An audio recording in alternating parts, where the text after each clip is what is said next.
Oh, 4 o'clock. Time to actually start.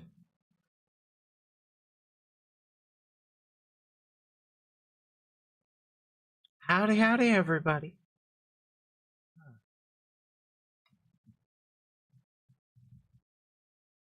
I keep forgetting that, like, my posture matters for this tracking.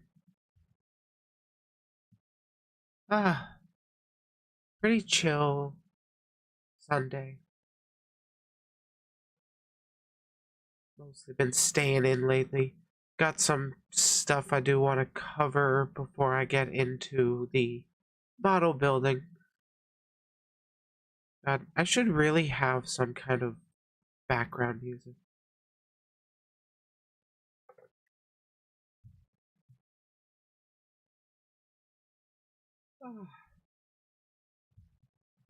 Let people trickle in a little bit before I actually jump into talking about different things. Oh, I'm getting tagged in a bunch of stuff, I guess.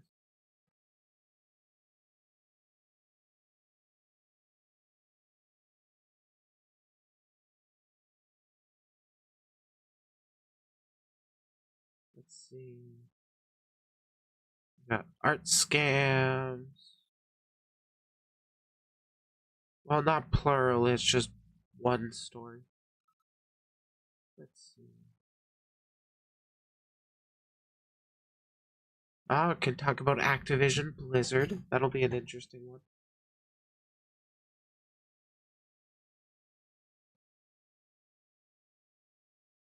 Should I really just jump right into it, I guess?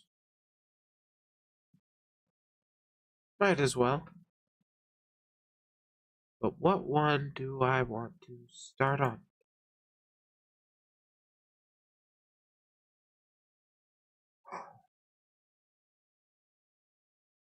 I think I'll start off with talking about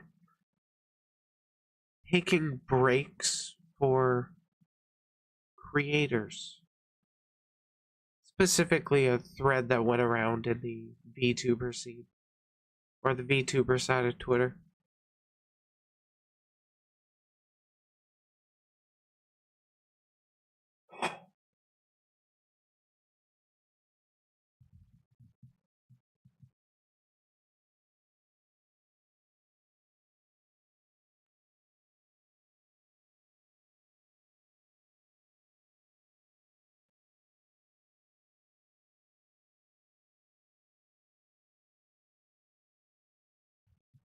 I had a thread come across my timeline that caught my eye. It was going a little bit viral, got like 300,000 views on the tweet, but we can't really trust Twitter's view numbers. But given the engagement, it was seen by quite a bit of people.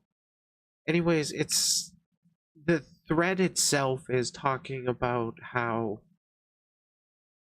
taking breaks for live streamers can actually have a pretty huge impact on, what you actually, or it has a big impact on your channel.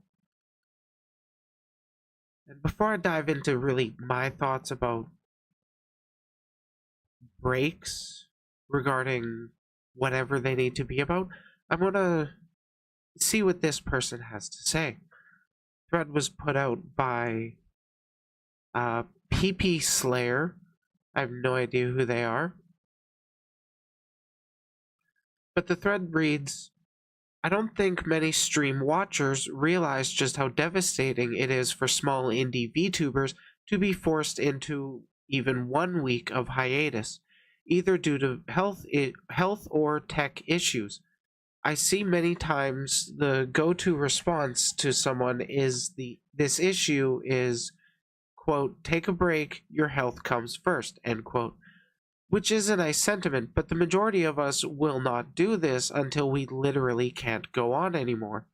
Truth is, as a streamer, you're an on-demand entertainer with millions of competitors and working to gain an audience that takes 24/7 work.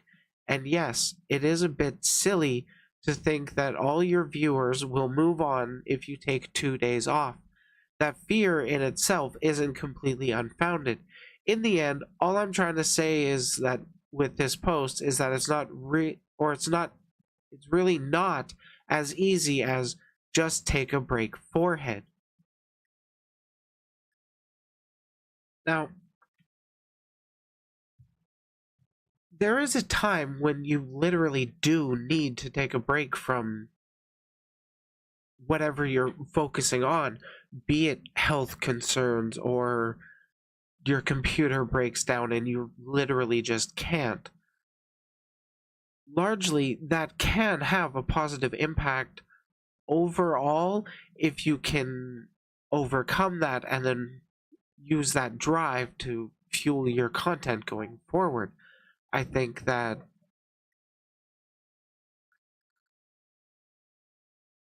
there is a big issue that comes with just taking that break. With Twitch streamers, I've been out of Twitch for a while. I'm not exactly sure regarding all this, so grain of salt. But largely, from what I remember, there are some people that will pop into your stream to just hang out for a bit. They start to get to know you. They get a little accustomed to your schedule. You start seeing them in chat a bit more, and then if you go away for a while, like maybe even a couple days, maybe a week, you notice they're not in chat. They've kind of moved on, I guess. Sometimes it's the fact that, if I remember correctly, if you're not engaging with Twitch streamers over, like, if you haven't engaged with them in 90 days, they turn off all notifications of that channel. So if you just kind of step away, like as a viewer, if you step away from Twitch for a while, or even you just kind of forget about your current interest of VTuber, it can be that simply Twitch doesn't let them get seen because people forget to turn the notifications back on about that. And it is a competitive market. We all are competing against each other for people's entertainment. Or we're competing against each other for people's attention using entertainment.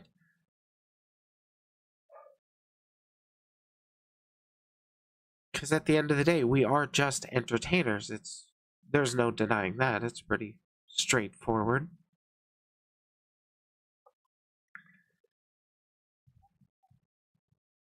When I take bits of breaks from YouTube, like, I do try to be uploading one video a day, Monday to Friday, and then stream on the weekends.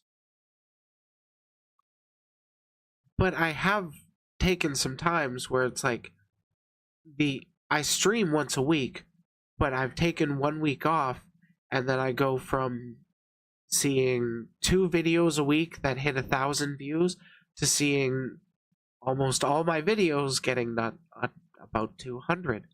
So for me, there's that algorithmic incentive to keep feeding the machine in order to stay relevant somewhat.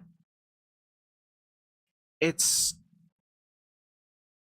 not impossible to change your schedule of release for content, I guess, when you stream, when you release videos. But with YouTube, there is the issue that it kind of gets used to the stuff you're putting out. So if you decide to switch things up, if you decide to switch to a slower upload rate, it does make it a lot harder to push out your videos. That said, with the audience you have built at that point, it would build up anticipation from your viewers to see the new thing. It's a lot of variables. It's just interesting food for thought. I thought, anyways. we'll see how that. I don't think this mentality is really going away anytime soon. There's a lot of people that do end up pushing themselves too much. They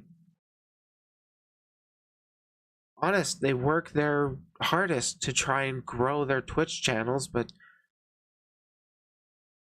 sometimes it's just really, really fucking hard. With Twitch in specific, you you really have to focus on the when you're live. You got to focus on being able to get that recurring audience consistently. It's not exactly easy. It I started off my streaming on Twitch,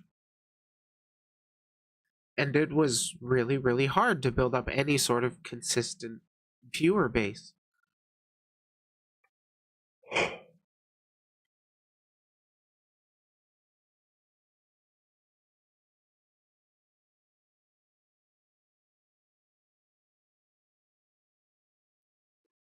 How can people grow on Twitch?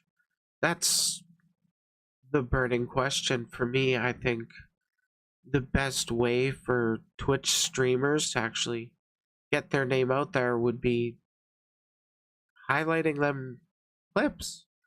You put your clips out there so people can get an idea of what your streams are like rather than just posting, hey, I'm live, go check me out. That does have some kind of effect.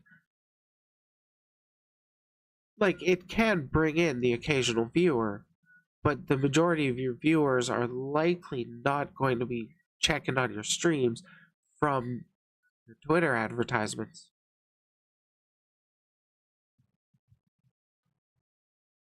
Anyways, I don't even know what tangent I'm running off on. Gotham. Kitty needs to be let out.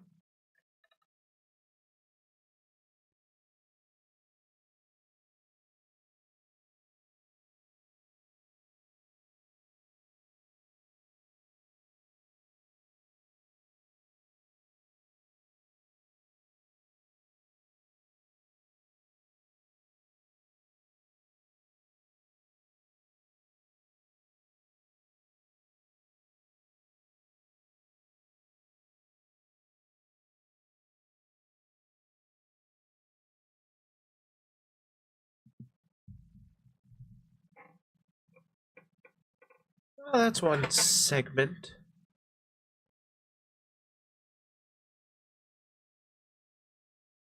Talk about Twitter DMs. Talk about V-tweeters. Can talk about Activision Blizzard. Talk about art scam.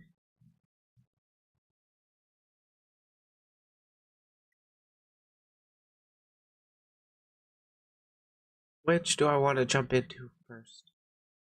Because I am going to be getting to that building.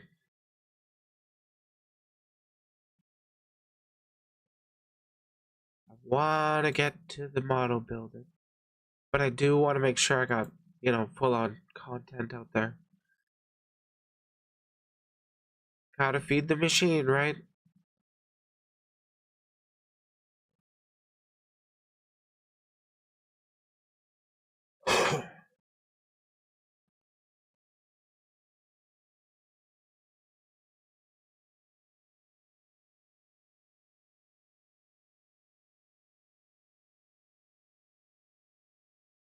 So, do I want to... I only really got 2 videos that I can be watching, at least that I've already pulled up for while building.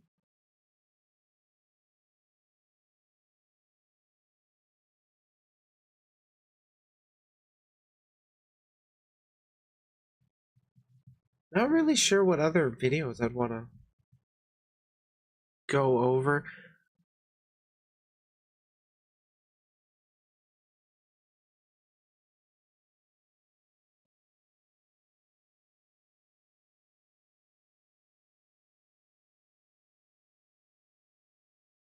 Whatever, we'll burn that bridge when we get to it. I guess I will talk about answering DMs.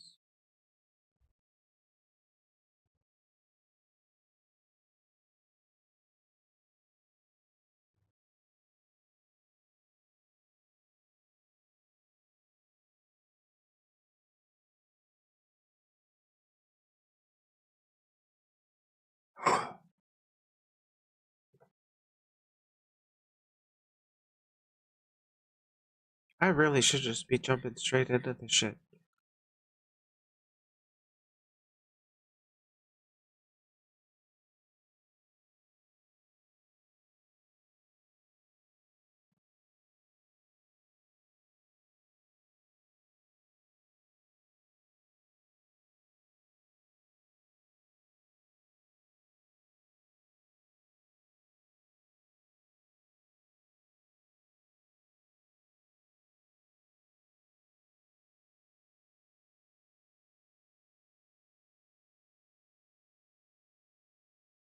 As people grow in prominence as any sort of public figure, and I would argue that VTubers are public figures, with that can come a lot of, well, with the attention can come with a lot of people just reaching out. They're wanting to, some wanting to start conversations, some are trying to commission you for graphics, some are potentially trying to establish friendships. Did I say that? I forget. I'm pretty high.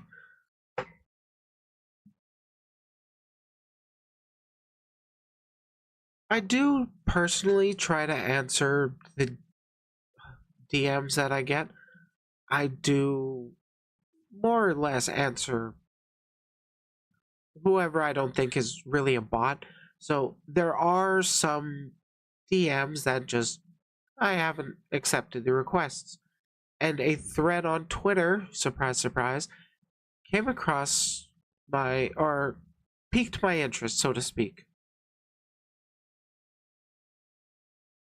Twitter user Serena, I don't know. Anyways, they posted a thread. I currently have about 60 unanswered DM. Why am I not answering? Could you relate to these? A thread. 10 people you may know. I think mine's around like 6. Hey, hi, hello. Just one word, that's it, from somebody you've never had any sort of communication with before. Oh, okay, she does continue. Sweet. Saying only one word. If you're a real person, don't just say one word and then send. This approach is so bad to build a relationship. State the reason with clarity.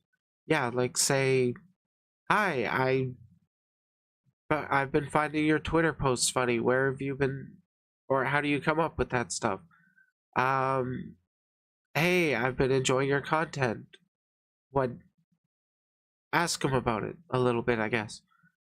But whatever the reason you're DMing, don't just only say one word. We assume it's bots. Oh, the dreaded graphics artist. Hey, I'm a graphics artist. Are you interested in? Oh my god, sometimes they get so. Sometimes they play the long con. I've had one on Discord that, like, we talked for a little bit, and then a little time went by, and then we talked for a little bit again. Just surface level conversation, nothing really more. And then eventually it's, would you be interested in seeing my portfolio? If you're a graphics artist, you really need to learn selling skills. Getting friendly is not a good approach to sell. Grant Cardone. I have no idea. That is a quote. Show your portfolio, not just empty words. No portfolio equals scammer. Plus, I'm not interested to buy. I'm a graphics artist myself, but no PC currently. Okay, neat. Anyways, to the artists that do want to get clients for commissions and stuff, seeking them out in DMs is not a great way to go about it. The best thing you can really do is put your portfolio out in the public and then just advertise that as much as you can. And unfortunately, another trick is fan art. You draw fan art of what people like, and that can get their people interested in your skills to draw their OCs. Unfortunately, OCs are a hard thing to sell except to very niche individuals. Buying followers? Hi, do you want to boost your followers? I can't say that I've gotten a few of those, but I probably have. I just didn't answer because they only did the hi, but yeah, buying, as Serena posts, is it not only bad behavior, it violates Twitter TOS. So don't buy followers. It's just dumb. You're putting yourself up for getting scammed. Shoutout services? Excuse me, I can't say I've gotten any of these. Hello, I'm selling a shoutout service by reposting your post. No, don't. People don't need to sell reposts on Twitter. Like, for crying out loud, your Twitter doesn't really advertise your content to brand new viewers. There is a small percentage that does go from Twitter to Twitch or YouTube or wherever, but largely as a creator, you're mostly there engaging with other creators. Why would I need a shout out from an account that has less than 1,000 daily impressions? True, it's usually just tiny accounts sending that, I'm guessing. Your account is irrelevant in the algorithm. I would rather do this by myself and within my own community. True. Plus, again, there are people that you can just tag for at least VTuber related stuff. You want to announce your model, your review. You want to announce a model reveal. You want to announce your debut. You want to announce anniversary. You want to announce charity events, whatever. There are people you can tag to help boost your post. And you don't have to pay us either. Hashtag Super Sassy Support Squad. I know it's long, it's also in my bio. Follow for follow? Oh yeah, I hate that culture. Nope, I'll never follow people via DM. I'll always follow you if you comment on my posts consecutively. I love people who comment the reply guys. So personally, I follow people that I've been finding interesting. I like them, I think, for the most part. I do have a lot of people that for a time I was doing follow for follow, and then I just kind of realized this platform doesn't help my growth, so I just kind of stopped. I don't think I've actually done any full-on purges, but I should. I don't care that much though. My Twitter impact is really not the biggest concern for me. I'm more focused on my YouTube algorithm. I'm so depressed. Can you comfort me? Jesus Christ, can people just not send this stuff in DMs? It's one thing if you have a pre-established relationship with the person and they are aware of your circumstances. So this isn't completely out of nowhere, but I've gotten this DM from people that I have never engaged with and have no idea who they are. It's not a good trait to do that or to say that to new people. Bro, I'm not your place to hear your sad, depressing story. If you need to talk to someone, I'm not that person. I'm not good at comforting others. So not everybody is great at doing that. So you really want to be careful with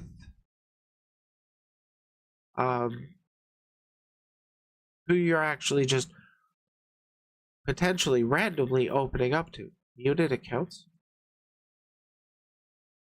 Oh, that's funny. Like they can still DM you when you mute people? That's funny.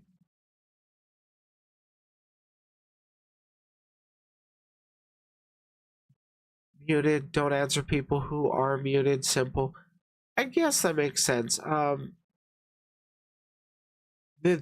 difference between muting is and blocking is people know that they're blocked, but muting, they have no idea. You just don't see their posts. You just kind of don't exist to them unless you're referenced by somebody who isn't muted.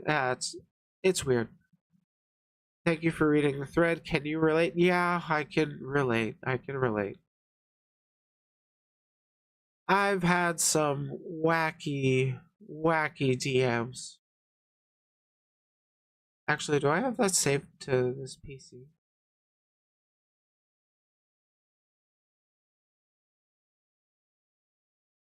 I wanna see if I have my favorite DM saved.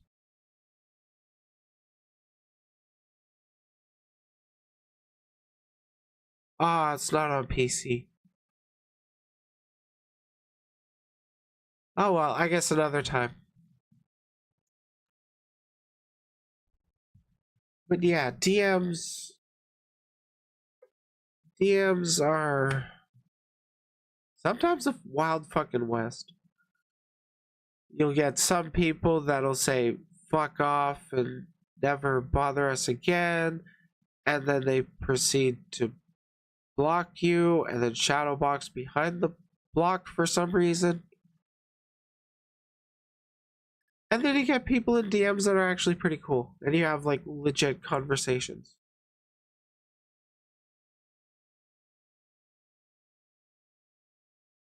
But yeah, I try not to ignore DMs unless they come across as like a actual or like an obvious bot. Largely, I try to engage with people if they're not a bot or just an outright, bigot.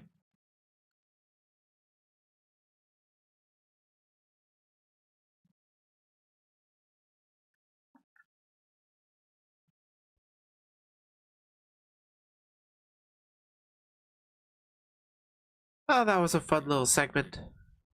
Hey, Raj.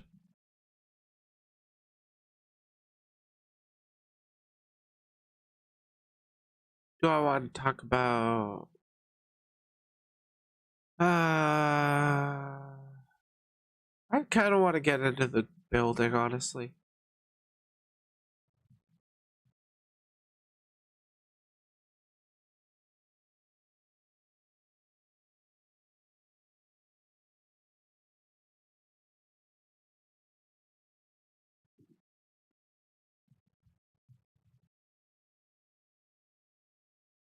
Ah,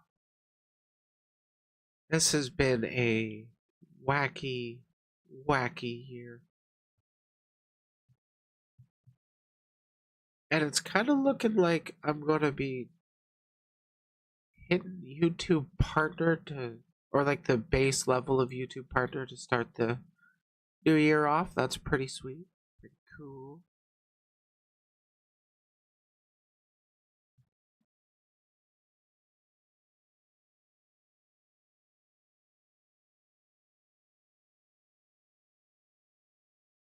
I think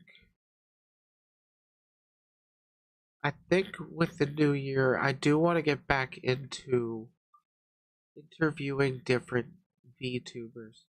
It's been a while since I've actually put any of those out there, since I've actually done any of them.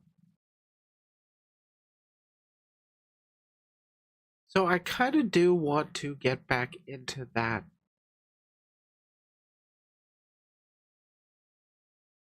I am also thinking of rebranding the name for it, but I kind of like it.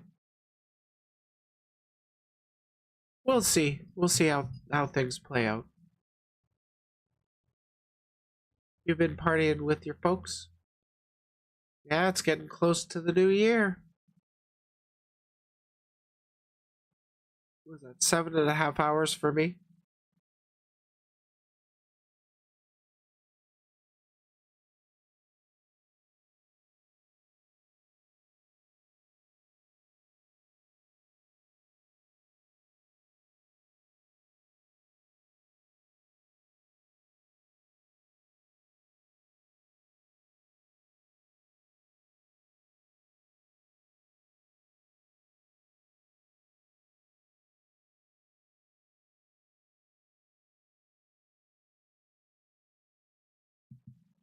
Oh, is she getting sloshed?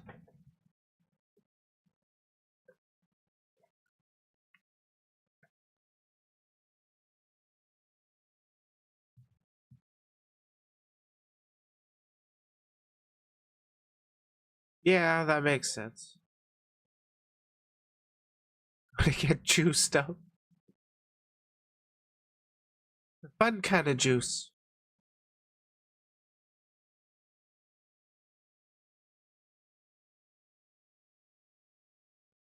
Wait, I do have a button for building, eh?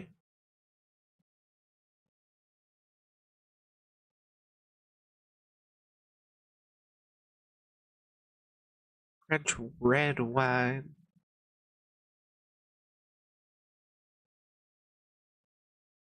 Boop. Oh, it's not covering as much as it should. That's fine.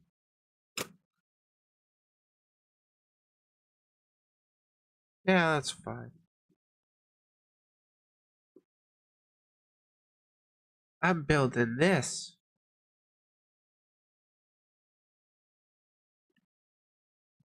So basically, my plan is building this and then pulling one of these,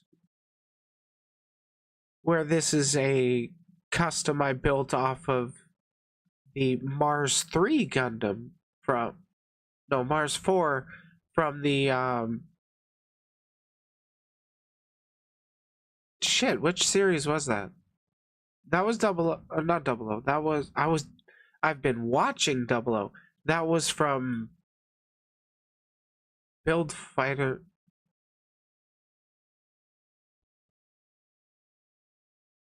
That was from, God, I am blanking. Re-Rise. What was the full name of Re-Rise? Gundam Build Divers? Yeah, Gundam Build Divers Re-Rise. Ha, I remember.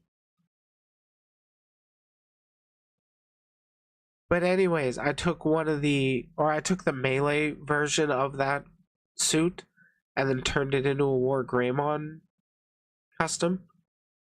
Basically, my plan is to do the exact same kind of thing with this Gundam, the Real Grade Gundam Epyon, except I'm going to, instead of basing it off of something else, I'm going to be essentially making my VTuber Gundam. And then that's going to become the base for the new model,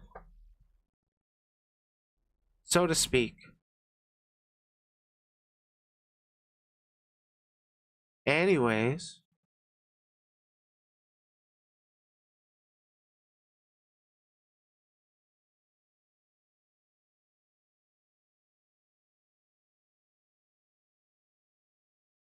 I got linked a video which will be interesting to check out while we build.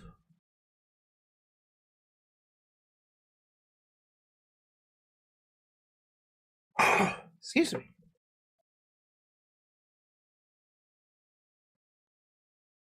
But for now, I'm just going to get started.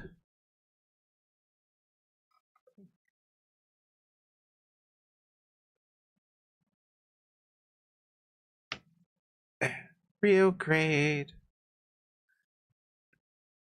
It's like an actual booklet instead of an unflappable or full flap paper.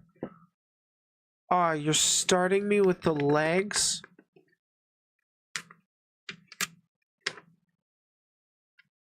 Rude.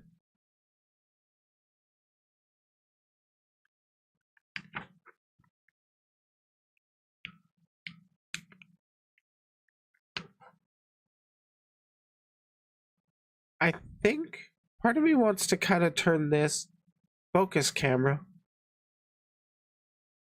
Or don't. Part of me wants to turn this into like a succubus design. But there's part of me that wants to just go somewhere more original.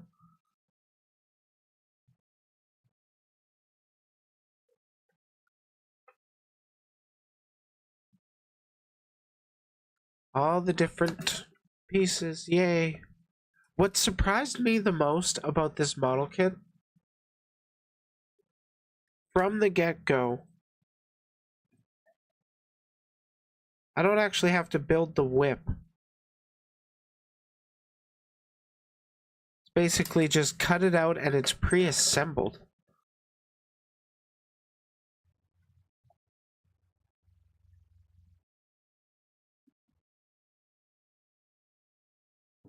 Move that there. Got War Greymon for good luck.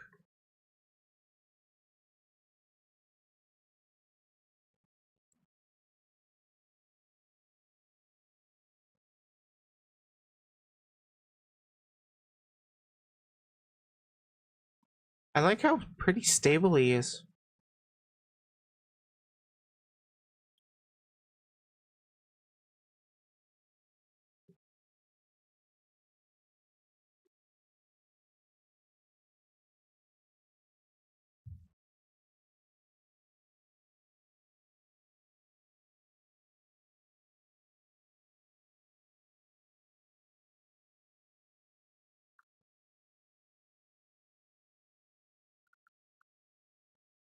Oh, it's going to be like that, eh? Just, I have such a small desk that it's hard to really figure out what's the best way to lay stuff out. And I just realized this is now blocking a big chunk of my screen. That's okay.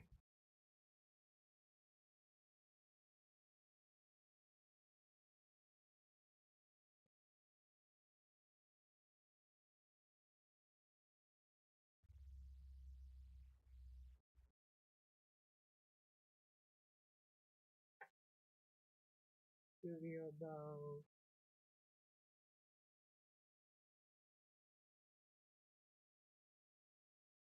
How big is this channel? 3 million. Hope it's not content ID.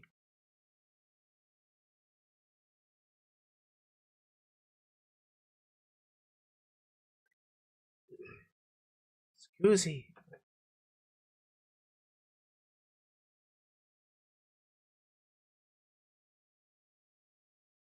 So I got sent a video about some kind of creator scam, and the thumbnail had Mr. Beast in it. So I don't know. It could be clickbaity stuff. It could be something actually quite serious. I am diving into this on the brand new. I was told that they were curious on my thoughts on the situation. Let's find out as I build a model kit.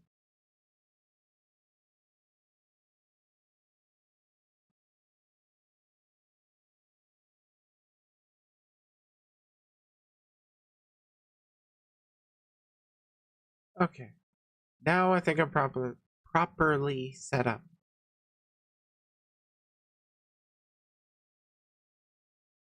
The biggest creators in the world are at the center of a scam, and I don't know if I should talk about it.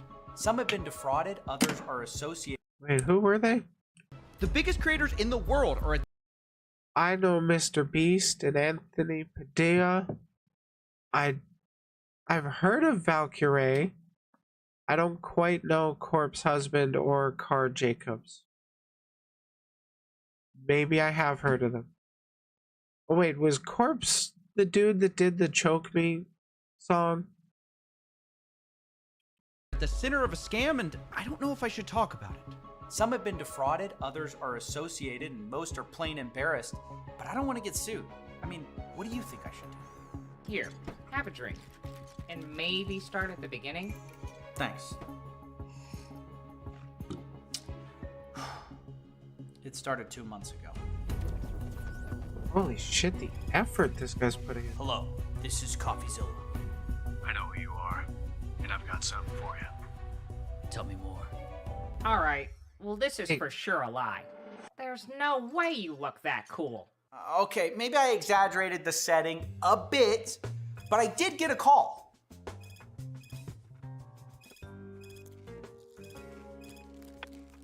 Hello? CoffeeZilla, I've got a scam for you. It's called Revolt. Huge influencers, lies, people haven't been paid. How much are we talking?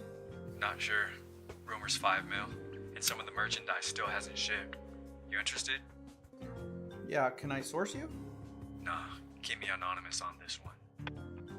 Now this sounds more like the coffee I know. Yeah, you're missing the point. After getting this call and finishing my very important business, I started digging around, but the same word kept cropping up. So you have heard of Revolt. Can I put this on the record? No, keep it anonymous. All right, this is great info, but how do you feel about going public? Sorry, keep my name out of it. Keep me anonymous, please. Yeah, I can keep you anonymous. And yeah, given what they've already established, it sounds like very, very serious shit that... Holy shit, stay anonymous, protect yourselves. But for real, what actually happened? Sure. I was hitting a wall and I was getting frustrated. Also, the fact that everyone keeps staying anonymous makes it a lot harder to gain credibility for whatever allegations or accusations you make of somebody, especially of such high-profile stuff. Little by little, though, a picture emerged. Not fully on the record, not fully off. The voices of more than a dozen anonymous calls complaining about this one merch company, Revolt, run by a guy named Ryan Piacente. Isn't he the guy who runs the Misfits? Yeah, the YouTuber group. And believe me, they'll be involved later. The point is, I was hearing about this merch Man, I company, don't know them Revolt, at all. and everyone said in 2019 through 2021, it was extremely successful, working with everyone. And of course, in exchange for this success, Revolt was happy to take a cut of each of these merch drops. In fact, I obtained some of Revolt's sales numbers from 2021, showing how much only 5 of their drops made, 20 million in revenue. I mean, mind-blowing numbers. These creators, who I've hidden for privacy, made $12 million. Revolt, for their cut, should have made $4 million. Now that is a mystery. How do you screw up such a business making so much money? That's what I wanted to find out. Problem was, no one would go public. Then you have nothing, right? Rumors, innuendo, maybe. But if no one will talk... No, that's the thing that kills me about this story. Most of the creators did talk. Employees talked. Everyone behind the scenes, they couldn't stop talking. This is why I'm struggling with this story. If it was just off the record, I'd kill it. If everyone was on the record... It's an easy story. Right, but it's neither. I'm in limbo. Well, let's just get to... Jesus Christ, like... Yeah, I get that. Like, being stuck in a position where there is quite a lot of people talking about it, but nothing is quite damning enough, and it's not publicly made, or it's not knowledge made public, so you can't be the one leaking it without really compromising everything, if I'm not mistaken. what the accusations are then. anonymously. I was just getting to that. As I was saying, Revolt made huge profits, massive merch drops, but there was another side of things. Ryan Piacente had a spending problem. He took 6 private jet trips in a month, thousands of dollars every night on dinner. We have receipts for, by the way. They spent $25,000 a week to rent a mansion in LA, and they rented a Ferrari for $20,000 for a week. But the thing was, it wasn't really Ryan footing the bill. It was actually Revolt. right. Even as this company's raking in money, hand over fist, they were spending more. So he's just charging it all to the company credit card. I'd do that too if I had if I had an expensive ass company. But was everybody being paid properly? That's my big concern with these kinds of things, is what makes this scam? Were people not getting their goods? Were people embezzling? What? I have no idea. Than they could afford, which was brought up to Ryan as a problem. So why aren't you a millionaire? He spends money like a way. Did you always spend money like an idiot? Yeah, I've always spent money like a. I mean, the thing with money is I like to be able to provide that experience to everybody. So a lot of the money that I spend is actually on other people for the most part, because I'm just like, yeah, let's do it. Like, let's have fun. Yikes. Oh yeah, I'm totally generous. I'm not stealing from everybody. I'm Robin Hooding. Goddamn red flag. So they just spent it all? Is that it? Is that the scam? No. You're getting ahead of me. Look, mind topping me off? Sure. If it'll get you to spill the beans. I'll top someone like that. So what else? Well, the spinning part was just the start of it. At this point, Ryan's plan was described to me by a source who knew him as Creator A does a drop. Ryan would then spend a large chunk of that on private jets, Nobu, Balenciaga, and then Creator B does a drop, but Creator A still owed money. And so Ryan pays Creator A with Creator B's money. A little Ponzi-ish, if you ask me. But the key here is that this works as long as each merch drop is bigger than the last. You can keep paying for everything. But Revolt was starting to have issues. That is unsustainable. You can't have infinite growth. I really don't want to get into explaining economics right now, mostly because I don't know it. According to former employees, Revolt had terrible logistics experience, which is okay when you sell 400 units, but when you sell 40,000 in one day, that's a problem. Not only that, Revolt is starting to pull in bigger and bigger talent, and these influencers are demanding bigger and bigger minimum guarantees. Ryan agrees, but things aren't like before. Some of those merch drops underperform. Now Revolt owes money not just to minimum guarantees, but they also were counting on these new merch drops to pay their older clients. So they start delaying payments. Here we go. That's right. For the first time, creators, they start actually posting about their experiences. Not off the record, publicly. Honestly, it's actually a really nice t-shirt, like in a chill way. Thank you. We're not going to talk about the company I made it with because they stole everything from me. So, okay, like I get they're a bad company. Can you put me on their send list, please? Just like for everyone. I'll take all their merch. Dude, I'm not sure anyone will ever make merch with them again after recently. It was finally happening. Big creators had started to talk about Revolt. Carl Jacobs said they're the worst people ever that just blatantly lie. Smosh founder Anthony Padilla says Revolt still hasn't paid me. It's been months. Now, I should say, for the record, that he eventually got his issue resolved. But underneath his post, another creator posted, Niachu, saying they haven't paid me either. Now, I called her, and for the first time in this case, I got a breakthrough. I am Nikki Niachu. I'm a Twitch streamer, and Revolt owes me $300,000. 300,000? Holy shit. Like, that is no small chunk of change. For what I worked last year, that is like fucking 6 times what I made that year. Holy shit. That's so hard to hear. That's so I know. unbelievable. And it wasn't just her not getting paid. She explained that also people who ordered from her, some of them didn't even get their order. After everything was shipped, Of course. first of all, a lot of people in Europe didn't get their merch. And I messaged them about it and they said, yeah, we'll look into it. Never did. A lot of my friends who bought merch never received it. To this date, Yes. these to this- orders, which were in 2022, Yes. have not been sent out or received. Yes.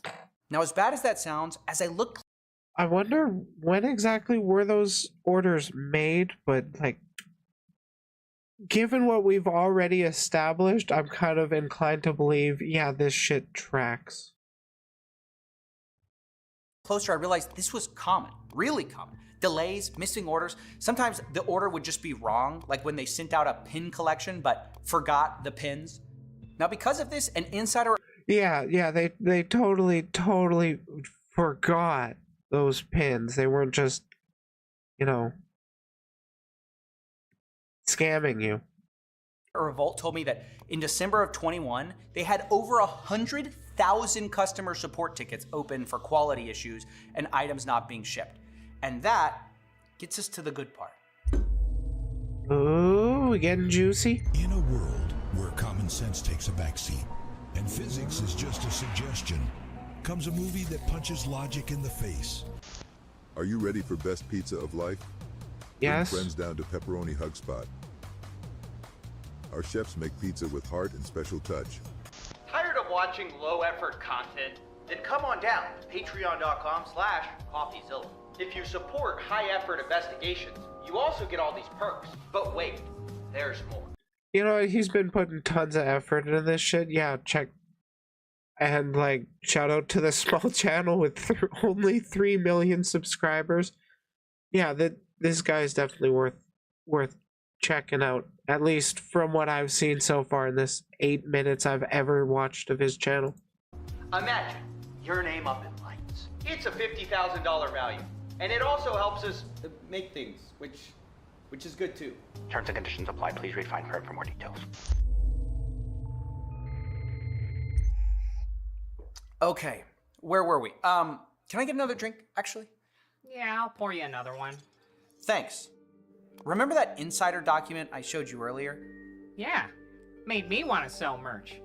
What I didn't tell you is that it was all part of a pitch deck for Mr. Beast. See, Ryan Piacente had met Jimmy, and he wanted to convince him to work with Revolt. So he creates this pitch deck. You've seen the other creator sales numbers, but there were also ideas for Mr. Beast in there, like NFTs you could redeem for merch. And there were also some financial projections. Man, is Mr. Beast in on it? Hey, Joestar, we're checking out scams. I really hope Mr. Beast isn't in on it, because, like, I'd rather like to think he's a good dude. He stood by his trans friend when they came out. On their first drop together, Revolt claimed Mr. Beast would make $4 million. Across 3 years, $50 million in annual profit.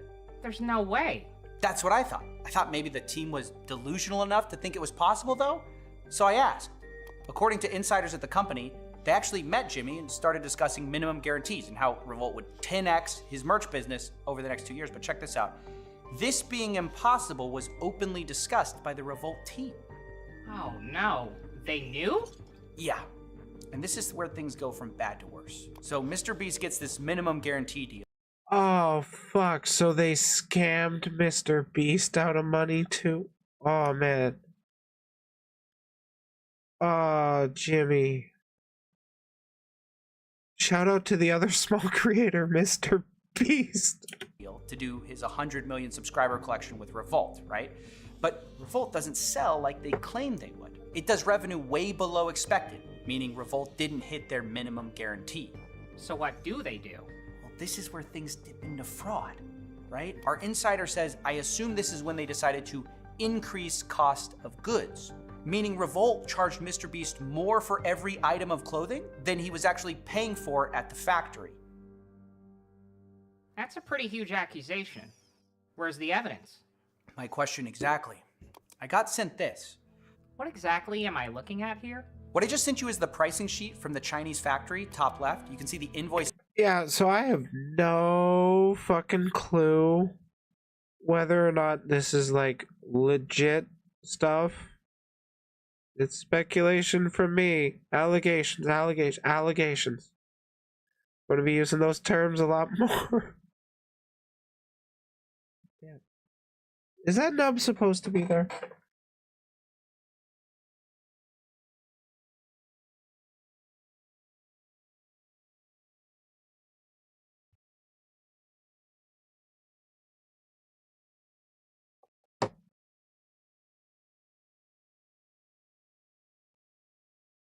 I'm gonna go with no. That nub's not supposed to be there. This item says RVLT, meaning Revolt, MRB, Mr. Beast. There's unit order sizes and prices. And what are these ink marks? That's where changes were made. See, somebody wrote down next to the factory prices, new prices, higher prices. Did you talk to Mr. Beast about this? Well, nobody would talk on the record, but I confirmed that Revolt charged higher prices to their team, like it says in ink. Revolt charged more per item than they were actually paying the Chinese factories, according to their own insiders. Who else did this happen to? That's the thing, we don't know. I asked around and the closest I got was an answer from a former employee. This person claims right as I was exiting the business, he started talking about that. The production manager said she could get the factories to write whatever she wanted on invoices. So it's definitely possible this happened more. It's hard to say. What I do know is when the money...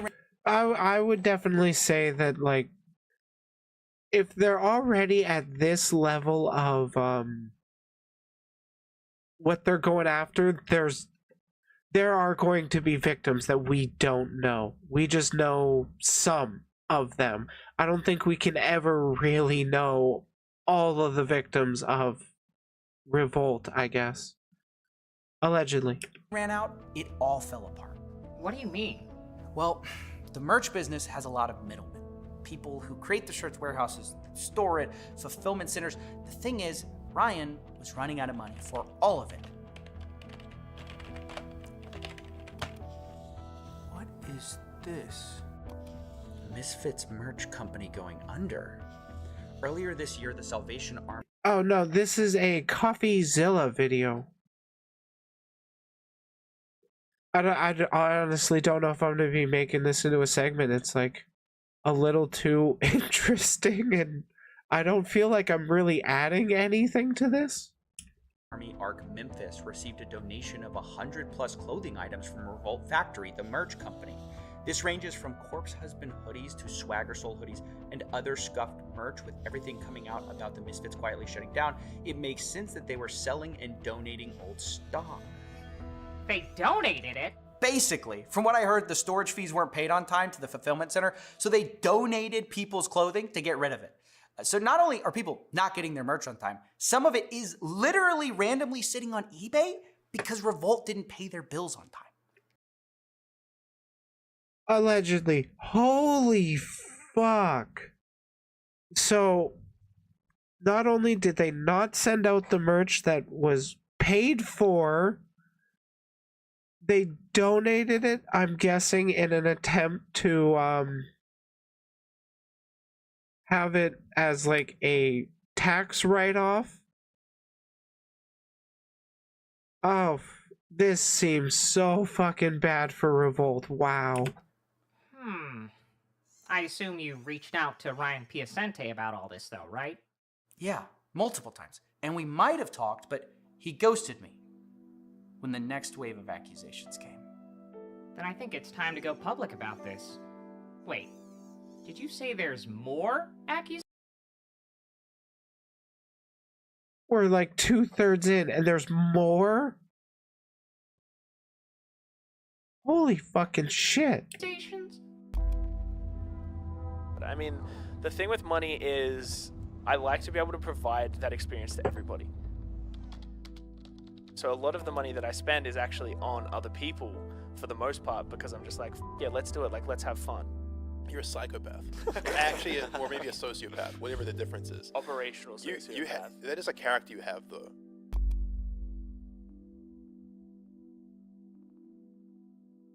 Wait, that's not a light word to throw around. Ah. What was the button to do frames at a time?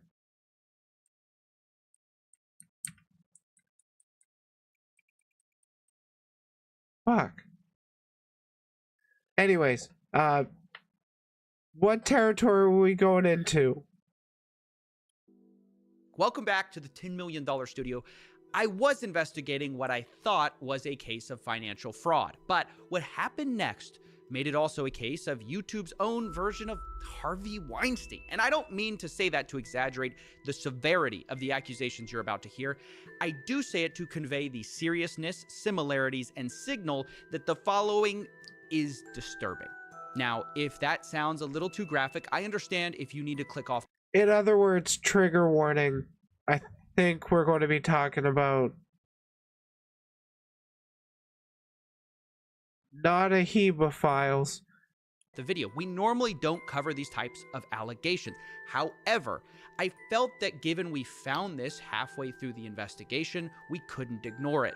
See, it all started last year when there was a serious allegation about Ryan Piacente being a predator. It was made by an insider at The Misfits, the YouTubers that Ryan managed, and this guy... Now, the thing is, the term predator can have a lot of connotations. Is it just somebody who's just going to be disrespecting boundaries? Just going to be. Is it somebody who's going to be disrespecting boundaries and pushing themselves on others in a sexual context? Or is it what people tend to assume when you hear the word predator, which is they assume pedophile?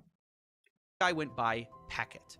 These allegations range from being coerced into inappropriate acts, witnessing Ryan perv on his employees in the shower, break into clients' phones to search for private photos, take advantage of men who he has given way too much alcohol and drugs, and a lot more. Now, when this accusation first came out, and at the start of me investigating, there wasn't much in the way of proof. The only thing verifiable was that Ryan encouraged others to get trashed, which we know because the Misfits themselves talked about it.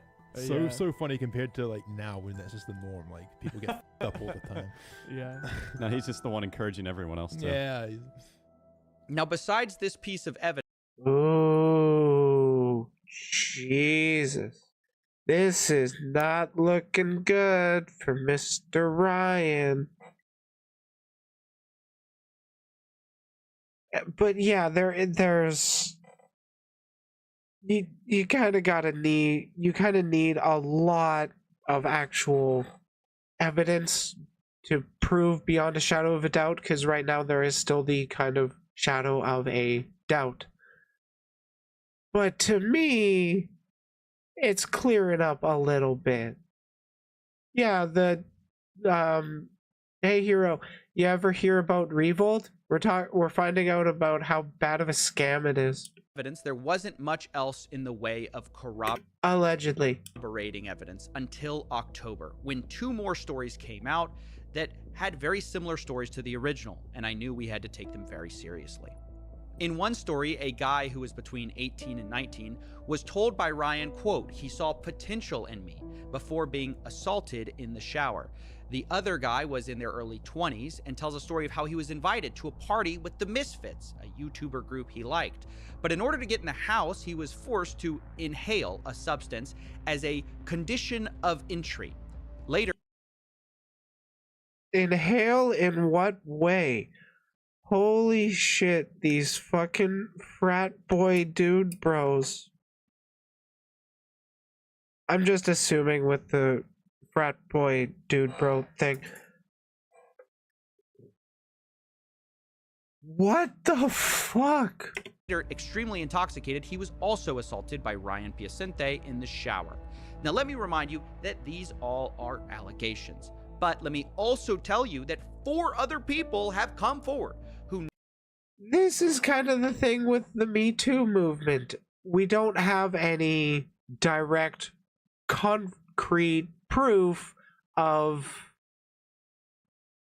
this event literally happened, but we do have more than one person, apparently quite a few, like I've lost track at this point, who don't know each other and they're conveying the similar stories. You gotta look a little deeper. Holy shit, this is... wow. Know Ryan and corroborated his character. One person says, one day I'll tell my Ryan P story, but for now I'll just say this. This rabbit hole goes deep. This person has been abusing his power and money for years. The trail of victims that follow this man is staggering.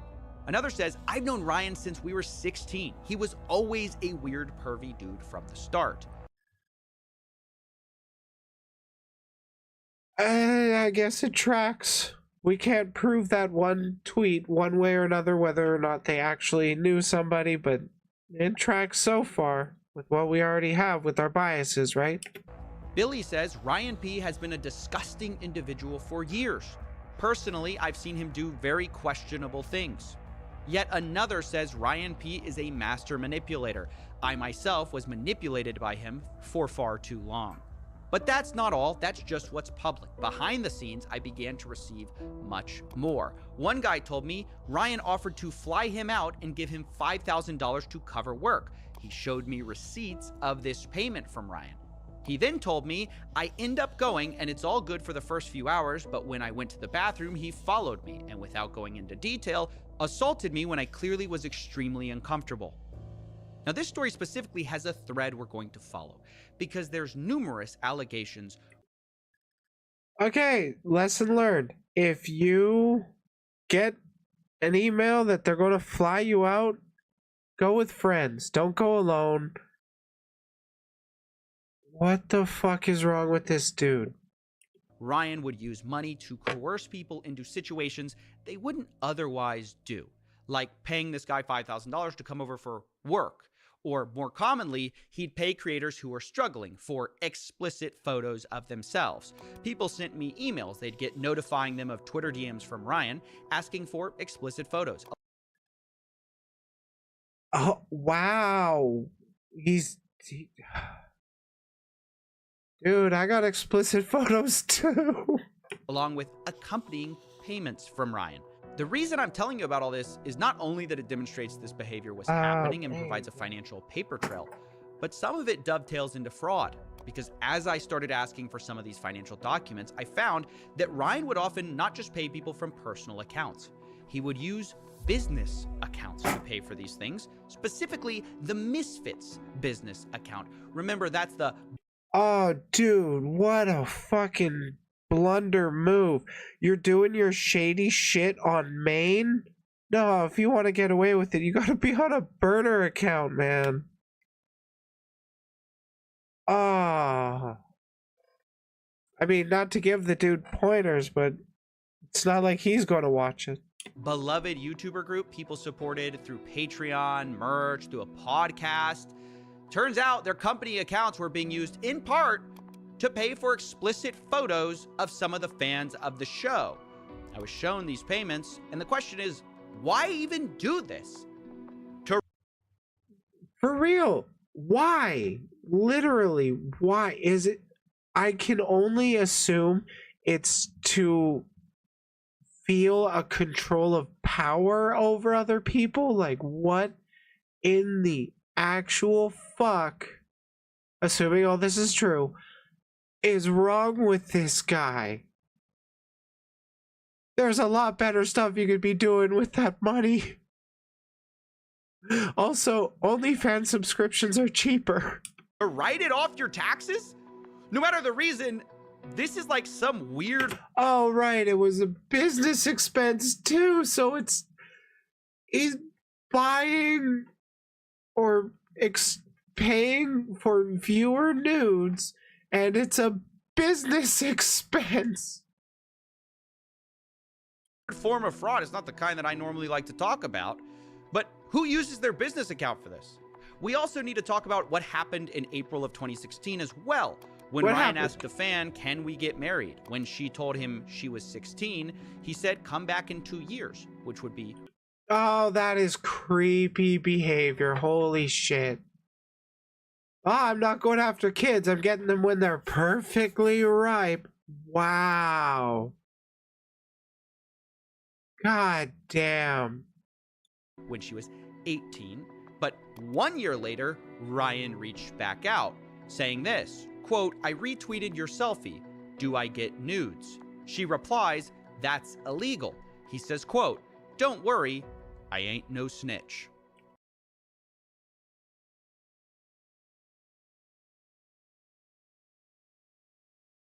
Like, what? Dude. No wonder he shut the fuck up when these second allegations dropped. There's no getting away from this dude. Dude.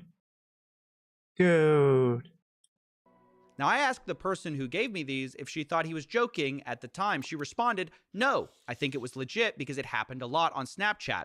And he fully tried to give me money to do it. This just gets worse and worse and worse and worse. Holy shit. It's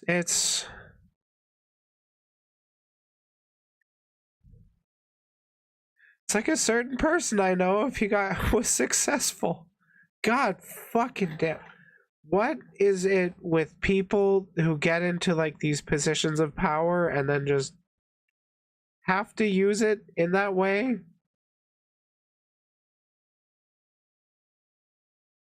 Come on, don't.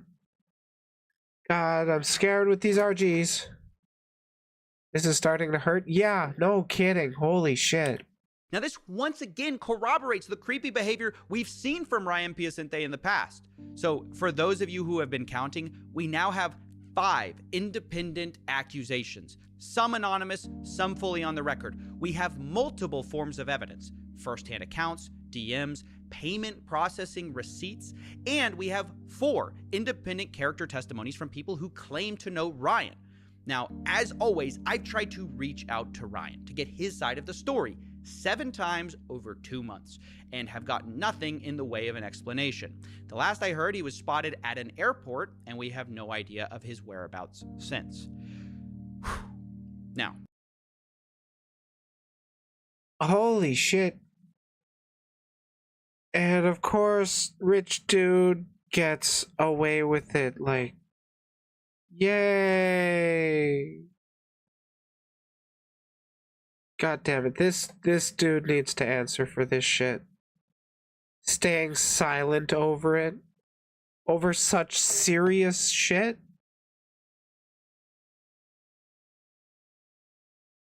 Like, oh my god. This investigation has been exhausting, honestly, both emotionally and just to carry all the details in my heads of all the accusations, the whistleblowers. So I imagine for you it's been kind of confusing as well. So I want to summarize this piece so we don't miss anything. There's really 2 sides to the story. We have Revolt the company and Misfits, a YouTuber group. In one, Ryan is basically accused of running a Ponzi-type merch company where he spent too much money and needed bigger and bigger merch drops to pay off debts and minimum guarantees. When that didn't work, he resorted to faking invoices to creators like MrBeast to increase cost of goods, while being so bad at logistics that even when creators got paid, their fans received their merch late, the wrong merch, or no merch at all. And occasionally, creators' merch would just get donated to charity, so that's fun too. And that's just... That... all of this is just so goddamn fucked up. I can't even say that. Like, I am not exactly entirely surprised these types of people exist. Part 1. Then you have the Misfits, where Ryan used his proximity to fame and money to abuse a series of guys and girls through a pattern of grooming, intoxication, and then assault, usually involving a shower somewhere. The damage this man has done is hard to calculate because it's not just a financial number on a spreadsheet. People have stopped creating content because of Ryan. Others have had mental health breakdowns, and it's past time we warn people about them so no one else gets hurt. Thank you for watching and supporting through viewing, subscribing, checking out the Patreon. Man. I'm so indebted to this community, and I will see you in 2024. Holy shit. the levels some people go to, it's honestly beyond parody. What piece am I looking for? Oh, there it is. F10. Yeah. It is honestly legit beyond parody. This is wow. I did not know what to actually expect getting into this video. I did not expect such a rabbit hole.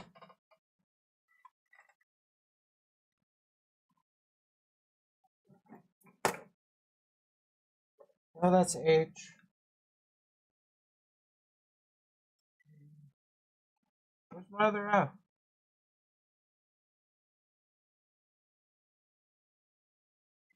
Huh. Missing a runner. Anyways, yeah, wow, fuck. People suck. People can be really, really bad. That's how I'll sum that up and end the video. Don't do scams, kids.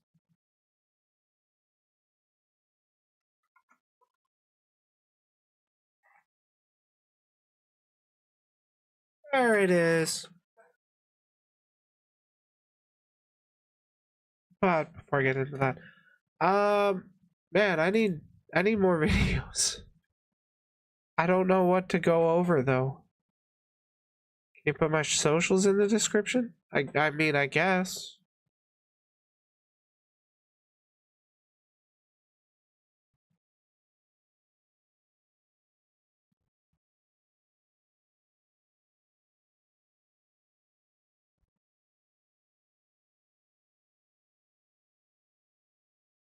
Okay, what else can we really talk about? We could do with some kind of palette cleanser.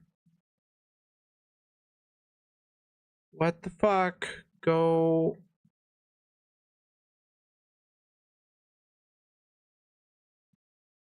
There we go.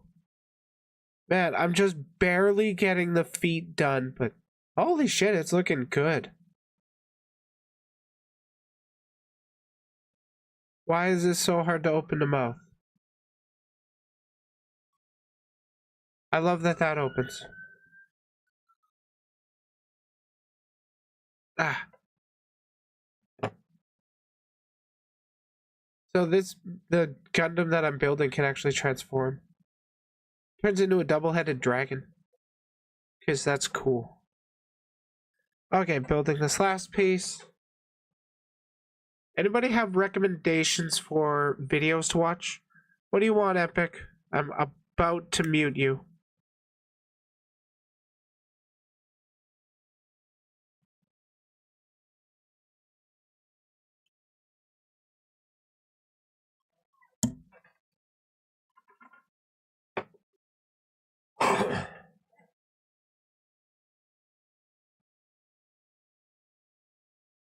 HNY, what? You're real lucky I'm in between segments.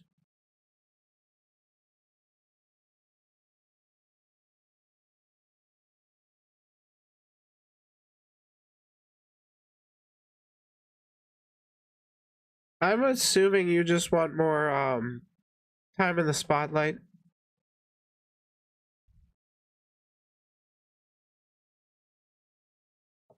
That is a thing going on. Do.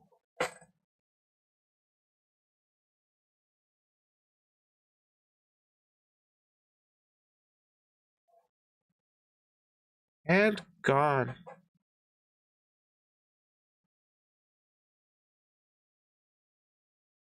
Yeah, I really don't give a shit about him specifically saying that. He and I have had a rocky relationship, to put it lightly. I don't exactly like the dude.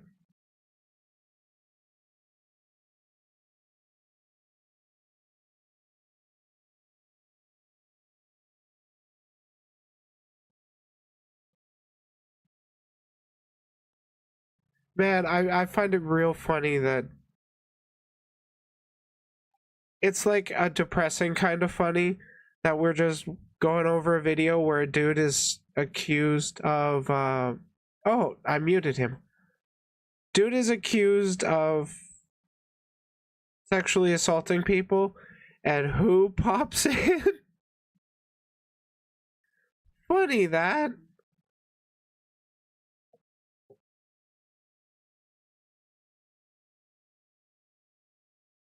Yeah, I kind of don't like the VTuber stalker engaging in chat very much.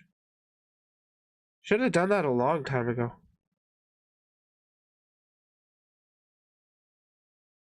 Get on there. Holy shit. These real grades are so tricky.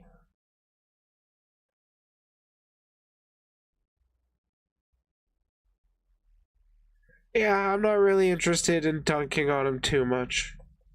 It's easy target, low-hanging fruit kind of thing. Okay, next piece. Fuck, what can I throw on? People got suggestions for something worth listening to, preferably conversation piece.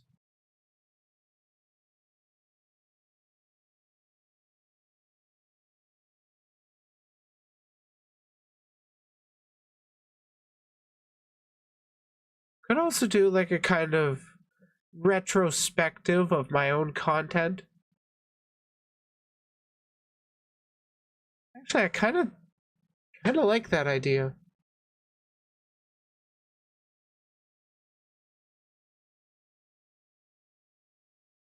Holy shit, I've hit 400 videos uploaded. Do that. Okie dokie. What do we want to go over? Probably something older, right?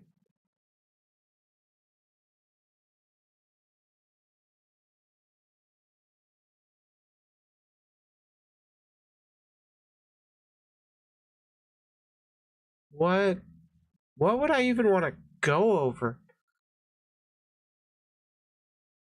I mean, I could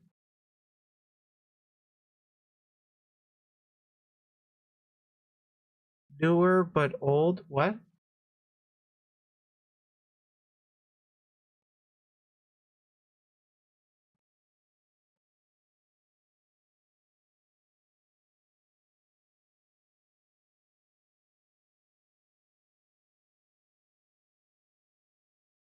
I don't know. People got suggestions of like any videos specifically stood out to you guys for whatever reason?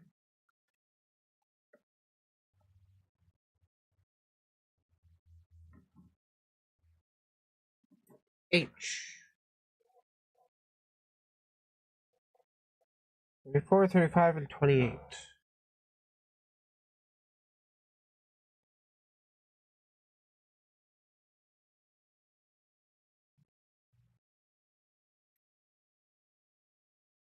The Kiwi Farms video.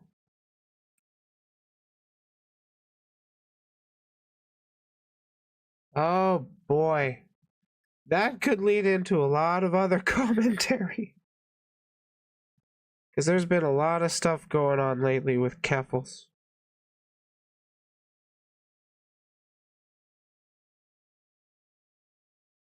Careful. What am I looking for? Oh, that shit. Oh, there it is.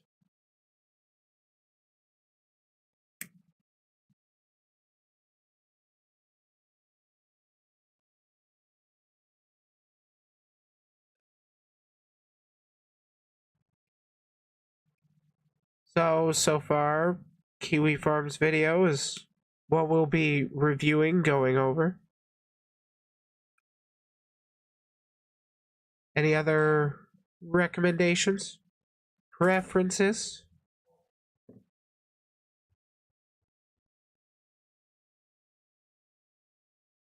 Which way does that go?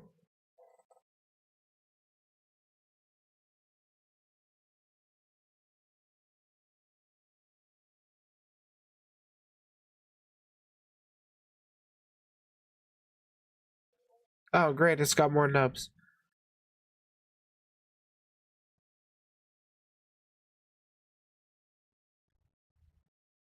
You motherfuckers.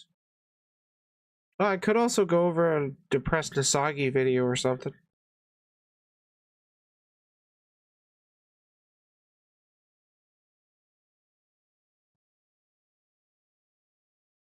Well, I guess we start with reviewing the kiwi farms. Where was it?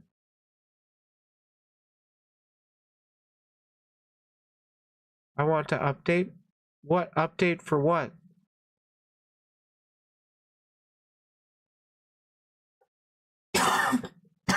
Excuse me.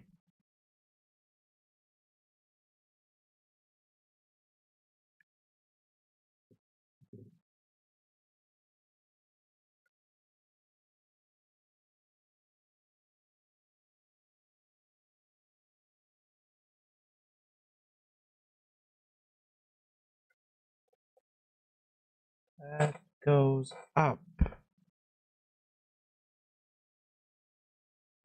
Forward.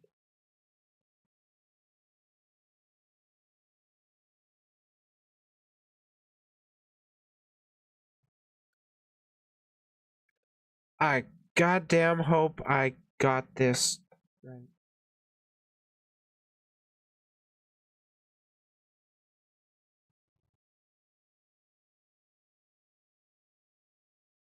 Okay, I think I got that one right. Okay, Kiwi Farms video it is.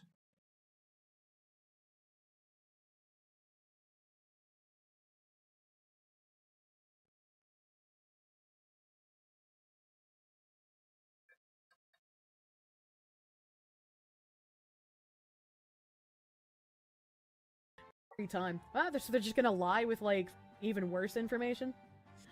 Yeah, I'm gonna lie too, live. Like right now, like you're doing too. I like how I started that.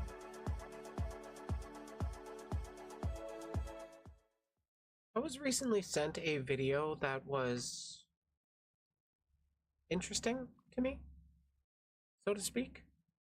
I say interesting a lot.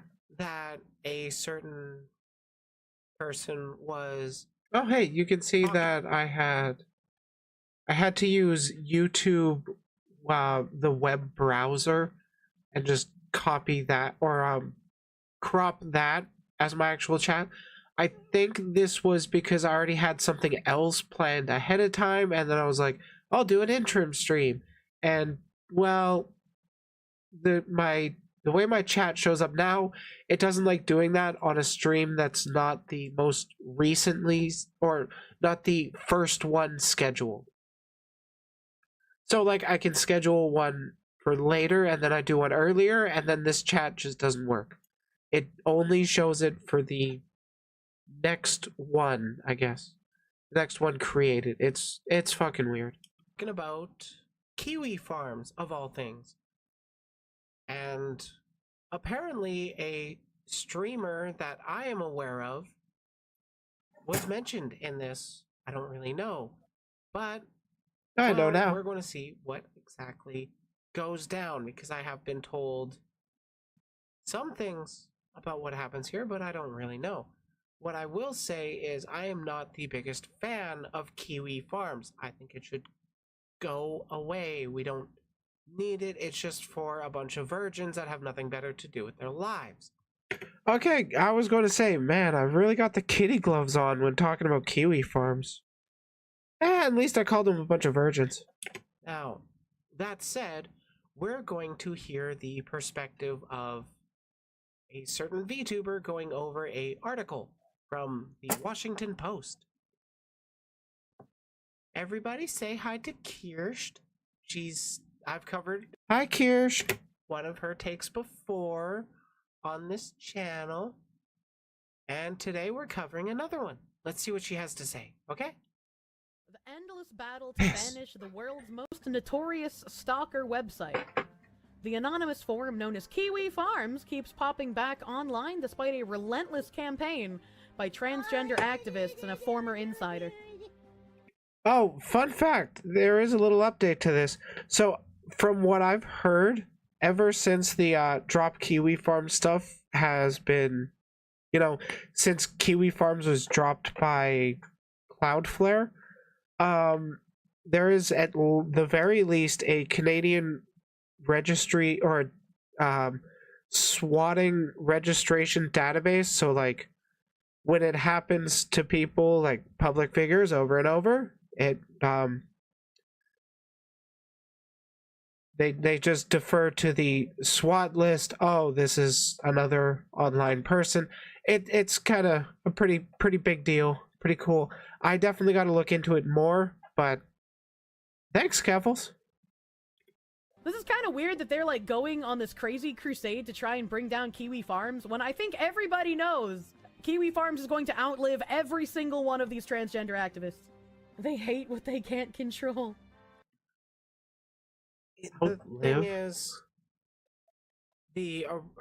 I've outlived some other websites. We'll just see what the latest iteration of fucking 4chan, how long that'll last. I think it was Cloudflare that dropped Kiwi Farms initially, but you can't actually properly stop it. And if people are, Kiwi Farms is a place known for doxing and harassing people, and doxing, swatting, and harassing. A lot of stuff. Yeah, 4chan still exists, but like the more extremist part of it is like, or not extremist, I guess. Anyways, the more worse elements kind of moved over to Kiwi Farms as that became the main place to just attack people. And by the way, there have been at least 3, to my knowledge, people that have fallen to Kiwi Farms. I don't have any stories off the top of my head, but is that not the kind of behavior that leads people to ending themselves? Self-terminate. Unalive. Is that really game delete. Something that is worth defending? Perpetuating the harassment of people that you just don't kind of like? Is that where we're going with this? When he heard that Kiwi Farms had been knocked offline, Clay, a member of the anonymous online forum, was flooded with relief. I thought to myself, this hell on earth has finally been vanquished. So he signed up for Kiwi Farms, and then was relieved when it got taken down. I like props to Jersh though, because despite how many times it has gotten knocked down, he has always found a way to bring it back up. I mean, it's just like 4chan and the Pirate Bay. You can take them down, but they just transfer hosts.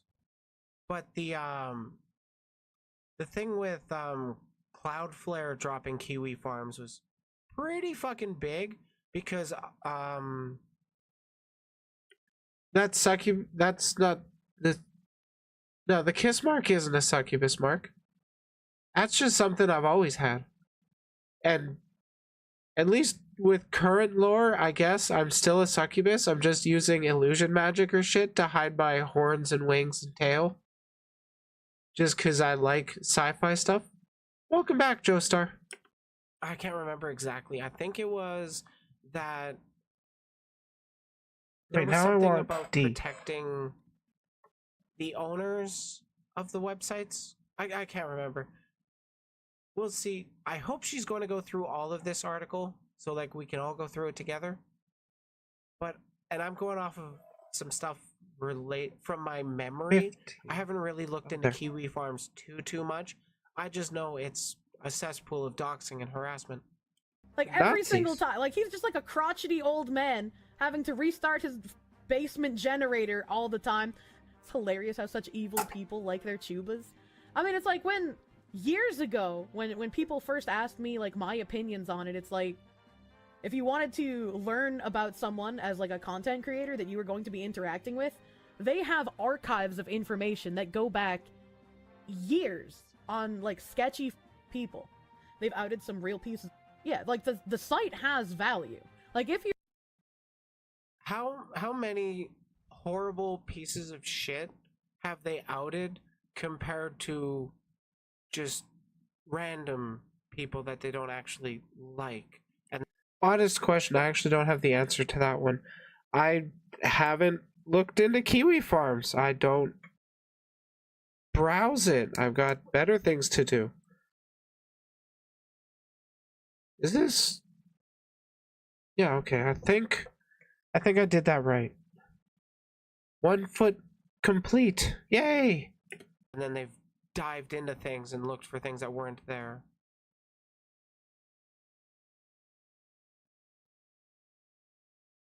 Like, Marina, let's be real. That's not going to stop them. That's the community they've cultivated thus far, and just saying don't go harass is, in my opinion, a virtue signal so that they can just keep doing it under the guise of the Kiwi Farms themselves is not responsible for Kiwi Farms' members going around harassing people. If you're a piece of and you're going A little more nuance to that. I think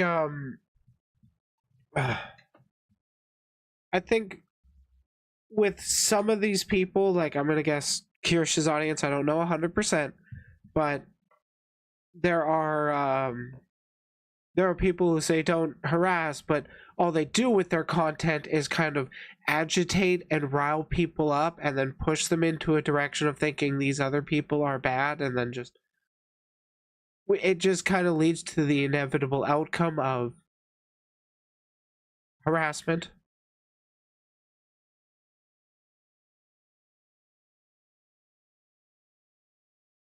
Yeah, Joe, I've heard some people say things like they go after animal abusers, but those aren't what I've been hearing about the majority of the times, honestly. going out and you're like abusing people, you're assaulting people, you're people, I'm not gonna care that much if you get doxxed. I just feel like, you know, there's also some people that don't care who the person or the target is, and they'll just do it to anyone because it's fun or it's a challenge or whatever. Yeah, there's a lot of people on Kiwi Farms like that too. Who knew? Who knew that the people that maliciously attack people via doxing and all that fun stuff also just happen to hang out with people who do it for funsies? What a shocker. Like, I don't like that, obviously. It's wild how much effort has been taken to conspire against the forum, which is nothing more defamatory or dangerous than gossip tabloids. Yeah. It's just because it's a archive website, a gossip website that they can't control. And not having control over something drives them wild. I like how they tried painting Kiwi Farms as anti-trans specifically for them going after Keffels, when it's like, I'm sure a lot of the people on that website do hate. They didn't go after Keffels because they were trans. They went after Keffels because of the things Keffels was doing. They went. What was Keffels doing besides pointing out that they actually do harass and dox a lot of trans people? They deleted posts that planned cow tipping in regards to the Smug Gruko thread. I don't know what that thread is. I'm not a fan of Kiwi Farms here. After Keffels because they were a piece of identity. Oh yeah, 100%. Kiwi Farms is very, very transphobic. I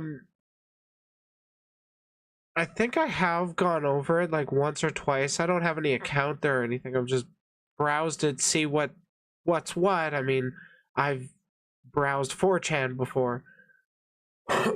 But this is all vibes. I got the vibe. They don't like trans people very much. Shocker. Identity was tertiary, if anything. What did Keffels do? What did Keffels do that warranted the treatment she got from Kiwi Farms? Are you going to go into that part? I value anonymity. Even if I wasn't a VTuber, I would still value anonymity. Like, as someone who's watched Jim for a gajillion years. Why does she pronounce it anonymity? I don't get that. 10?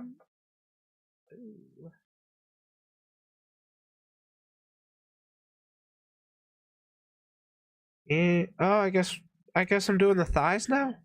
I don't know. Oh yeah, play the video. I've never wanted to like find out who he is behind the app. But yeah, it just anonymity. That it's not to harp on misspeaking or anything. I just think it's interesting because like anon is a very common way of referring to other people who frequent 4chan. And I wouldn't be surprised if Kirst frequents 4chan. Avatar, because it's like, or at least hangs out with people who do. this is what he wants to present to people. This is what he feels comfortable with. Why would I try to dig for more, right? You know. Why would you support or defend a website that is explicitly about doing that though? Like that's what Kiwi Farms does. It fixates on a target and then does everything it can to find out everything about that target that they can use against them. Like, Kiwi Farms just happens to, I would assume, you know what would make really fucking great content? Capfull's actually responding to Kirst's original video. I think it's up on the Azehara's channel. Because I don't know if Kirst actually puts out videos on her own, just streams and talks. In this instance, just happen to not care about that particular person, but if that particular person said something that triggered Kiwi Farms, they would definitely go after him. It's just kind of the people that hang out there. That's kind of what they perpetuate. That's kind of what they do. Given, like, I don't personally browse Kiwi Farms. Still I browse don't. 4chan, but not Kiwi Farms. I know some people who do congregate there. It's a cesspool. That's all I gotta say. As someone who knows a bit about her, I'm not surprised she is defending Kiwi Farms. Yeah, this isn't the first time she came up on stream, and this isn't the first time I have pushed back against her. Believe it had to do with homemade hormones being sent to children, which, as a trans person, even I would find sus. Like, legal age of majority should matter in that, to that regard. Oh, the homemade hormone shit, that was providing hormone therapy to people in states where they legally couldn't get it.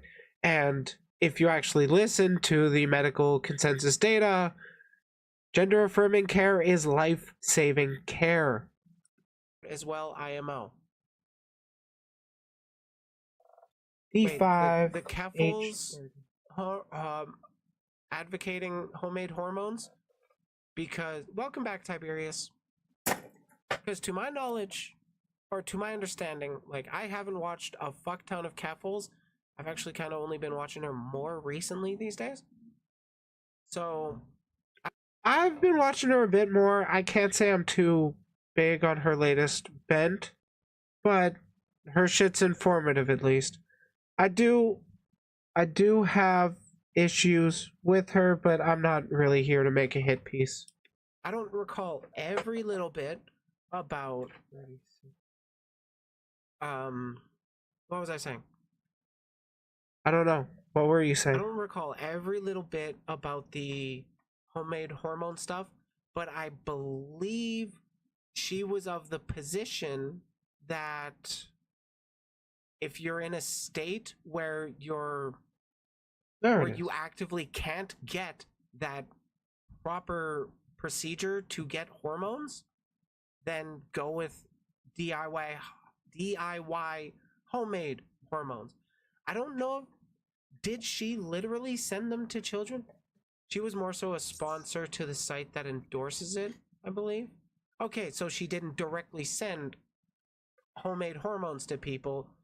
If I'm not mistaken, it was like sending HRT to places where you can't legally get it, and of course it's going to be homemade stuff because you're not going to actually get physicians that will be willing to lose their that would be willing to lose their practicing license just by trying to do the right thing and giving trans people that life-saving care.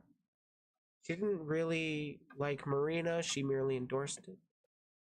Yeah, I mean, I get vibes from her.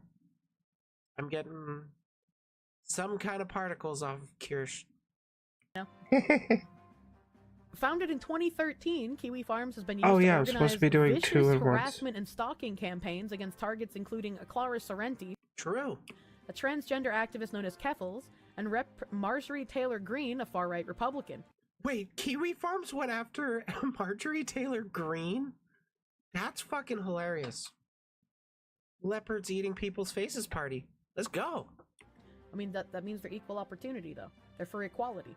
They're not going after people based on an identity. They're going after people who are...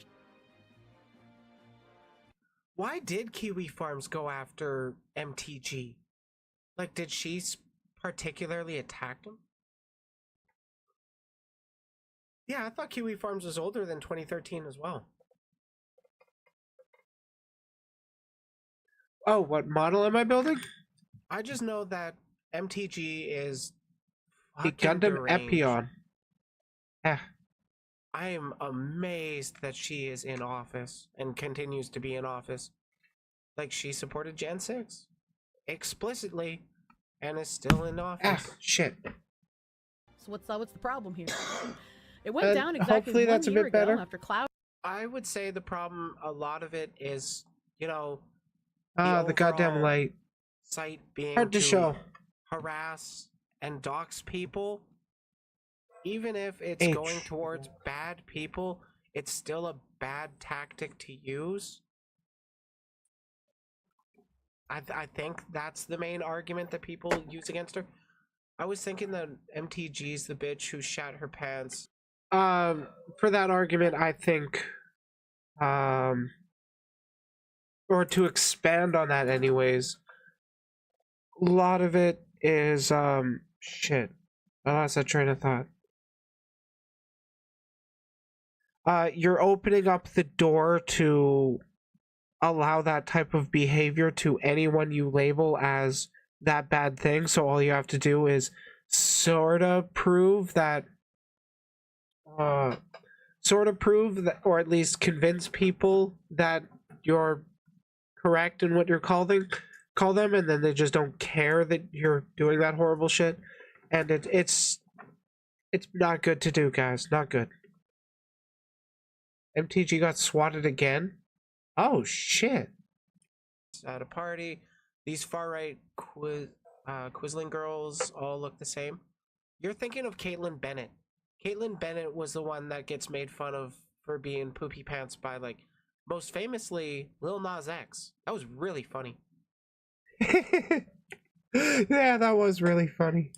Yeah, MTG is, This shameless react to myself content. Oh, she's Love freaky. it.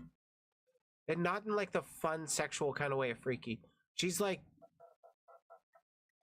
She Live action looks like Titan. a Titan from Attack on Titan, just to our scale.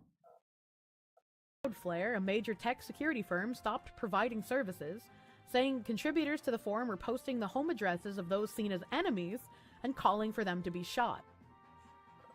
But in the week that followed, Kiwi Farm... What? Was she laughing right there? Is that funny? That it's happening? and calling for them to be shot.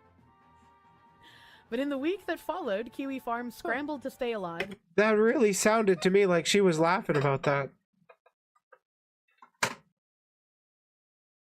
Just wacky behavior, eh? Jumping from Russian servers to a Ukrainian hosting service to Vonwatech, a Vancouver, Washington-based hosting and security company, infamous for providing refuge to 8chan, a message board notorious for white supremacist content. As it became increasingly clear that Kiwi Farms would not go down without a fight, Clay, who spoke on the condition that he be identified by a pseudonym to avoid retribution, joined forces with Liz Fong Jones, one of Kiwi Farm's fiercest adversaries, and launched a dogged campaign to keep the site offline. Over the past year, Kiwi Farms goes after anyone they dislike, like they have community cringe forums for pro-Trump and anti-Trump groups. Like, that shows they have no real moral compass.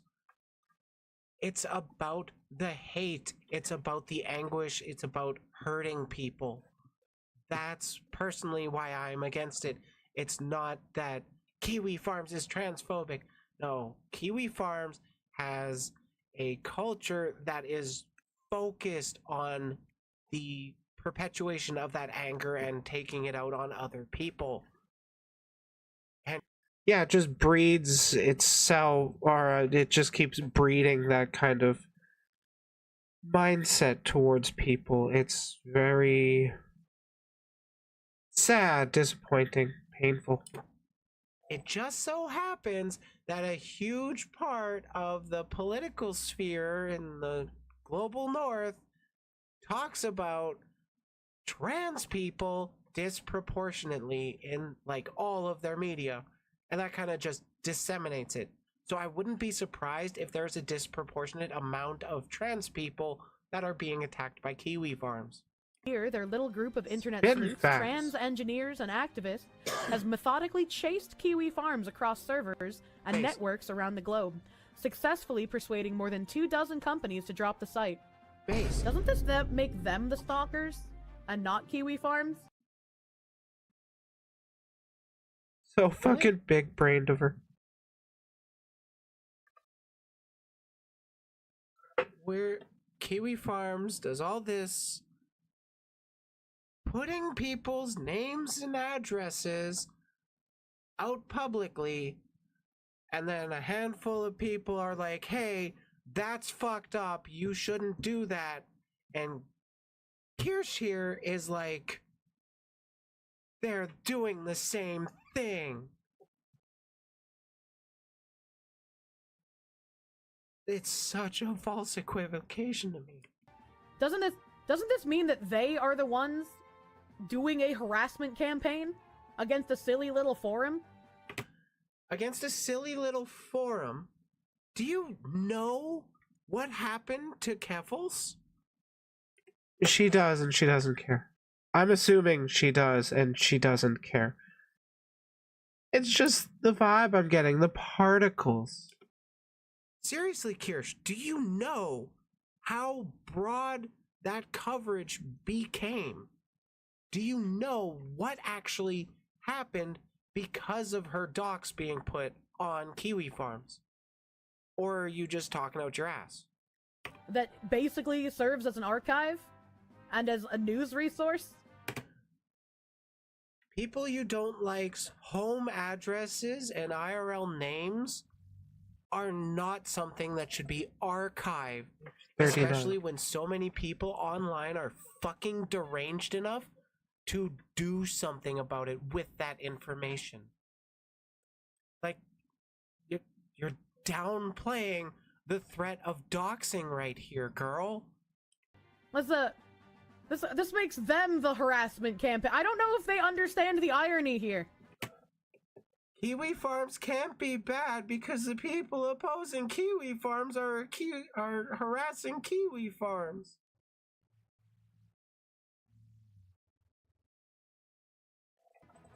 I don't really know if they notice it. Their enemies are doxers? Oh my god. Yeah, there's a lot of highly educated people that are against Kiwi Farms. Is that a bad thing? The good guys are a matter of perspective. I mean, maybe they do notice it, but they're just like, it's not harassment when we do it. We're on a justice campaign. It is still harassment when they do it. It's just justified because it's being done in the protection of people who can't defend themselves. People who could be pushed to, I don't know, suicide? We're bringing justice to the bad guys, therefore what we're doing is correct. When they do it, it's bad. It's funny how they won't bring up the DDoSing. The group's Sisyphean battle illustrates the lack of mechanisms for reporting online abuse. Like that last statement was obviously her reading out something from chat, but like this entire thing is like downplaying the entire fucking threat. Cause like depending on what you say to the police when you attempt to SWAT, that could just be a knock at the door and somebody checking what's up. Or that could be, I don't know, as a random example, that could be waking up to an officer pointing their gun at you. Is that really something you want to downplay? Is that something you really want to play defense for? Apparently, yes. Much less for banishing harmful content. It also raises serious doubts about society's ability to block any site from the global web, even one that explicitly incites violence. I don't think society should have that ability. I don't think any sites should be blocked from the global web. If like, she's kind of making the argument like there shouldn't be rules on the wild, wild internet kind of thing. And that how long can you have a website with no rules before CSEM starts getting posted? I get freedom of speech, but there comes a point when people are only using their freedom of speech to incite violence that things should be interacted on. Like, I don't think people should be fucking putting out such fucking doxes. I don't think people should actually be doing that. Will I get pissy if somebody I don't like gets doxed? No, I don't think I'll actually personally care. I'm personally... fun fact. Somebody I really don't like did get doxed. I didn't even make a video about it. Damn. Consistency. I'm not going to do anything with somebody's docs, but I don't think it should be done at all. I don't think people should be doxed. In particular, there can be certain cases, like if you're a confirmed predator, that I'm a little more okay with. Freedom of speech is cool and all, but please shut the fuck up. Yeah, that's kind of the argument I'm hearing from here. somebody genuinely has the idea, a terrible thing, if somebody sets up like a kill all X group website, it's better that everyone knows it exists and you can see what they're doing, is it not? Farms is pretty... No! No! Leaving it to just grow is just going to leave it to fester and become worse. You gotta actively push back against those that are actively inciting violence. Unless you just don't care that they're doing this. Or if you want them at the the source. violence. True. Like, the people actively bringing this stuff back up, I think should be in jail. Clear, they ban anyone who actively calls for real-life activity on stuff or is caught having done it. Yeah. Like, they even have rules put into place. And, like I said earlier, I hope Jersh never bends over backwards. I hope he keeps fighting this even if it looks absolutely ridiculous. I hope he keeps the little fluffy farmer site online as long as he possibly can. Isn't the whole purpose of the worldwide... So it would like be okay with pedo stuff on the global website, because if she's going on the whole free speech thing, she has to be okay with that. Yeah, like, oh, is her argument could totally apply to that. It's like, oh, isn't it better that we know that that's out there so we can all denounce it?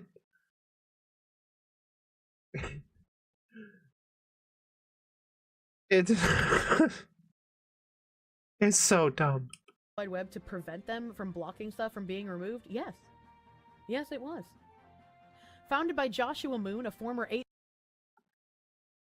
Another thing I'm thinking about, that argument that she just made for doxing websites excuse me, can also be made for websites that promote child images. I'm not talking about lolicon, I'm talking about actual children. Isn't it better that people know that there's actual CP out there? It's so that like we I can will all condemn it pre-watch the personally? video. Isn't it better that it's still out there, that they can't take it down? No! It's not a good thing that that's out there at all. Chan administrator, Kiwi Farms evolved into a popular platform for creating harassment campaigns. I think Twitter has better harassment campaigns than Kiwi Farm does. Like, really, Kirsch? Because Twitter harassment campaigns tend to stay on Twitter. Sometimes they leak into your audiences, sometimes it goes into your streams, sometimes into your comments. But most... Yeah, like a lot of my audience wouldn't even know that I got canceled on Twitter without me talking about it. Mostly, people will just drop a comment on a Twitter thread in like a Twitter dog pile and then stop thinking about it. Kiwi Farms picks specific people and then incessantly chases them for years and years and years and years. How? But you know, these things are the same, right? Right. Big brain, big brain. Is that equivalent? Like you make a public take on Twitter and then a bunch of people disagree, so they all at once share their disagreements. So while the individual doesn't think they're harassing the person, it comes across that way to the person with the to the person getting dogpiled. Like, really? Like, what did they mean by... Yeah, and apparently that is the exact same thing as having threads that, you know, have people's personal information, where they live, all that good stuff. These things are morally the same. by this? What did they mean by this?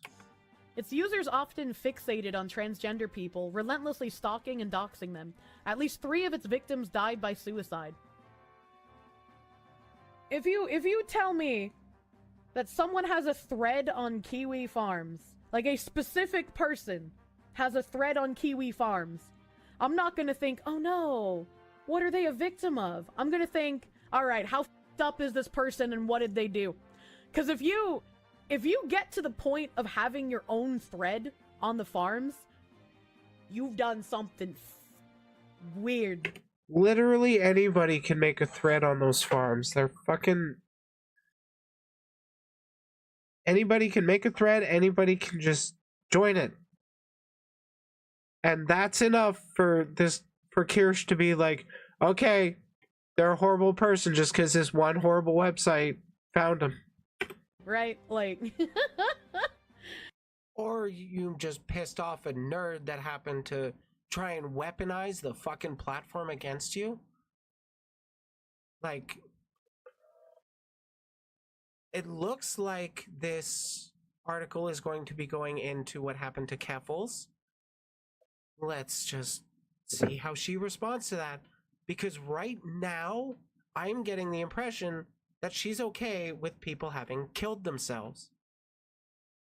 Like, if somebody does a fucked up thing in the past, and then they recognize that it was fucked up, and then they don't do it again in the future, I don't want people to be bringing that up constantly until they fucking kill themselves.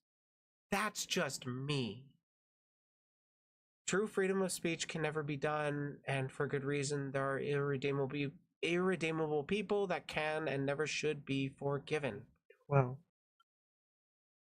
I will agree that not Okay. everybody can change, but I still think we should still push for people to try and change. Because if people man, think, I could really like, use oh, people are never going to accept me another because voice. I did this fucked up thing, there's no point to life anymore, what I've done was terrible and it's always going to haunt me. Might as making solid points, but like completely tangentially. Part of me kind of wants to start up like a panel stream thing where I get a bunch of different people to, you know, come on and talk about stuff.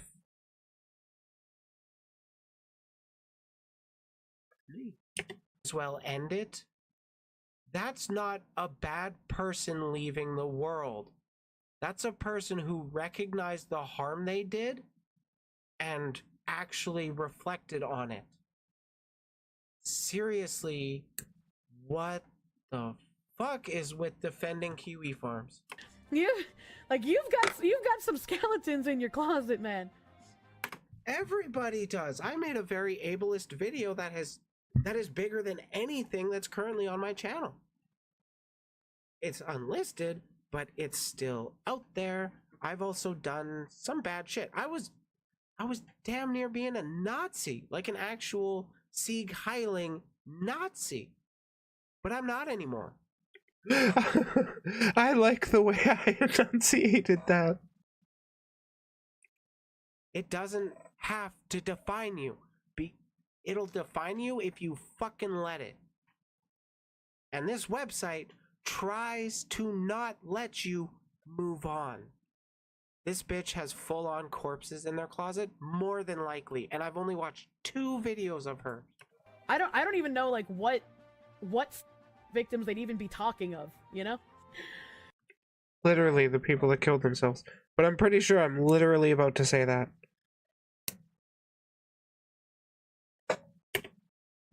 What victims? The people that killed themselves from the harassment and stalking of the website. They didn't Kiwi Farms didn't do anything to help these people get better. They didn't promote any sort of positive change. They didn't hold anybody to any sort of accountability or anything like that. They just went after somebody they didn't like. Kept going and going and going until, well, bad thing happened. Hey, Seahorse, we're talking about Kiwi Farms. They stopped naming them because they get debunked every time. So they're just gonna lie with, like, even worse information? Yeah, I'm gonna lie too, live. Like right now, like you're doing too. Henry has a thread? That's not a good defense. Henry has a thread. VTuber thread might be one of the more mentally stable places to talk. God, I'm sorry to hear that, Seahorse. Like, I fucking hate that this website's still around and people are defending it, for fuck's sakes. VTubers compared to Twitter and VT. I'd believe that. I'd absolutely believe that. I also don't like how they say that they're often fixated on transgender people. Like, when transgender activists shove this in your face constantly, how is it us that are the ones who are fixated on it? And when it turns out that... The thing is, look at any somewhat politically engaged person's content. If they are left-wing, they're actually less likely to actually have content regarding to trans people. If they're right-wing, it's a lot of what they fucking put out. Like, especially the pundits, like the Ben Shapiro types, the Steven Crowder types. Those guys non-stop talk trans issues. Hell, even, what's his name? Peter Thiel, one of the biggest funders of the Republican Party, said he's not going to be funding the Republican Party anymore so long as they keep pushing the woke shit, or like keep pushing back against woke shit, because like the culture war shit is getting overblown. Wait, really? Yeah. I gotta find that actually. You ever watched another video about Kirsch? You have to watch the one where she rants about woke dildos. Oh my god, can you please send me that? That sounds like amazing content. Like, Peter Thiel wants them to focus on, like, economic stuff so they can start winning elections again. Because he recognizes that the majority of people in the world actually support trans rights. Who knew? I think last I saw, it was roughly 65% of people in favor of trans rights. There was about, I want to say, 15% that didn't care. And then, like, the remaining 10% were actively against trans rights. Hey, Angel Tail. Instead of using trans people, Oh, shit. everything up. Yeah. Yeah, these people would be more interesting to engage with if they did focus on, like, economic stuff or Oh, I missed a step. Whoopsie. migration, that kind of thing. But, like, all the pundits want to talk about trans people. Like, fuck, look at my channel. I'm trans. How many videos of mine are explicitly about trans rights? Barring this stream. Actually, no, including this stream, there's like 2 segments I'm doing explicitly on trans rights. This one and the next one. And then if you go back through my videos, there's like, I want to say 10 to 15% are about trans issues. The rest are about other things. I actually haven't gone back and double checked that, but I'm still fairly confident that that is the case. I actually don't talk too much about trans right explicit stuff. I do try to get people's attention through other things. So maybe the few times that I do talk about trans issues, maybe somebody new actually listens. But it's not something that you can really force people to do. I've found that it's more often the reactionaries, the quartering types, that talk more about, you know, trans people. They're the ones more invested in it, I find. And we're the ones living with it. So many of these activists are pieces that participate in really unsavory activities. How is it our fault for pointing out the unsavory activities? Like, I just don't... Pointing out the unsavory activities? There's a difference between saying, hey, this person has done a bad thing and we need to criticize this person. And there's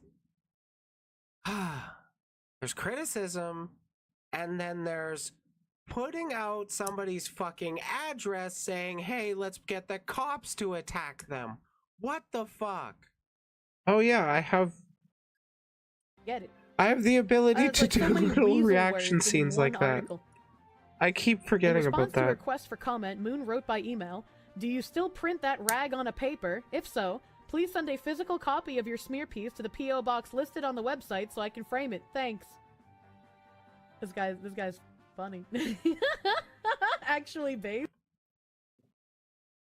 Calling a stalking website is smearing them.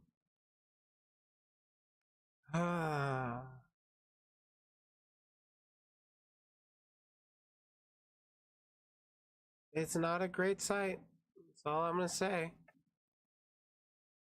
And I do know a bit more context about the Catful stuff. I'll go into that after this video. The campaign against Kiwi Farms began in earnest last summer.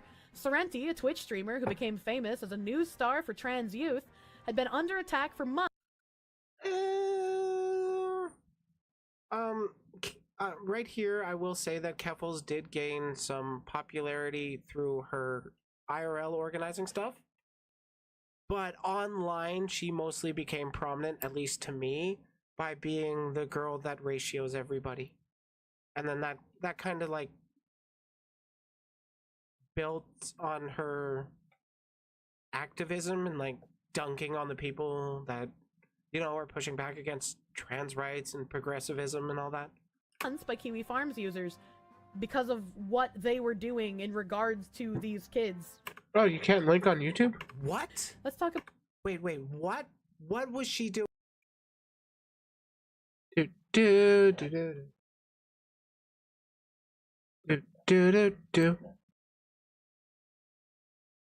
I catch up. Yay.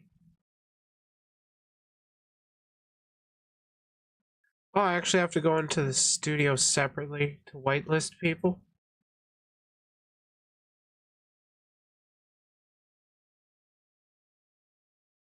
Where the hell do I do that?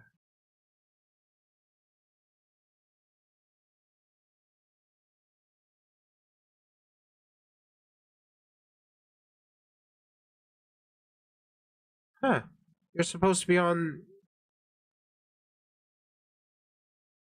Why does it not let links post? That's so weird. Because, like, it's supposed to be enabled to do it. Plus, you're also an approved user, Joe.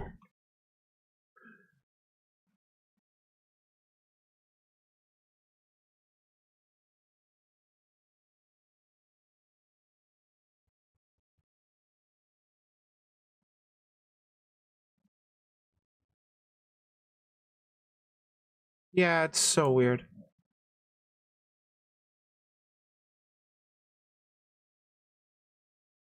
Doing?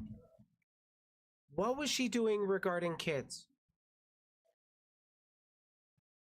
You gonna back that one up, Kirsch? But the GoFund, yeah, let's talk about the GoFundMe and how that money went to drugs. Let's talk about all the fleecing that they did. Faces scam allegations after revealing drug addiction since starting GoFundMe campaign last year. Wasn't that... That one I actually don't quite know about. I do now. I should actually look into that one. After the bathtub hormone cocktails. Excuse me. Okay, the GoFundMe? You think only approved mods can?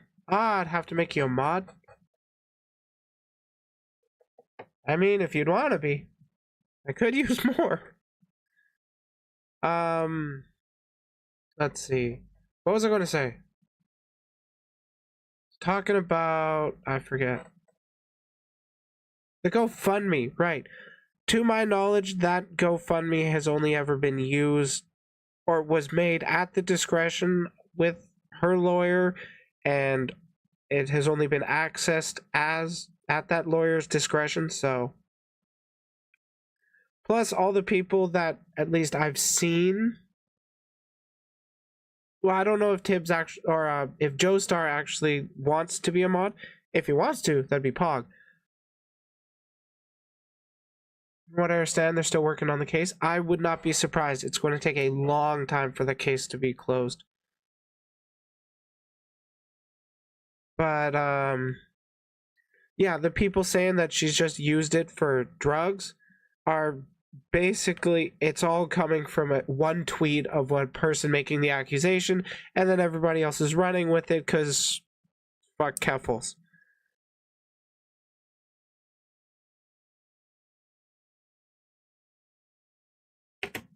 From her home. DIY hormones can save lives. They save more lives than fucking kiwi farms. In Vancouver, Fong Jones heard about the harassment against Sorrenti and immediately recognized the tactics. Fong Jones had also been targeted by kiwi farms beginning in 2017. I don't even know who this Fong Jones is, but I'm just assuming they're a bad person because, like, anytime someone says that they have been outed by kiwi farms, I'm just like, you've probably done something. There we go. Like, kiwi farms once again, so bad person because bad. Okay, I'll finish this actually, because we're pretty close, and then we'll go check out that new Kirsch video. Woke dildos. I love the concept. And like, you can just make an account, can't you? And just out. Also, she is lying about the drug thing. She might be talking about the Catboy Ranch. Like, I know. Oh yeah, the Catboy Ranch thing is, that was what she was originally accused of, like having a Discord where she was kind of grooming people or some shit with the Catboy Ranch, and that just wasn't true. And then to dunk and make fun of her detractors, she called her current Discord server the Catboy Ranch. It's actually pretty funny. Giga Stacy move. Keffels struggled with drug addiction and a lot I would of really appreciate it, Joe. creators that like she was close with had helped convince her that rehab was necessary. Like, she did go to rehab, and this Kirsch is just bringing it up. Liz Fong Jones is mostly known on the farms for consent accident bit. I have no idea who Liz Fong Jones is, but I wouldn't be surprised if like somebody like Vosh was on the Kiwi Farms list because he made an argument equivocating child slavery and child sexual exploitation as both being bad. He might have phrased it a little poorly, so that way, or so then people had clipped that out of context, and now he's called a pedophile over that. Age 32 and 33. Yeah, that guy got called a pedophile because he said both child abuse and child exploitation or child slavery are bad. On that, that part is true. However, she is combing the money instead of suing the police department went to drugs. Right. She was suing the police department because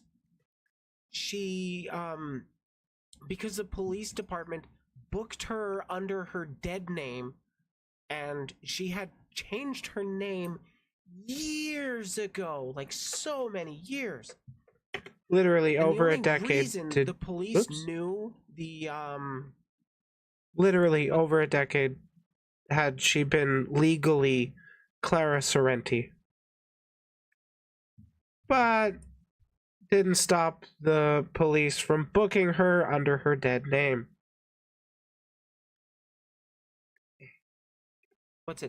knew her dead name was because somebody from Kiwi Farms sent an email out from her or posing as her saying she's going to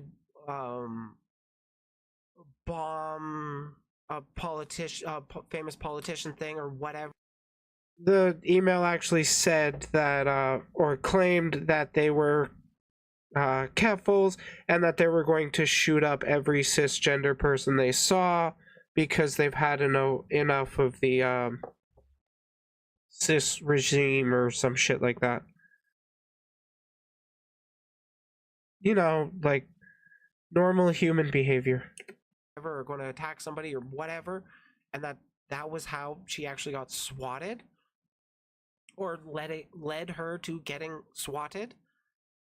The police had, from my recollection, had shown up at gunpoint to arrest her, take her away, book her. They took all her electronics, her computer, when, you know, streaming is her livelihood. She lost all of that. And all of the evidence was put under her dead name when she's been Clara Sorrenti for, I'm going to say at least a damn near a decade, if not longer. 17. Like hell, that story about what happened with Clara or Keffals, and like, don't forget she was sexually harassed by them. Oh, of course she was. She's a cute trans girl that's being booked by police. It's going to happen, unfortunately. God, I legit feel bad for her. What do you mean about the image based of a forest on the triangle moon? Sure. 100%, yes. But, what's it? I was gonna say, like, what happened? Okay, yeah, the Keffals GoFundMe was to raise money to stop or to pay for her legal fees, which cost upwards of around $60,000, I think, roughly there. And then people saw the GoFundMe, gave her money, and then she raised like 90,000 or something, which I don't have a problem with, because she said what she was using the money for, which was legal fees, and then got more money. When people can see how much money was already raised, they saw that she had enough and then decided, I'm going to give you more money. To my understanding, that's what happened. You can confirm with... actually, there's a video about it where Keffels talks to Vosh, of all people, about what happened to her. And this Getting is close where to my finishing knowledge is these coming from legs. Woo. regarding that. It was a pretty good convo, given the circumstances. Wait, no. For those that don't know, Jagmeet Singh, yes, it's pronounced Jug, is one of the leaders of one of the main political parties in Canada. And even he said support Keffels. Even one of the biggest politicians in Canada was talking about this. In, like... Yeah, that got vote massive NDP if you're coverage. Canadian. Do it. Do it. Do it. Do it. Do it. Do it. Is the bitch done yet? No, no, she's not done. She's not done for another 2.5 minutes. Why would I trust you? I don't trust you. I'd say that goes both ways, Kirsch. I trust the cute little bird, not you. Lorelei had never heard of Kiwi Farms and was distraught by what she learned from Fong Jones' presentations.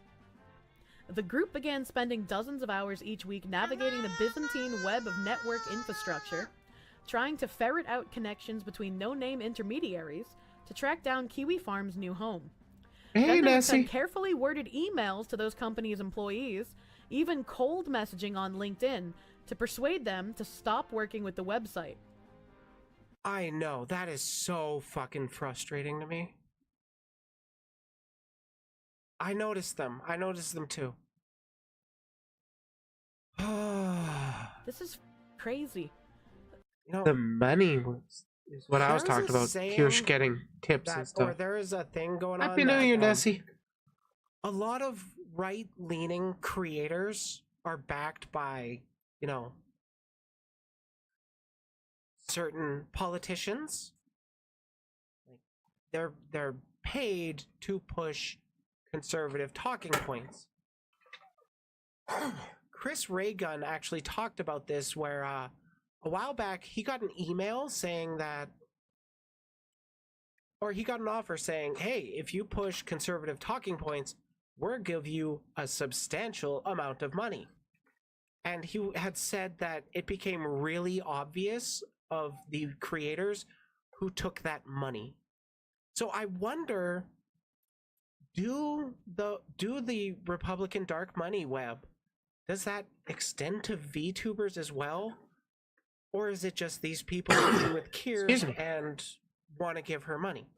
Thanks for It's stopping by. nothing Hope you wrong have a with good giving night. money to your favorite creator. I worry. I worry. That's it.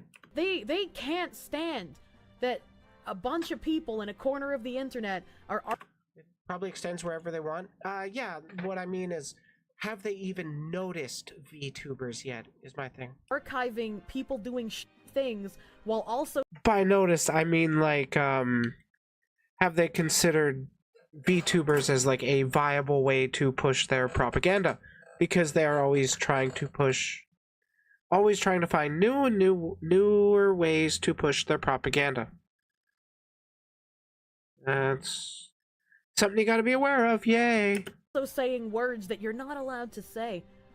Those Doing shit things like raising money to pay for a lawyer when you get attacked or essentially harassed by the goddamn police?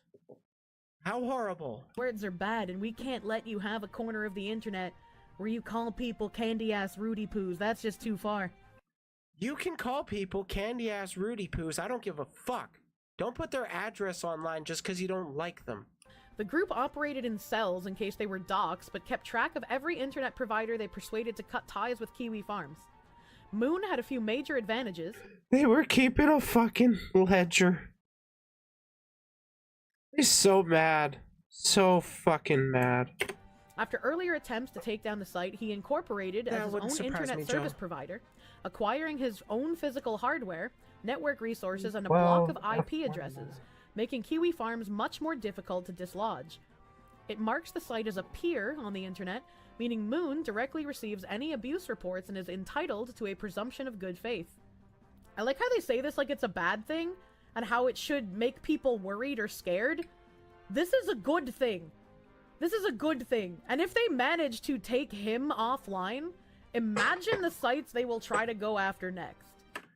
Yeah, the website that has driven at least 3 people to suicide is a good thing. Kirsch, do you understand what you're saying? Like, even if you are someone who for some reason, like, genuinely hates everything that the farm stands for, you need them there.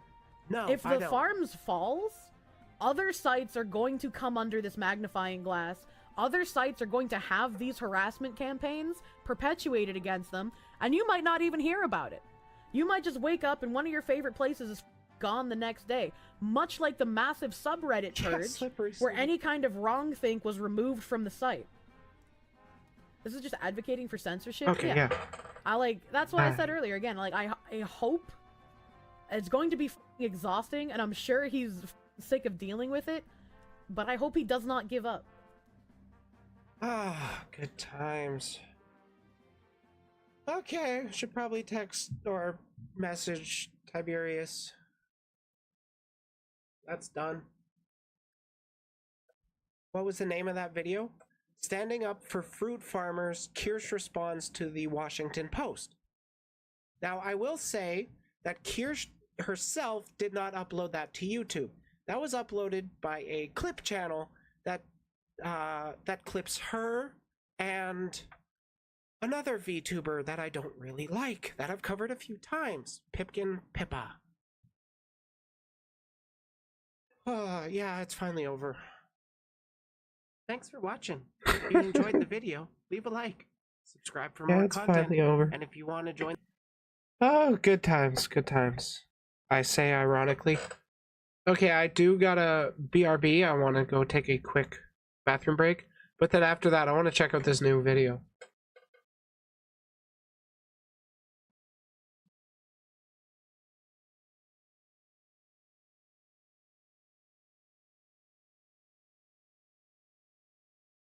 Four minutes. I don't really oh shit. care.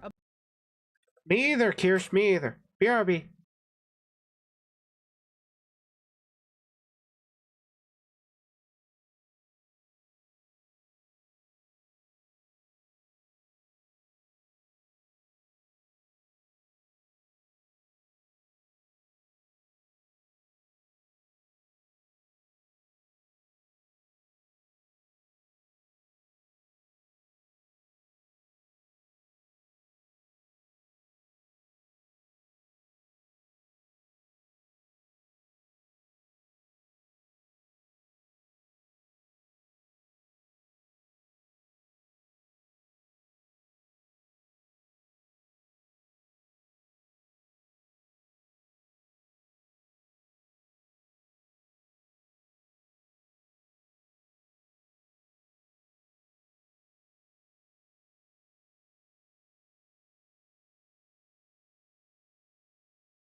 Did you record that second? What?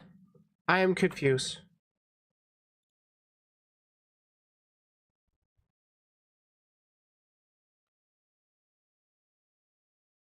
I've actually got noms coming pretty quick, so we should probably find like a bit of a longer video to listen to.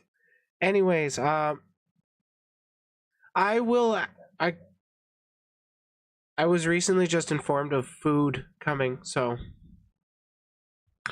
I'll actually hold off on that just a little bit.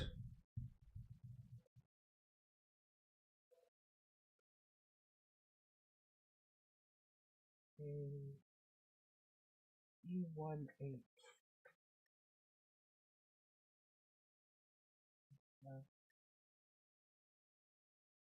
B H? Yeah, I need H.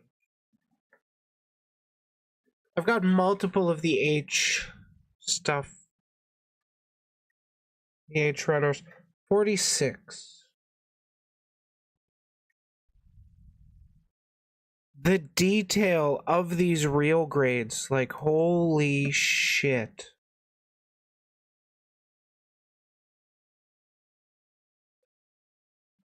E1.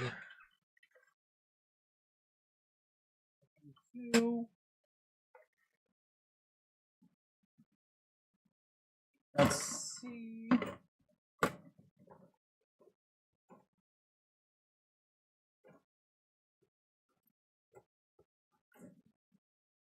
E1. Found it.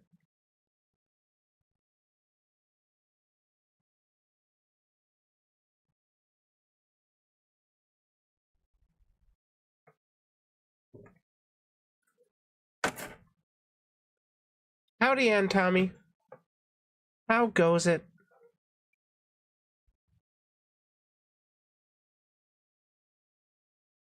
Okay. This goes. What?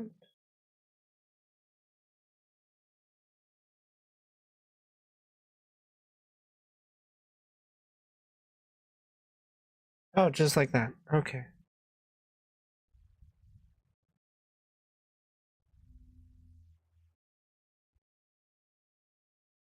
It's going to be hard for the camera to see, but like there is some nice color separation with the reds here. God, I did not do well enough on those nubs.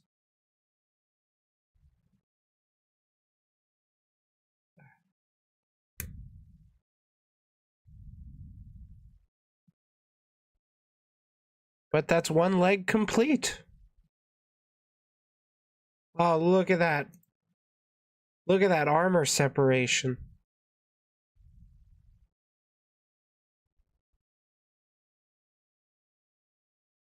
Love it.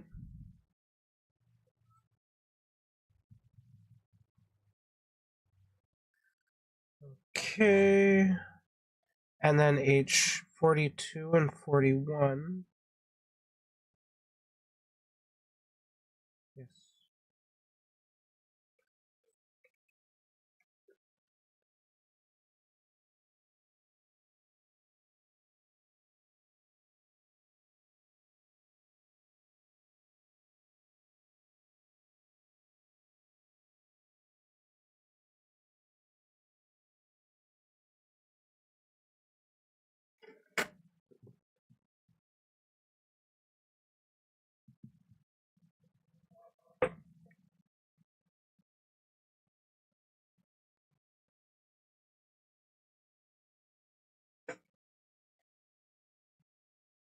Tightly fit the parts. Oh my god, I hate when they do this.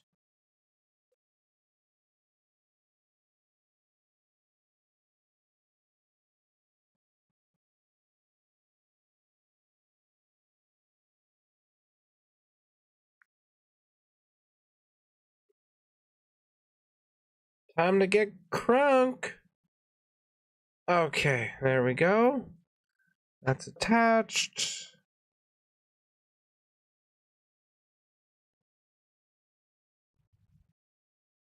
And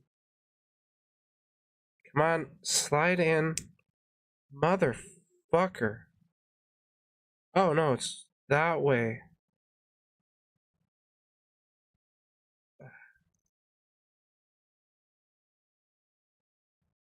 Okay, that is officially one leg complete.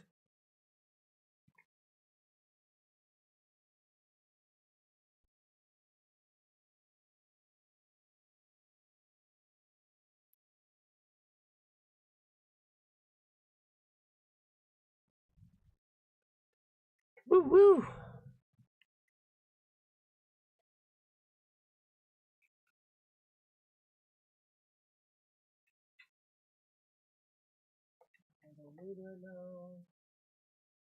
This one I do.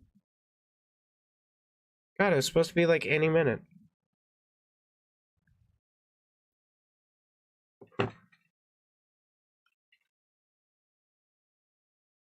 Maybe I could have recorded that little segment, because it's like 4 minutes long of a Kirsch video. I don't know. We'll find out.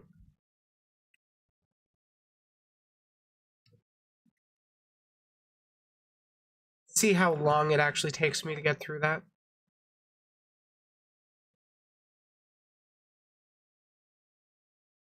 E1, I want E2, right?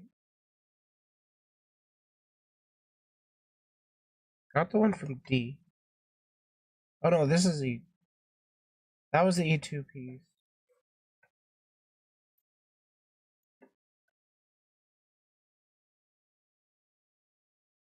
Oh, I think it's finally here.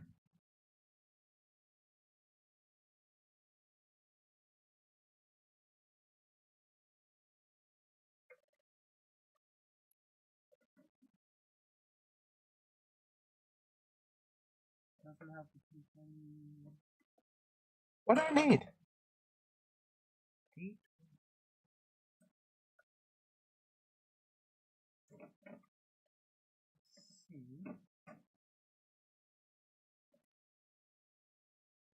I already got that D12.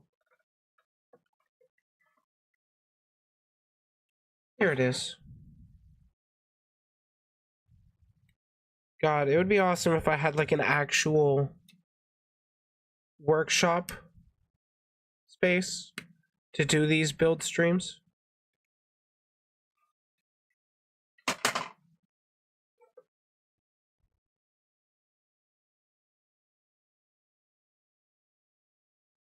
I really, really hate how they put the gates, the plastic on these. It's actually really frustrating.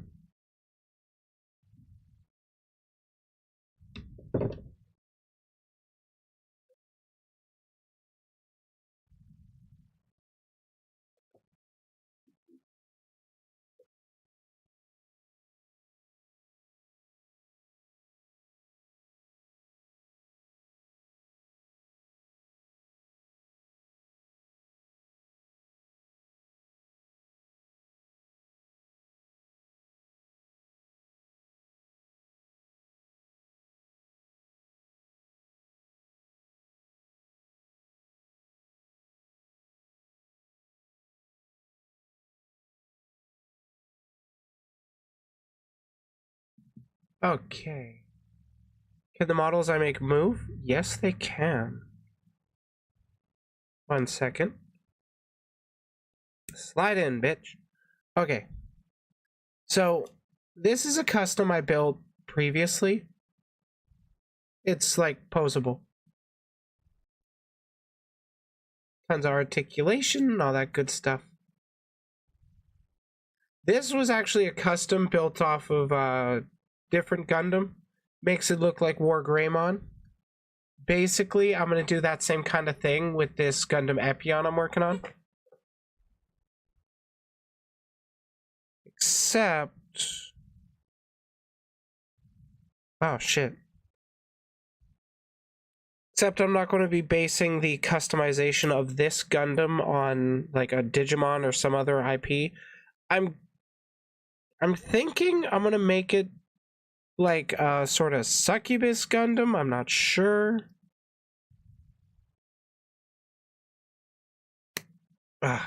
It's going to be a long process.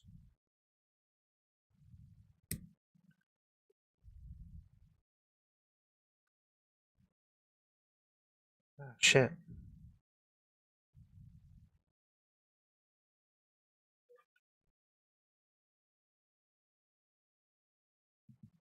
Maybe it might just be designed to look kind of like my VTuber. I haven't 100% decided what aesthetic I'm going to go with a custom. I just know this is the suit I want to base a custom off of and then turn that into a Gundam girl for my VTuber.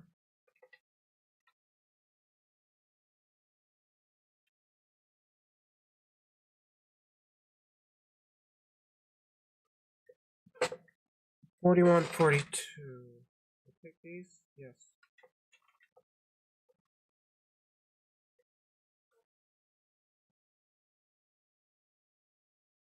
Okay, I'm just going to finish the legs, and then I'm going to have a little munch, and we will... You know what? Actually, might go over another video. Something that I don't gotta super really respond to.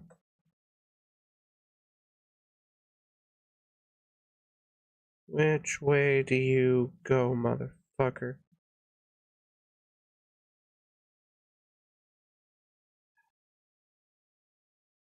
You know, I do like sexy robots, though. So, I don't know.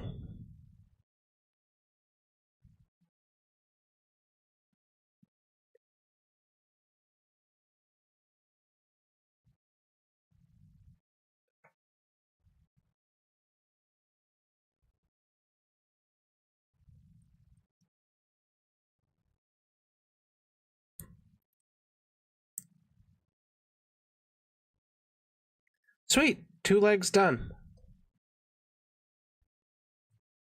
Not standing up, then. Perfect. Okay.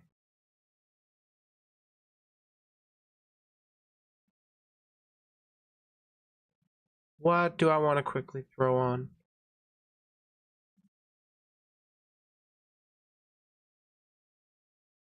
Good lord, my latest videos hit 600 views.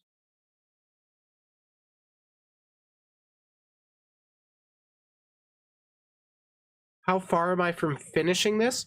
I just have the legs built out of...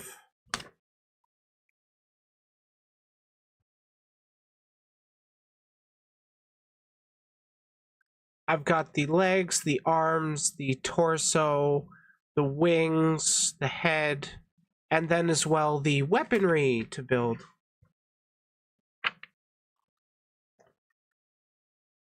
Oh, it's a sweet looking suit. I hope it shows up well.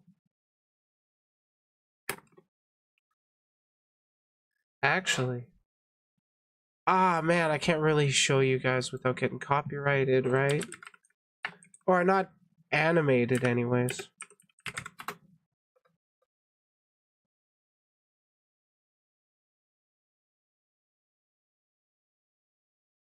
Picture from eBay.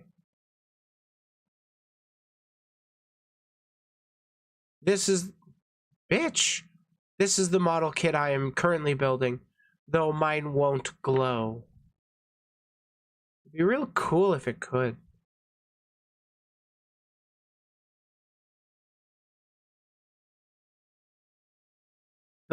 The articulation on the legs, though. You can go pretty flat with the ankles, and like, you got a lot of range. This is honestly a pretty nice base for... Well, the feet are a little weird, but like, turns into a double-headed dragon.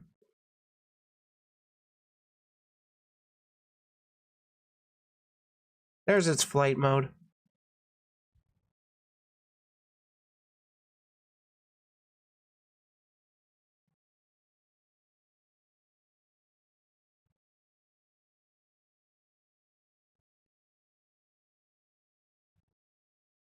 Yeah, like, the articulation available on this is just wonky. It's so great. Anyways, what are we going to listen to while I munch?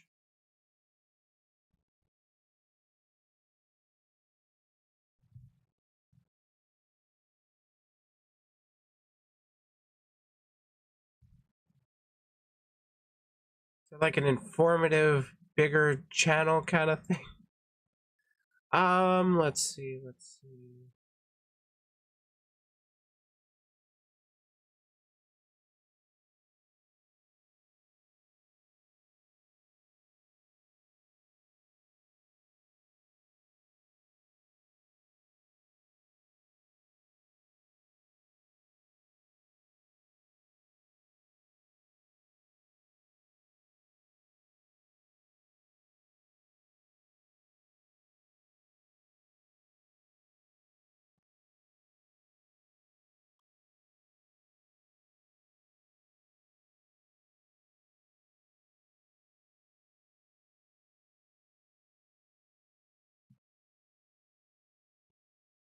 I kind of want to remind myself what the hell was the.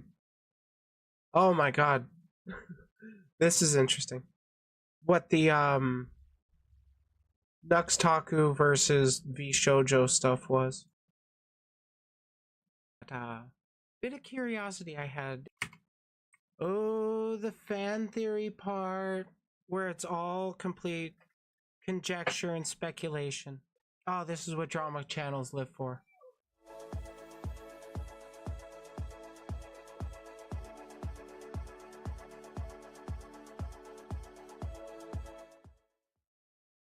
I did actually end up DMing M regarding that bit of curiosity I had from his Vshoujo Paradox video I had covered a while back. And, well, he sent me a video. For clarity, in that video, he had made the reference that now this isn't exactly the thing I would say is the worst thing that Vshoujo has ever done. I was like, wait, what was the worst thing? So I asked him, and then he sent me this. The video called The Nuxtaku and Vshoujo Mystery.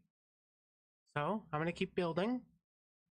We're going to find out what the happened with Vshoujo and Nuxtaku.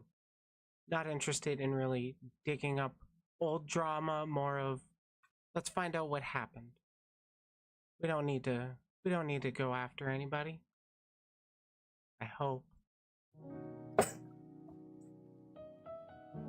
VTubing is a relatively new form of content creation, which has grown exponentially in the last few years. These animated rigs serve as the faces for a wide... Send me the video? Oh, the person that made the Vshoujo Paradox video that I had covered. And like I was asking him, so what was the worst thing that, in your opinion, that Vshoujo did? And well, he sent me this video that explained it. Oh yeah, it's also hard to tell when I'm talking about him sometimes, because like his name is EM. I forget what it stands for. But he's pretty pog. Wide range of creators, both big and small, raking in millions of views each month and aggregately making tens of millions in ad revenue.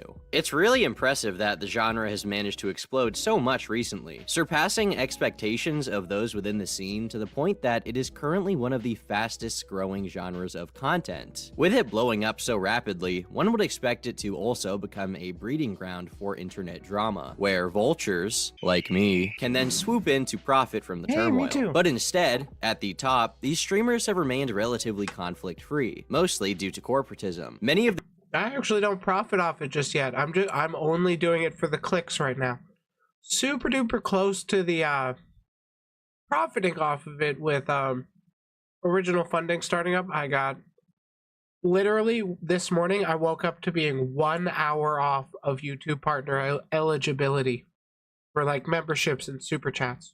The biggest names are signed to agencies like HoloLive and Vshoujo, the former of which keeps their talent in line to remain as advertiser-friendly as possible. But recently, the latter of these organizations has gotten itself into some drama of its own, with a prominent creator, to the point that they are under fire for what many allege is not just negligence, but actual lies. But before I can swoop in, let's meet the players. To say that VTubing is new would be an understatement without elaboration. Vshoujo itself, while being an extremely successful business, is relatively new, launching as recently as November of 2020, with 7 streamers: Neanners, Melody, Zentreya, Silverveil, Iron Mouse, Fruit, and Hajime Hime, whereas other groups focus...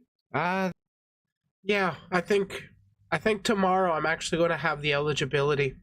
Because, like, a lot of people have been actually checking out my stuff since I made a tweet or two about it. The original... I need more weed. I forgot how many that actually was. Focus on YouTube, all of these girls have amassed huge followings on Twitch, where they frequently pull very large viewerships. We're gonna make it out of here alive. You really think so? Snap out of it. Come on, Sensei.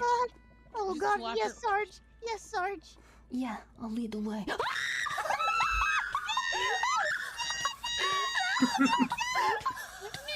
Okay. But I'm gonna be real. I just don't get Minecraft. Like I played it a while back, but I don't get Minecraft content. It's like kind of just maybe it's just the stuff I've seen. It's like all screaming. Thomas the Turkey? Yeah, Turkey Tom. unlike the business model for some other VTuber groups, multiple of these girls had large followings before joining VShojo. Being in the group simply promises unique business opportunities for their pre-established fan bases. It's also important to note that VShojo is the only American group, whereas the others are based in Japan. While it's unclear exactly how there are more than just like Hololive, Niji-Sanji, and VShojo. Those are just the most prominent ones. We need more. Honestly, I think we do need more agencies like VShojo. But like, you know, more interested in helping smaller creators with great talent actually achieve their potential. Can't even make another one of those with the other. How many employees they have, it's safe to assume that it isn't exactly housed in a massive office building. The service itself was co-founded by people from the content creation scene, who have a history in building online businesses. While these personalities do get a little zany from time to time in general, many of those in the audience see VTubers as comfort characters. They are hardly on the edge of their seat waiting for some conflict or controversy to occur. And then there's Nux. There is the thing to be said about how parasocial relationships are exacerbated with VTubers because, you know, we use the anime persona that has that separation of fantasy and reality kind of grade. If you see an anime girl talking to you on the internet, there's no way it's a real person, right? Of course not. Never is. Nux Taku is a YouTuber and streamer.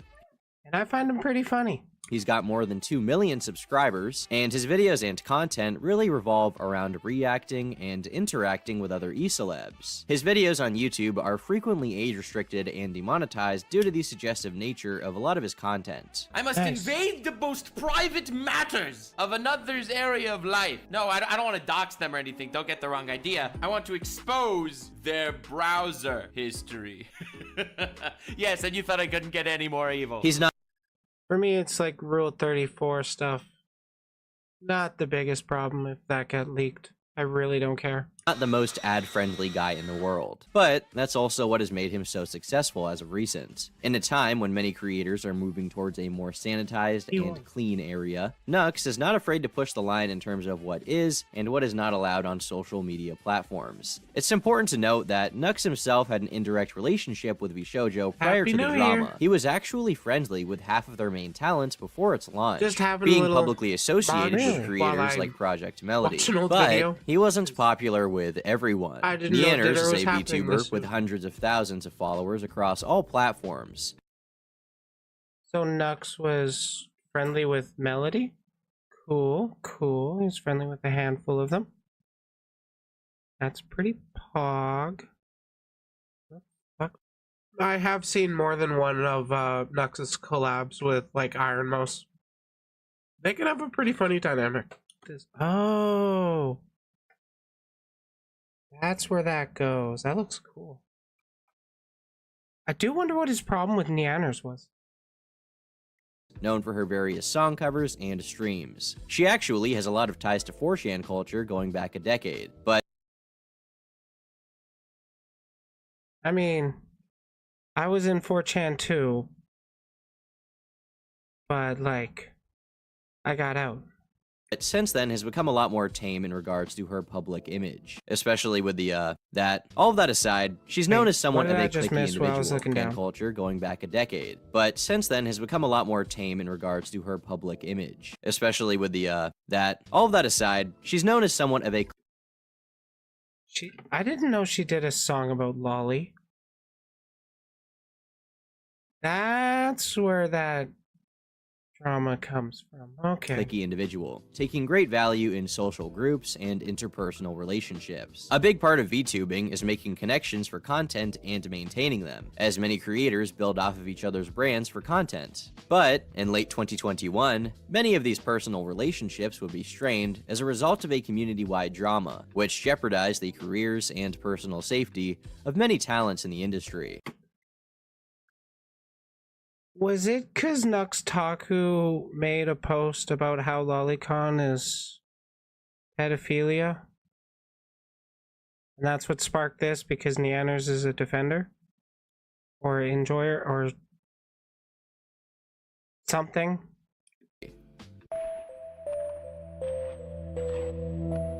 In October, word began to permeate the VTuber community in 4chan threads and on Twitter about what was, supposedly, an individual or group of individuals who were committing malicious acts against VTubers. This included attempted hacking, doxing, and swatting of various...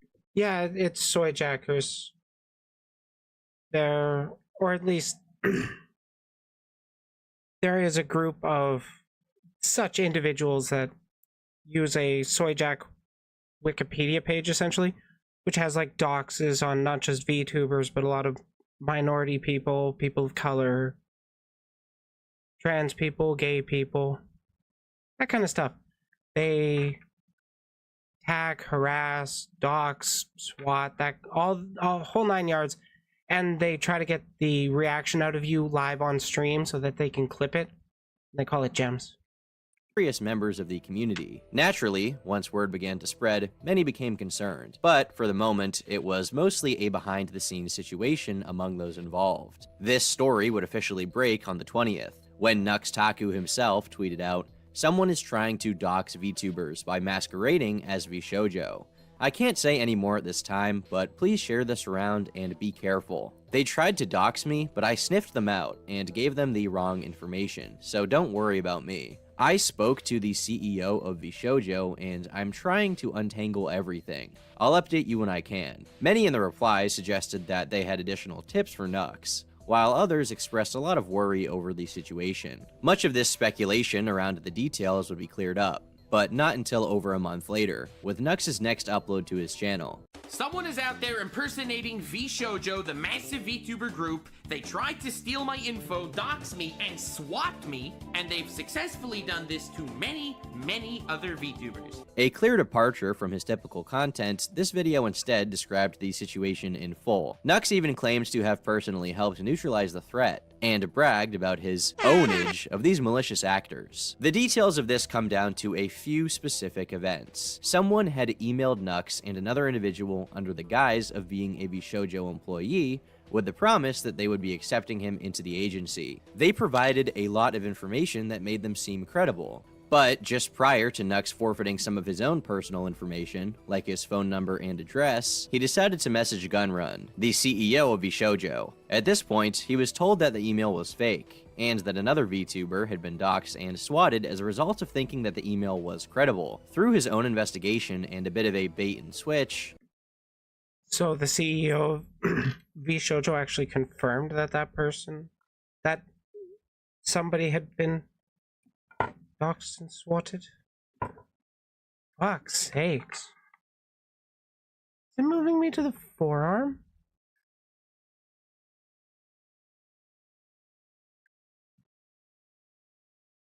Oh, the upper arm's tiny thing. Nux managed to get this person's information. Nux also says here that the I first knew of Nux as a friend of Lost Cause, Weave YouTube Man, knew Nanners as the Pump song. Pump song? I'm out of the loop on that one. I know the Pump meme. What are we going to do on the bed on A-chan? I know about that. The video itself directly involved Gunrun, the CEO of Ishoujo, as well as law enforcement. We found 2 of his YouTube channels, including this video where he is actually admitting to quote-unquote being the best swatter ever. Get a look at this. See, I told you guys I was the fucking best swatter on fucking Discord. This is the most horrible thing you'd ever hear. Do you realize that people die of swatting? This video, titled How We Caught a Swatter That Doxed 12 VTubers, including myself, got quite a bit of information out to the public and received a considerable amount of attention. And the audience's reception of this video was positive. It's a very interesting subject. There's some drama, there's some investigation in Discord DMs. The video is basically a point-by-point about catching a nefarious individual. Vshoujo themselves posted a statement shortly after its release as a thank you to Nux. This all seems to be going pretty well, pretty chill, pretty smooth, but the fuck ruined it. Yeah, the those subtitles called it the best water, but that guy was claiming to be the best swatter. Saying, "We appreciate you working with us. We've added our own response here to the events." They had publicly co-signed the video, giving the community a clear reason to feel that everything was now at ease. The malicious individual in question had their personal information successfully sent to law enforcement. With swatting being a chargeable offense, it seems they would be getting theirs in due time. Fellow creators now had plenty of information, so that they themselves could be cautious of any copycat offenders. It was great to see the resolution to a very scary situation had been reached. Yeah, it got way worse.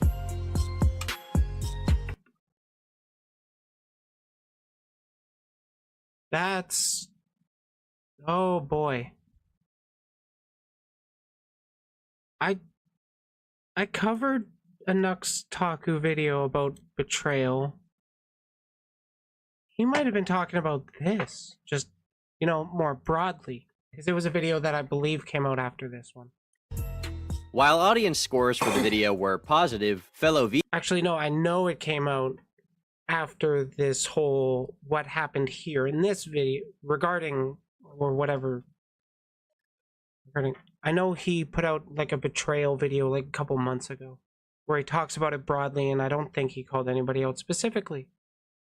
VTubers posted statements of condemnation for Nux's video. They claimed that the very existence of the video jeopardized the safety of the entire community by giving attention to the swatter. They claimed that the information out there could lead others to do the same. And so their argument is, don't report on a thing because there will be copycats of the thing.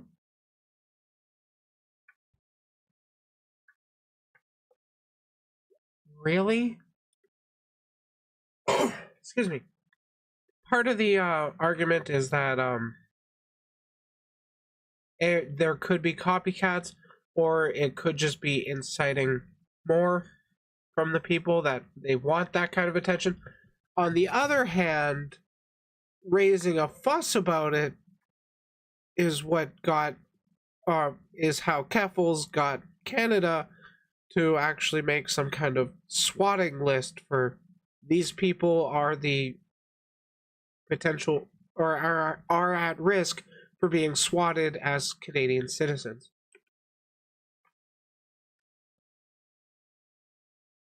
I mean, yeah. Do people not realize that?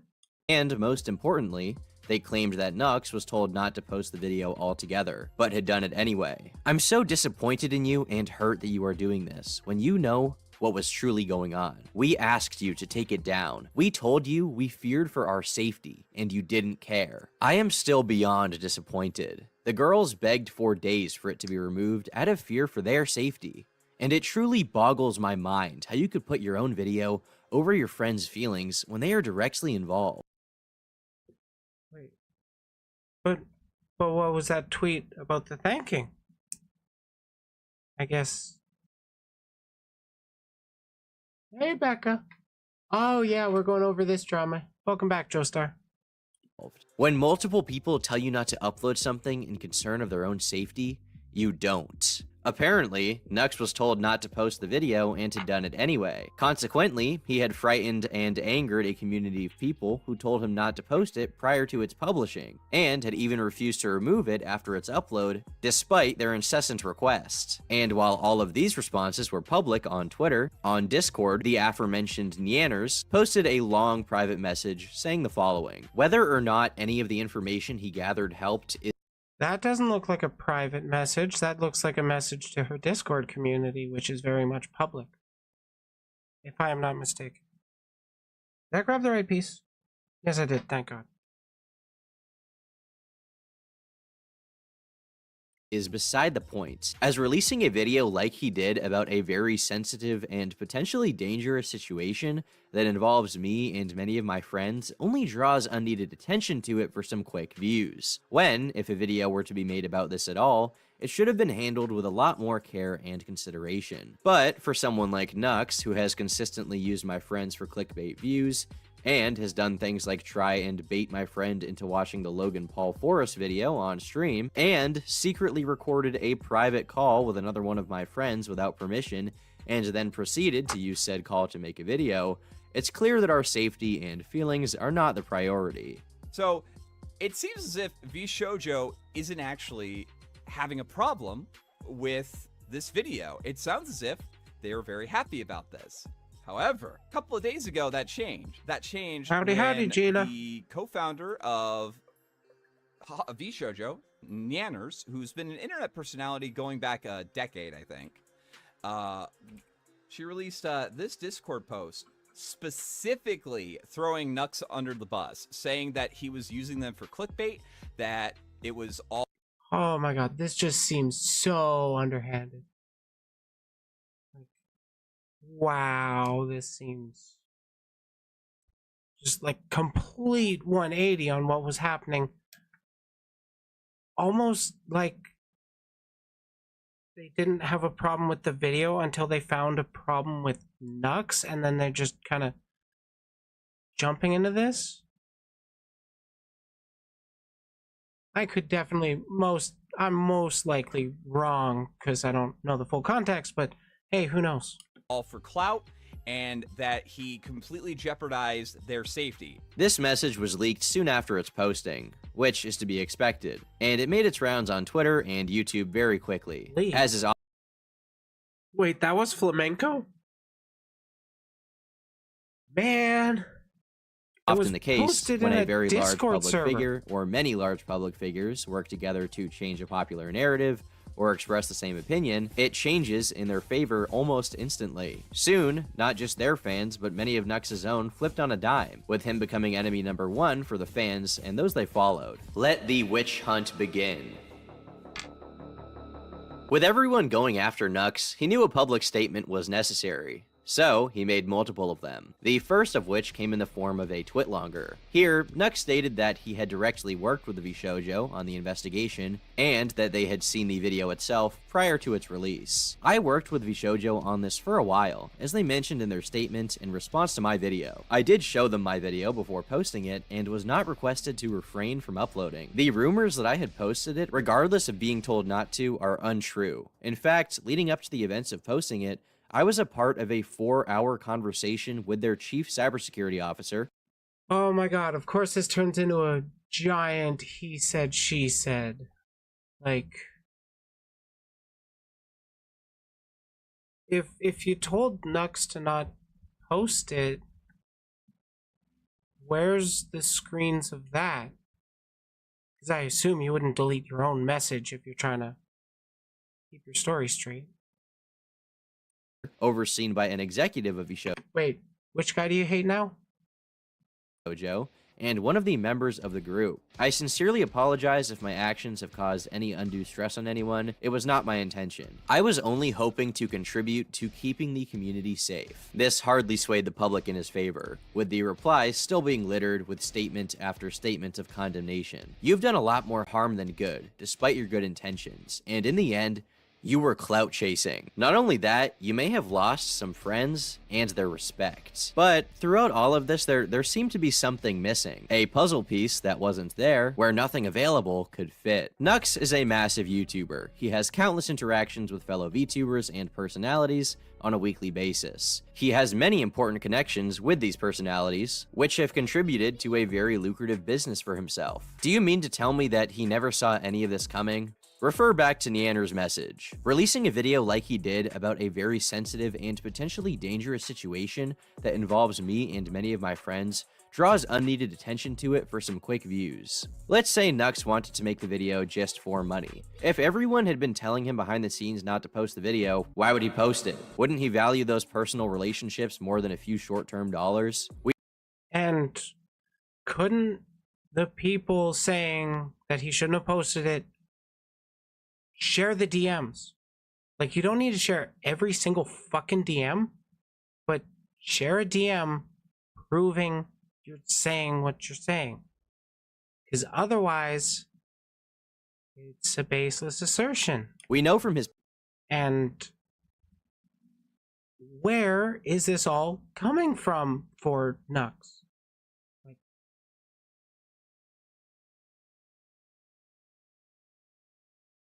Turkey Thomas far right?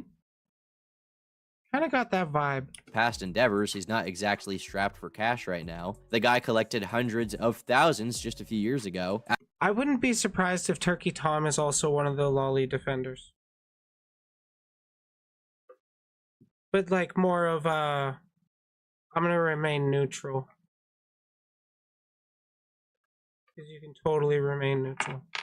After having issues with YouTube payouts prior. All at once, hundreds of thousands were transferred to his bank. So why would he rush to get out this video? But we all know that there are motivations beyond money. Clout, views, status. However, none of these seem to make sense either, unless you want to believe that he is genuinely developmentally disabled. Even if he... Yeah, like, he's already got 2 million on YouTube. Why would he need more clout unless he was just a completely vindictive person? And I've watched his videos since his shadow ban, quote unquote, where he does a lot more broader talking point video or just commentary videos where he's talking about stuff. And like, he seems like a genuine person to me. A little eccentric. He was trying to use this for clout, he had to have foreseen the eventual call-out being way more detrimental than whatever promotion he got off of one video, right? It's not like the video was going to get 50 million views. It's a relatively niche situation that really only applies to VTuber fans, of which there are many, but it's not viral content. Something clearly did not add up. There seems to be a strong misunderstanding, but people are attacking each other left and right, and people are dogpiling Nux, and people are really good friends with Nux. I like Nux as well. I didn't say anything the entire situation, and I felt like it was one of those situations that, number one, should have been handled privately. Nux removed his YouTube video about the situation quietly as the community continued to dogpile him. Nux decided to respond again, this time with a video. Included were screenshots and a pretty detailed timeline of events from his perspective of what happened behind the scenes. Specifically, there were DMs released that seemed to indicate Nux had full approval from VShojo's cybersecurity expert to post the video before he released it. This, at the time, lined up with what they had said publicly. When I brought this to the attention of VShojo, they told me that they knew this was going on for a while. Never said anything publicly, and as a result of that, I felt like VShojo put me and others at risk. Before posting that video, I was in a group chat with the CEO of VShojo, one of the girls, and the head cybersecurity officer. VShojo acknowledged that they knew about this swatter for a long time and did nothing publicly. I didn't make the video to endanger anyone, as the culprits were already brought to light. They acknowledged that they have no problem if I publish this video, and it's entirely my right as a victim of the swatter. Nevertheless, I showed them the video before uploading so they could let me know if I should make any changes or ask me to potentially not upload at all. They asked for changes like blurring things and denying the culprit's notoriety, and I complied. My brother was the only person person that asked me not to post the video because he was afraid for my safety beefing with us water, but I thought it was prudent for the safety of others in the community, and Vshoujo mentioned that they appreciated me doing this public service announcement. I'm not saying this as a criticism of whether or not you should do a video. That is entirely your right to do so as a victim, and we don't have a problem with that. I appreciate that you are doing a public service announcement. Keep in mind that at this point, despite what many were saying, we had seen no evidence that Nux was told not to post the video prior, only that afterwards some of the girls were upset with him and that he didn't remove the video immediately. Meanwhile, Vshoujo quietly deleted their own public approval of the video. Many took this as a tacit retraction of their own support, which would be validated just one day later, with a long statement from the company itself and their CEO. Titled Addressing Miscommunications,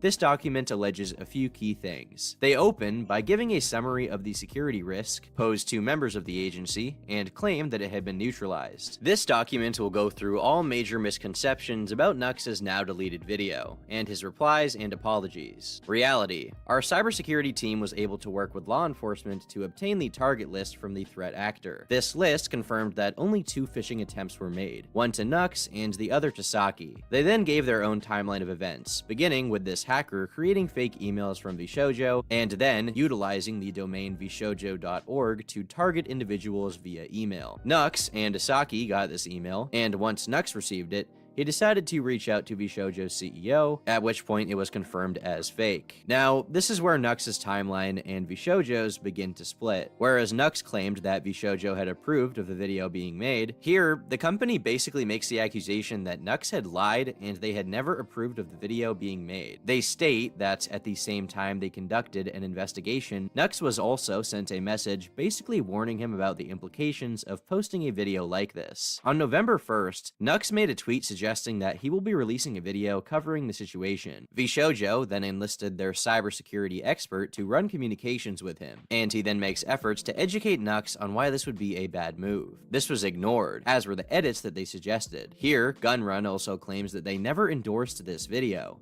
In fact— Wait. You said there was claims. Phoenix made efforts to educate Nux on why this is a bad move, and which are ignored. Well, here's the thing. I don't think Nux really did anything wrong. Not with talking about this, or not with the video that he put out.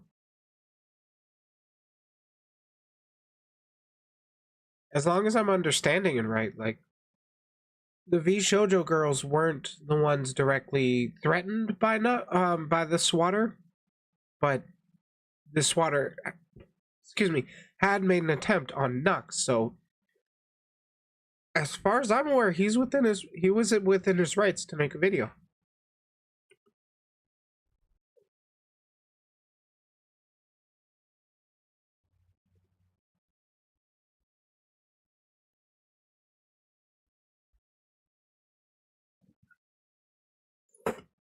Well, that is pretty warning. Appreciate that you're doing public service announcement, and then isn't the problem at all. The comment is narrowly specifically about praising that one fan that reached out. I'm 99% certain that is a fellow member of the harassment gang and not a fan.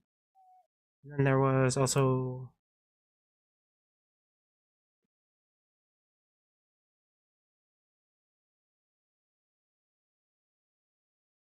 they're aware of it.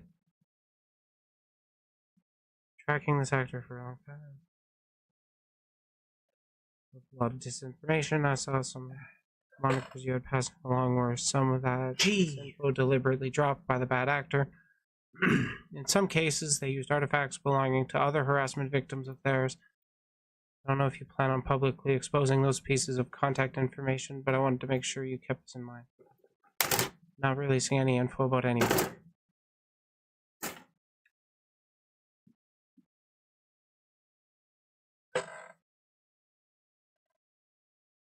$32 and $33. Yeah, I'm not really seeing that claim about Phoenix. timeline and Vshoujo's Discouraging begin it. to split. Whereas Nux claimed that Vshoujo had approved of the video being made, here, the company basically makes the accusation that Nux had lied and they had never approved of the video being made. They state that at the same time they conducted an investigation, Nux was also sent a message So, like, they were aware of the video being made, but didn't actively tell him to not do that? Well, they I'm not claim that they seeing- told him to not do that. Their information years anymore. It help though. Sure you were that this individual impersonating Vshoujo is driven by attention and are afraid your tweets or any potential content make shining a larger light on this would further encourage them to target you, VTubers, including Vshoujo members and others, in particular important, as the person has not been arrested yet and we're trying to assist police. We're afraid of interfering with police investigation. I am a Want trans to make sure that this was passed along. Let me know if you have any questions though. Where is it? My experience, a lot of investigations don't end up following through. I know a certain person that really should be behind bars, but nothing's been done because, well, cops don't care. Okay, which way is this going? I mean, that's pretty normal with far-right channels, isn't it, Becca?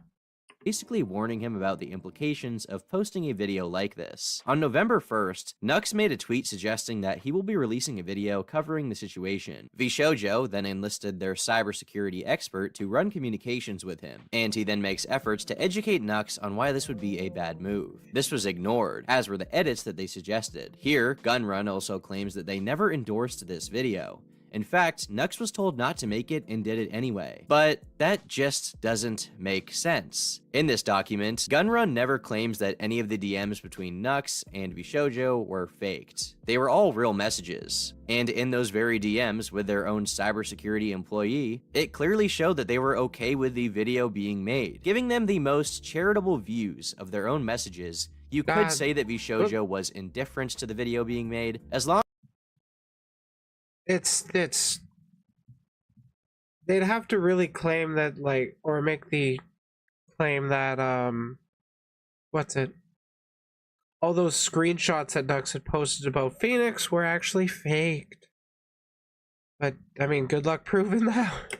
as necessary edits were also given to the video. And that's the most charitable you could possibly give them. It almost seems like they wanted it to be made. They said that they appreciated the PSA. And as I said earlier, afterwards they posted a public endorsement saying that they liked the video and had more of their own details to add. Thank you for working with us, Nux. Does this sound like they didn't want the video to be made? Vshoujo claims that this post was just Discord diplomacy. They say they wanted to give strong warnings, but in a nice way. Remember that Phoenix is treating Nux as we would any media professional, hence the polite tone. But if your way of asking someone to not do something is telling them you are fine with them doing it, saying that you appreciate them doing it, and afterwards thanking them for doing it, then you cannot be surprised or even critical of them when they decide to do that very thing and you get upset after the fact. The communication here was absolutely abysmal, and once again, a piece of the puzzle was missing. This specific message really is the one that makes me think that Nux had no way of knowing not to post the video. Their cybersecurity staff member said verbatim, "I am not saying this as a criticism of whether or not you should do a video.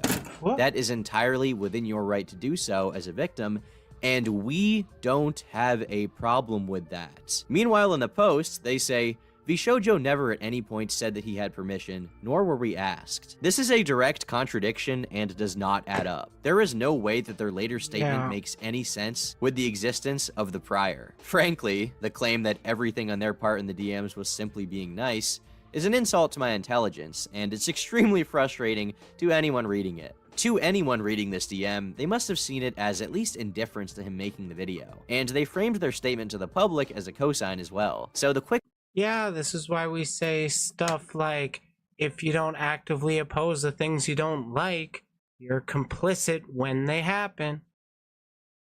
Especially if it's like, you're fully aware, and then after the thing happens, you're like, no, don't do that thing, but too late.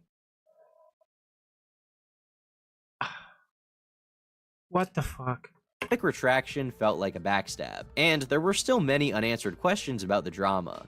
Firstly, why was there such clear miscommunication between Shoujo and Nux? How could this ever have happened in the first place? It's such a massive blunder. Is there any sense of professionalism here? Even if you want to give them the benefit of the doubt, the company's actions seem downright dumb as fuck. And secondly, why did the girls feel so hurt, despite the fact that it seems Nux was given approval to post the video? He did apologize for not removing it sooner than they had asked once it was released.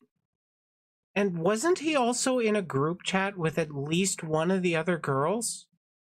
We don't know who it was because that was censored out, and okay, but like, that would be especially bad if he was in the group chat with Neanners.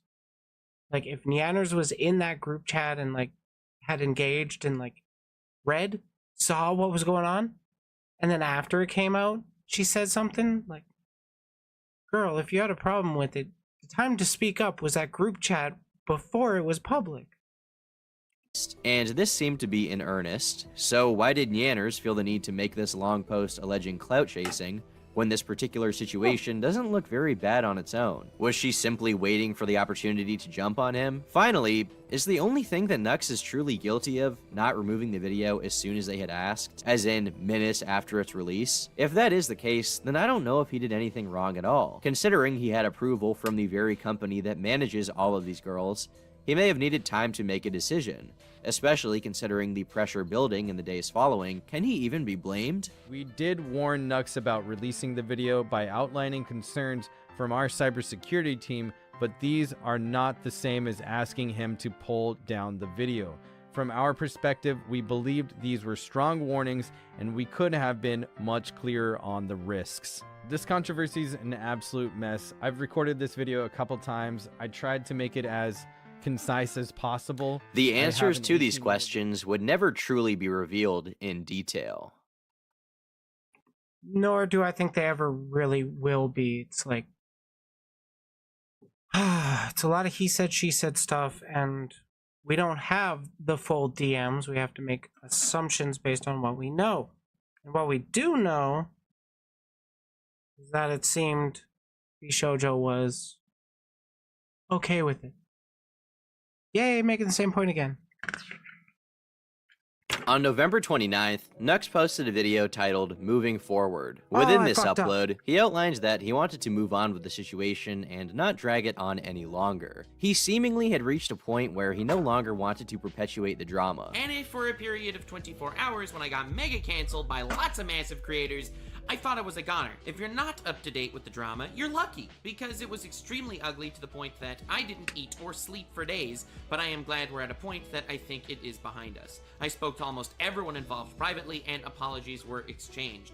I don't want to bring this up more because at this point, it already became much more of a spectacle than anyone wanted, and de-escalation is my top priority here. To emphasize this as my goal, I disavow the hate mobs, and I always have. Please don't harass anyone over this. In fact, please don't harass anyone, period. It's amazing that this even needs to be stated. It makes a thing to be said is that the harassment that you get, not only as a creator, but as a, or that that you can direct as a creator, is kind of inherent to the platform, but like flamenco, I've heard that name before.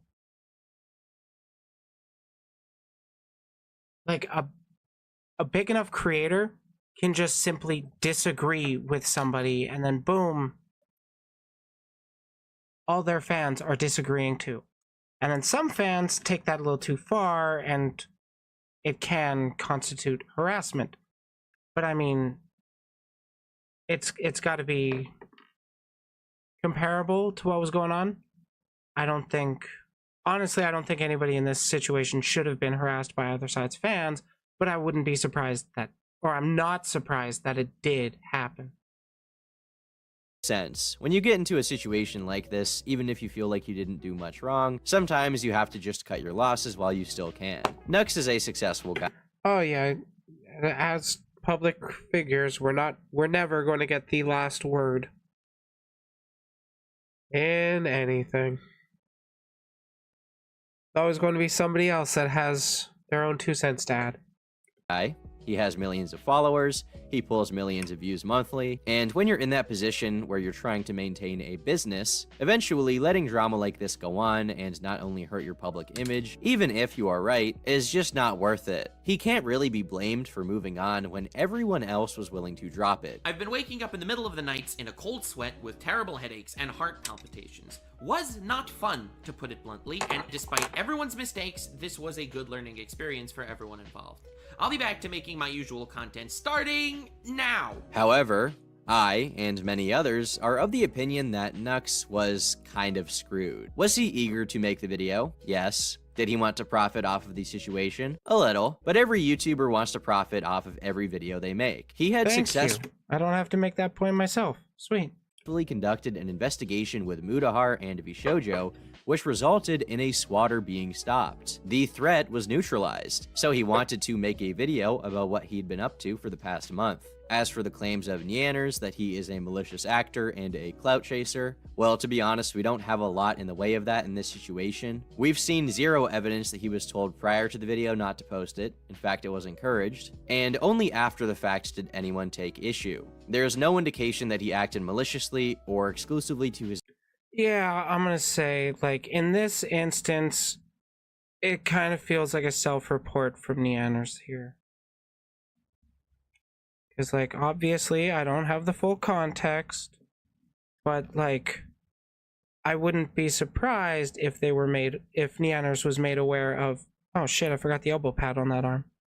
If Neanners was made aware of Nux's video, because, like, Nux, he's pretty fucking big, and it really seems to me like Nux was trying to get the people's involved attention, like, I'm doing this thing. What shouldn't I include? And then he's like, and then they're just kind of, yeah, don't worry about it. His own benefit whilst knowing that he would be hurting others in the process. And as a result, some of those who came out against him apologized in the aftermath. Now we have Neanners from Vishojo tweeting, "I'm sorry for the stress and confusion I caused. We've all learned from this and I regret how everything happened. We have all reached out in private to organize and clear the air with each other, and I'd also like to extend my apologies to all of our communities. Thank you. This all started because of a safety concern and the focus should have stayed on that. I'm really sorry. I let emotions get the better of me and reacted poorly because of an unfortunate miscommunication. Everyone understands each other better now, and there are no hard feelings." We also had Vebe saying, "To clarify, everyone has apologized to each other privately a few days ago. None of this is really... I mean, I guess I shouldn't be super surprised that a bunch of big name VTubers aren't actually going to be getting into the details, because what's happening, I'm going over some of my older content as like an ND of the year kind of thing, and I'm going over a video where I happen to be building something while I'm already building something this current stream. So it's getting a little wacky. What did I need? F1.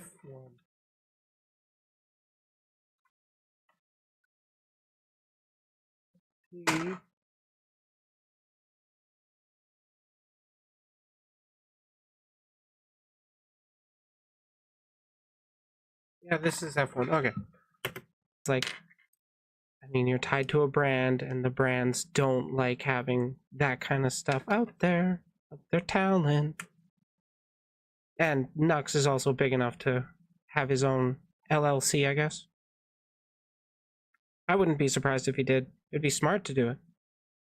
We've all learned a lot from this and we'll do better going forward. I would personally, since I fucked up publicly, feel the need to apologize to you for my part in this, and inciting people as well during this situation. As you stated, I do not condone hate mobs at all, and wish to move forward on peaceful terms. I am sorry. People are upset at the moment. I'd like to apologize for how this went down. Communities got involved, confused, and at each other's throats. I made a tweet that got people riled up. I wish no ill will upon Nux either. Apologies have been made behind the scenes, and I hope we can move forward from all of this and learn and reflect. Most importantly, I will reflect. To my community, I am sorry I put you in an awkward position. I never try to get involved in things like this, but they are my friends and I love them. Was it right to jump in? I felt and saw my friends being harassed by members of a community. So, yes, I had to. Could it have been handled better? I don't know. A lot of things have happened, and many things are unknown. But we are all here now. I want to move forward, which is what I'll be doing. The audience is quickly divided in two ways. One side, probably the larger demographic, is okay with moving on and is glad that the drama is over. Ah, the intelligent grown-up people. While others still have questions and really want to dig in. I'm not a fan of how this is ending. I don't mind moving on, but I don't approve of the basic apologies as a resolution. I believe there should be consequences to the actions of Vshoujo and the girls. However, Nux will not be getting a... They're talking about consequences, like there needs to be more harassment to the creators that they don't like. Jeez. I wonder who's really supporting harassment with that tweet. A formal apology, it seems, from some involved. Criticisms of Vshoujo are as warranted as ever, and the questions people have about the situation remain unanswered, despite many in the community expressing concern with the effectiveness of the organization. Many on the cybersecurity side of things scrutinized their actions in the days following, and the company as a whole took a huge hit in terms of its reputation. This brings me to my conclusion about Vshoujo, because unlike what I thought before, Vshoujo actually put us in a lot more danger than they let on. Vshoujo's statement that they got the target list of the doxer and that only 2 targeted people were doxed can go straight out the window. That no longer matters because several people are working together to dox VTubers. Yeah, it's not like 5 or so. It's a lot. It's more than that. Again, there is a Soyjack Wikipedia, essentially, a Soyjack wiki about the different victims of these people, and they celebrate it. But we can't. What can we even do to really stop them? The police don't really do fuck all.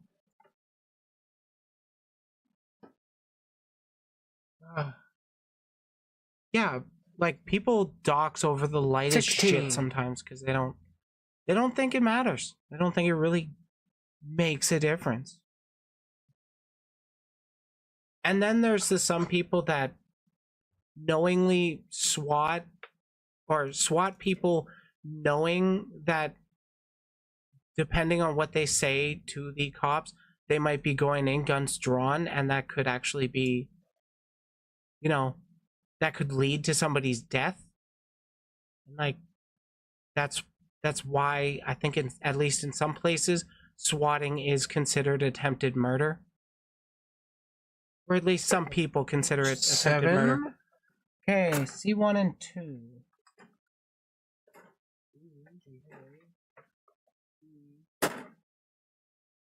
C. The nice thing about building a model for a while is you get used to the colors. Or like the numbers. While trying to remain neutral, still questioned the entire thing and wished for everyone involved to make up amid some mistakes. I do not think this was like an evil thing where 8 girls got together and was just like, let's destroy man. Again, lots of miscommunication, a lot of mistakes were made. With so many questions being proposed, many have come up with their own potential explanations to fill in the gaps. Oh, the fan theory part. Where it's all complete conjecture and speculation. Oh, this is what drama channels live for. Now, for the next part of the video, we're going to discuss a few theories that have been tossed around for how this could have happened.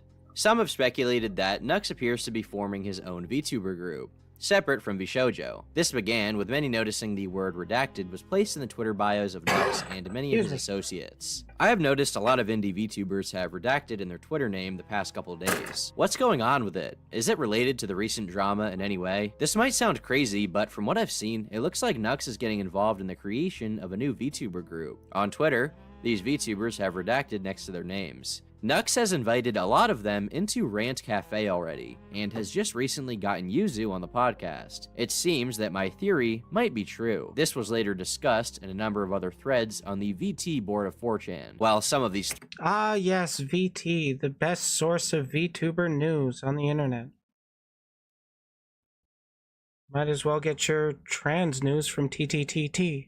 Threads are removed, others still exist in full, where users seem confident about its existence. Indeed, many content creators who were considered independent had this word in their names, perhaps as some kind of covert promotion for this new group. Considering that, if real, this would pose a direct threat to Vshoujo's business. So some speculate that they caught word of this and decided to basically backhand him and bamboozle him prematurely with the communication. They tell him it's fine to post the video, he posts it and gets dogpiled, is unable to defend himself, and then they post a statement after, and he gets buried. But this kind of internet espionage seems a little ridiculous. It would be extremely... Yeah, that's quite a stretch. I mean, it's terminally online Twitter users playing detective here.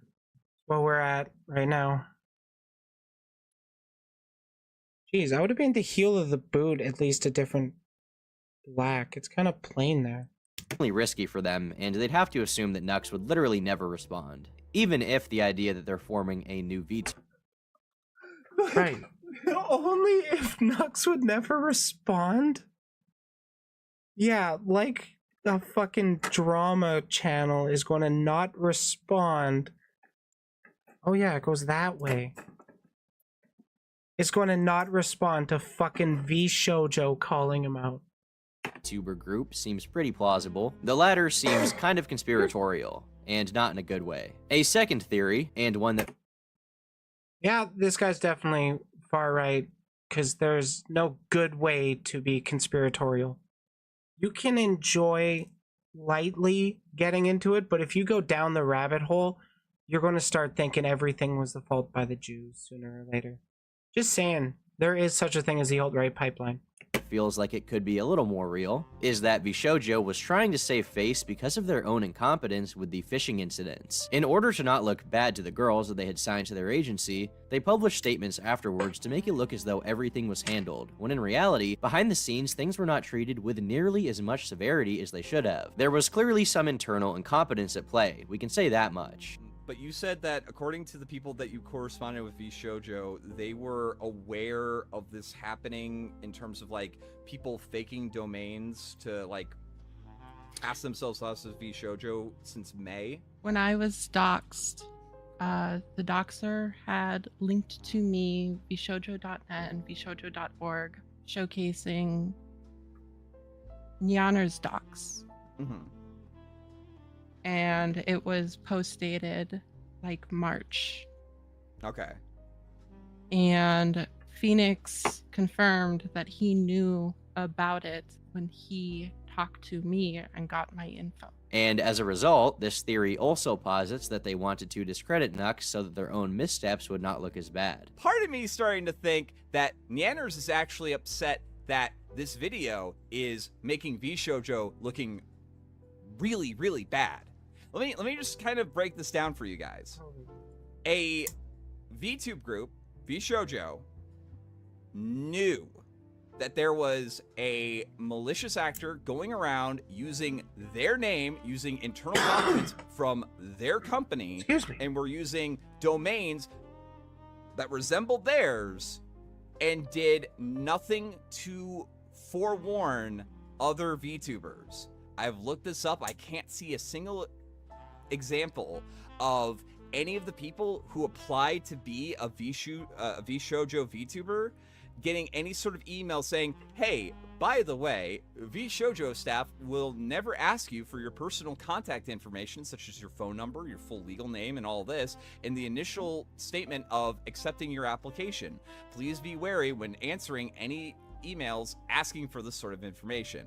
A very bare bones very basic thing that any company that was aware of this should probably be engaging in. It sounds a lot less like, holy shit.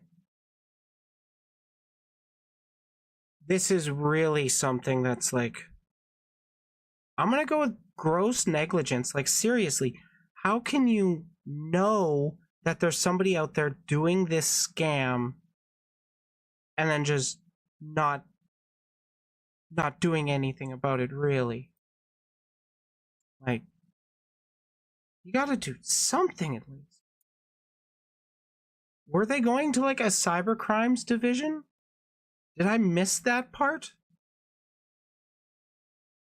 It's like Nux was doing this for clout and putting the VTubers in danger, and it sounded a lot more like VShojo, like, was just super irresponsible and negligent and didn't even Hey, release waste an card's email complete. saying, hey, don't give private information unless it is from our direct official domain.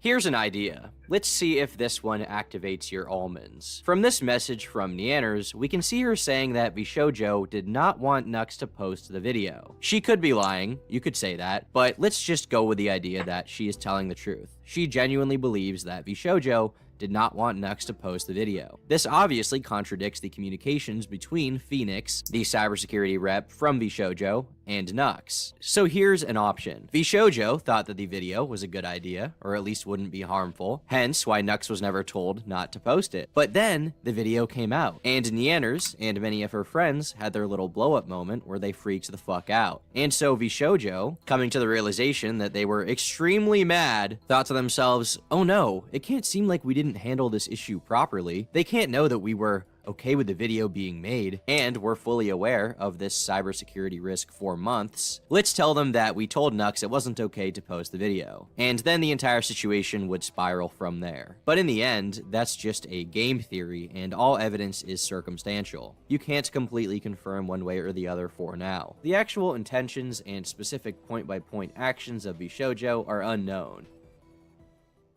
For now, God damn it. Like, yeah, all that speculation was pretty fucking dumb. But, I mean, that's what most drama speculation is. C6. 7. Oh, I'm doing the thighs now. all parties involved appear to have moved on from the situation. Discussion around this publicly has ceased, and anyone involved really wants it to quiet down. Clearly. While that's fair enough, ultimately this still leaves many details up to speculation and guesswork. Audiences are really left in the dark despite the clear inconsistencies. Hence the title of this video. I've been Turkey Tom, thanks for watching, and until next time, leave me alone. Well, that... Excuse me. That was definitely a video. Yeah, that was...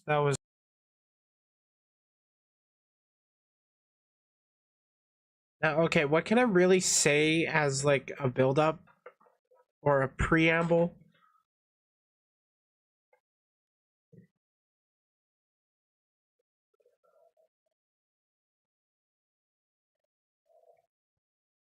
Let me...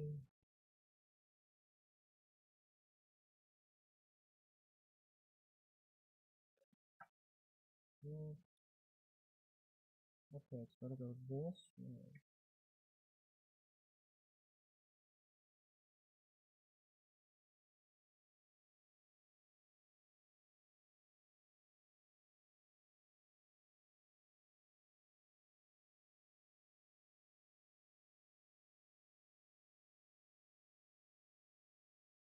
What?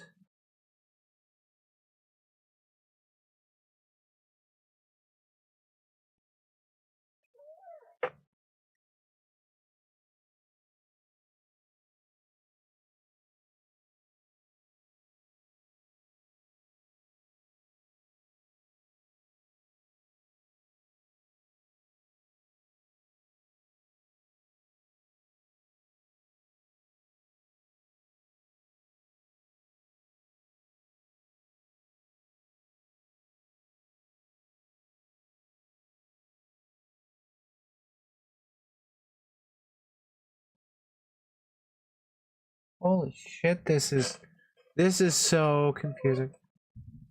What you got?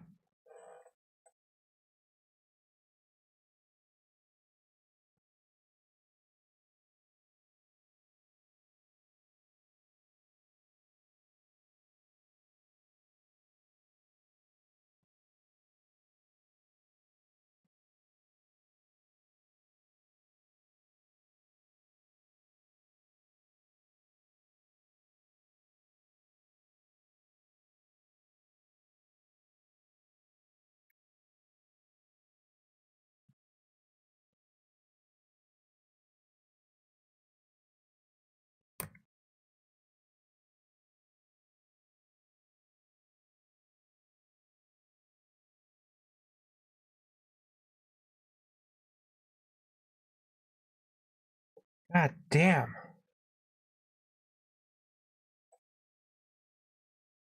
Oh, I'm actually going to do a sticky.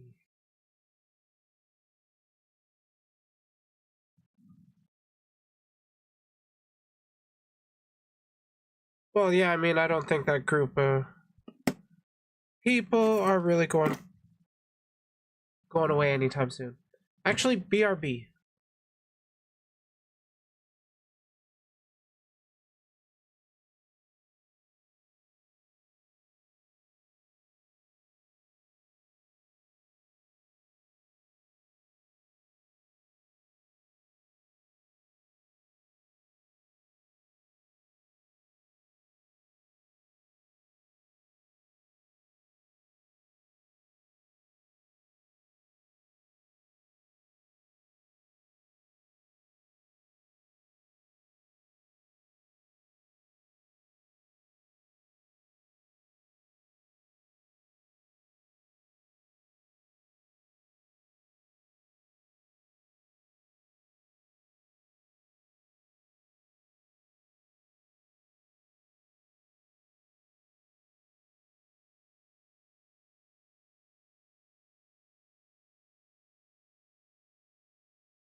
Oh, fuck, I'm muted. I am back. What was I going to say? Something about rainbow capitalism.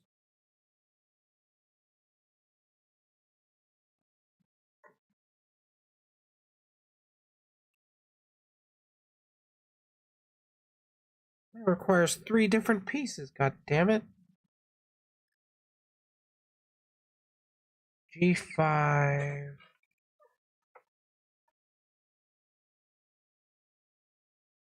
Okay, fine, H. H27.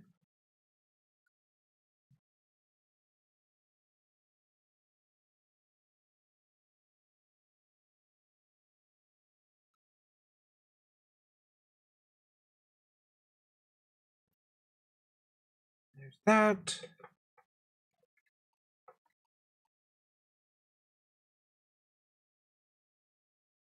Okay, just grab the one.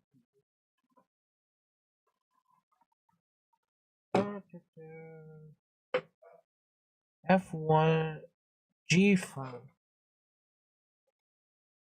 There's G.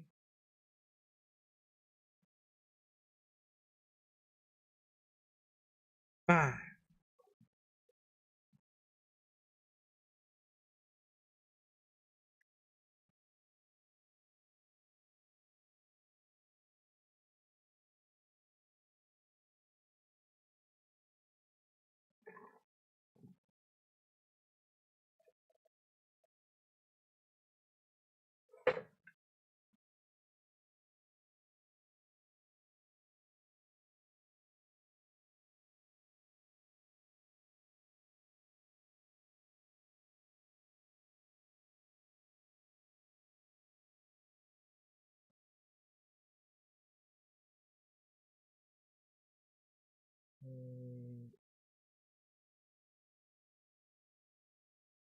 There. Okay. And F21. F1 21. Is this F? Yes, it was.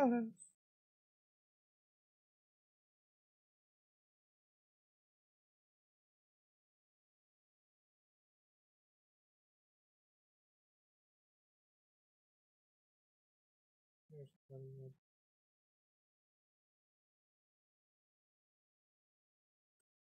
Okay, I gotta stop dawdling and like actually get back into recording a bit more content. I say as I am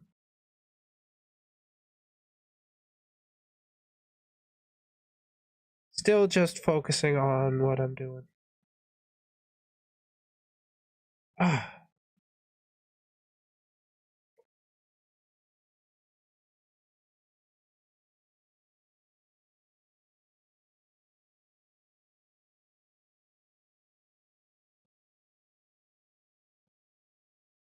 Ah, motherfucker. Always a nub. Always more nubs.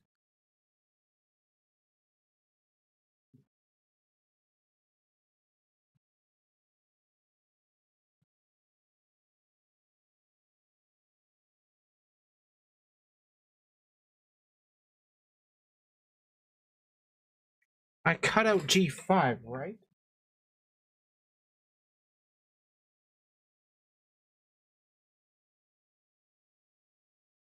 Wait.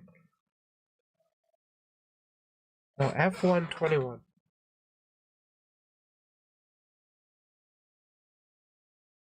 Yeah, that's the right one. What the fuck?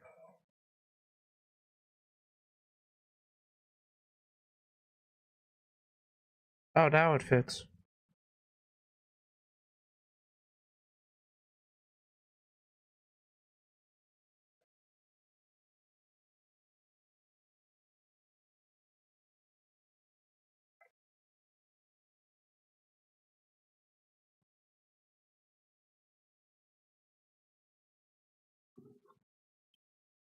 Trippy. Okay.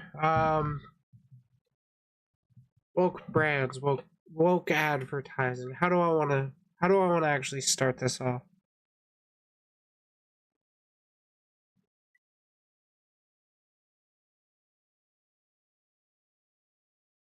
By getting distracted by cutting out pieces more.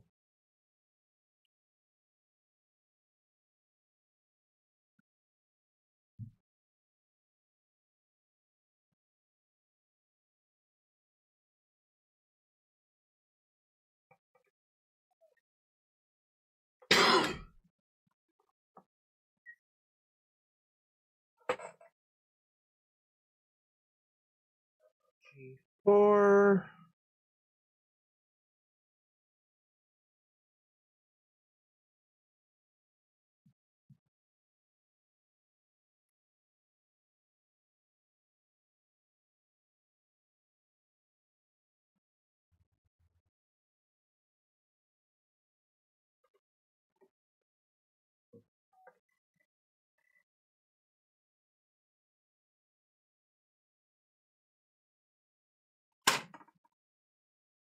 And H27.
Record, god damn it. Oh. It is recording now. Neat. So some people don't really like rainbow capitalism, and by that I mean like companies selling rainbow stuff, pride stuff for Pride Month.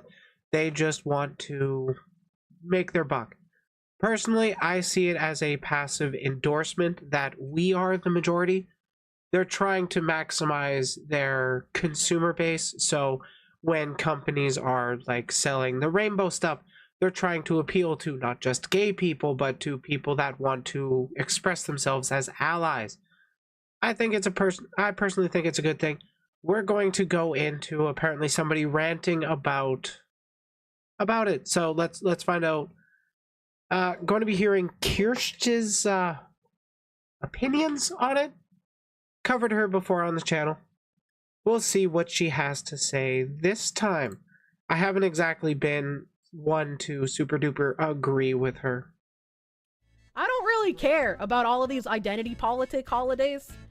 I didn't hear jack shit about Black History Month the entire month of February because of all of this Hogwarts drama. Like, I don't really care about identity holidays, but it's still just kind of like, huh. Well, that's a little strange. Shut up and sell me chocolate.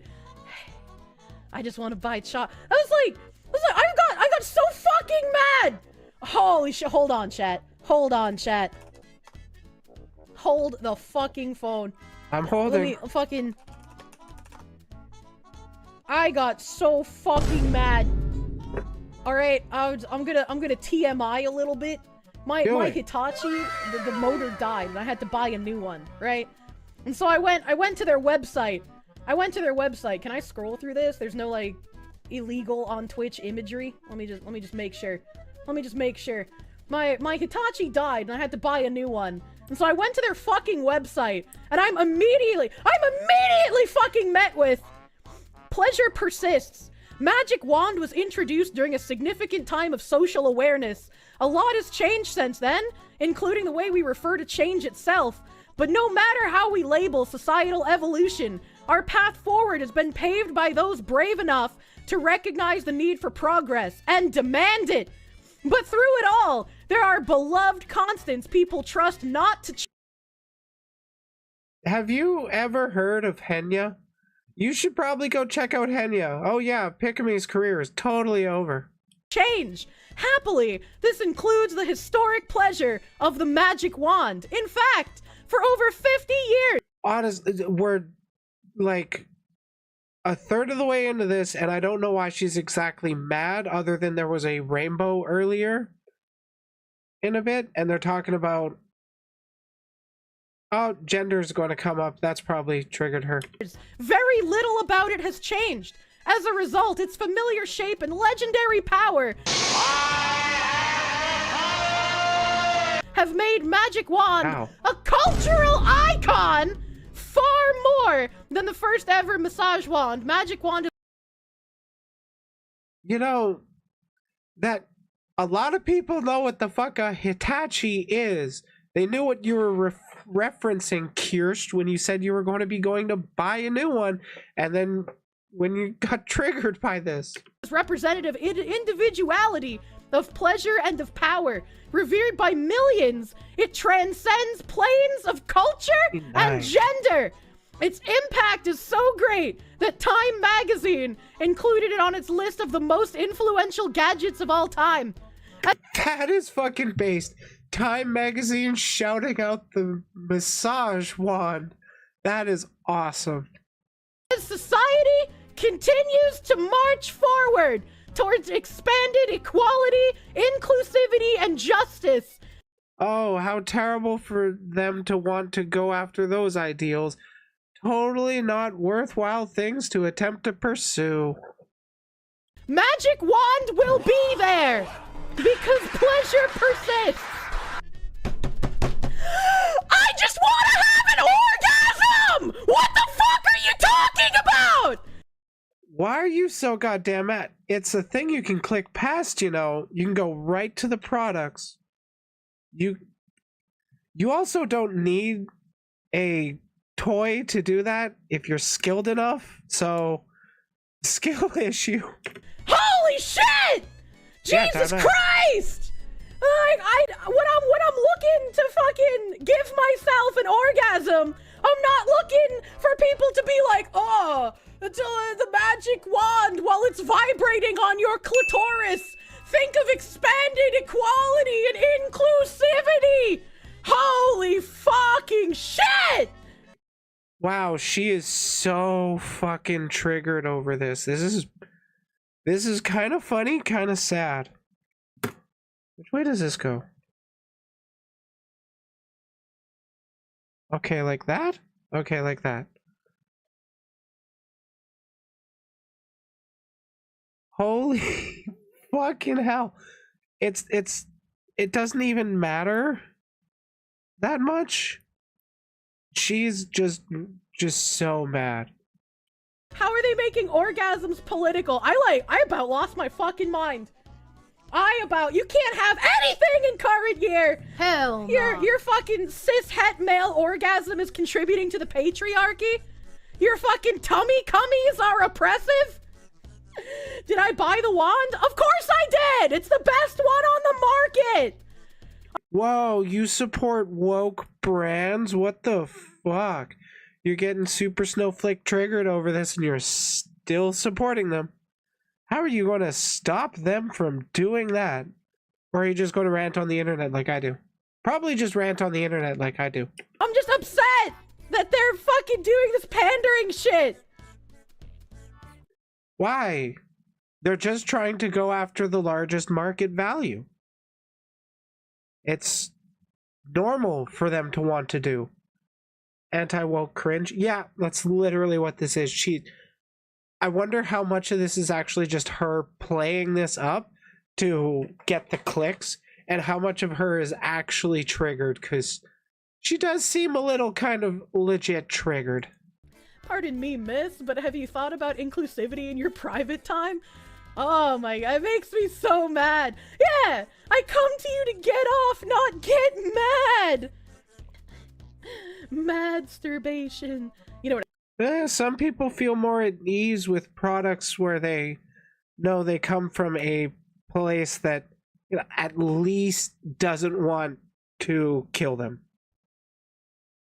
But I mean, you might not go to a company thinking, oh, I want to be so supportive of everybody. That's why I'm going to a masturbation item website.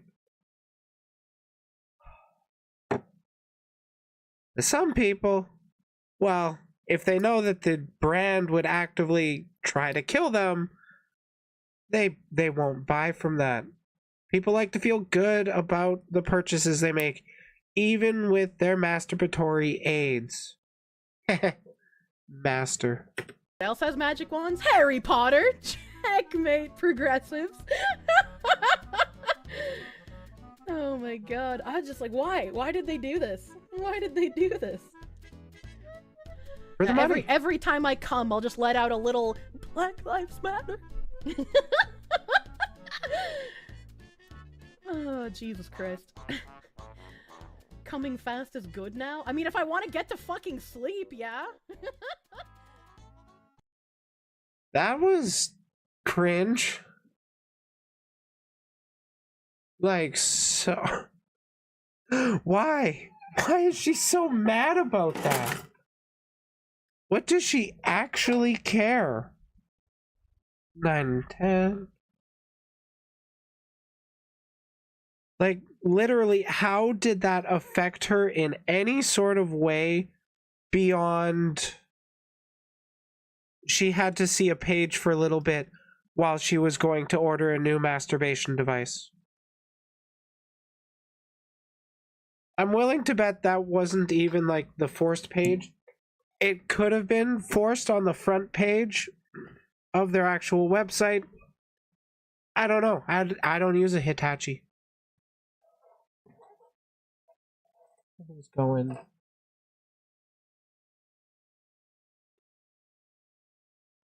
Like this? No. Like this? Like that. Poggers.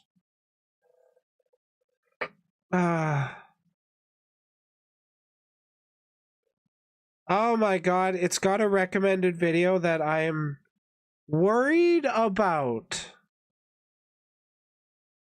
Can you guys see that second video that it's recommending, the one on the bottom?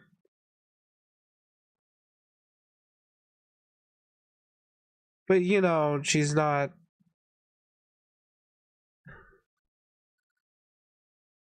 It's all just memes, right? Oops, just chat. Yeah, that's fine. It's all just memes, right? Right? Probably not.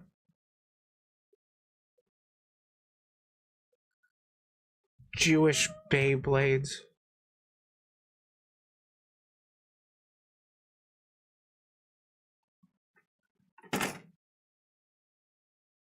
That's D. I need C.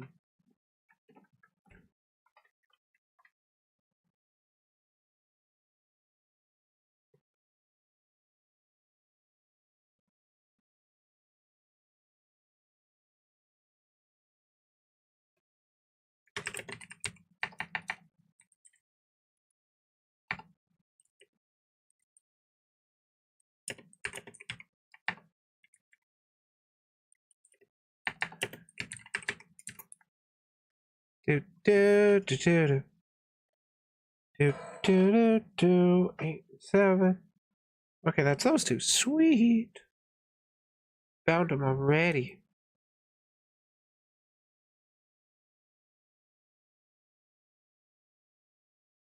Wait, I think she was talking about dreidels. Or at least the Jewish Beyblade thing is. I don't know who is talking about cradles.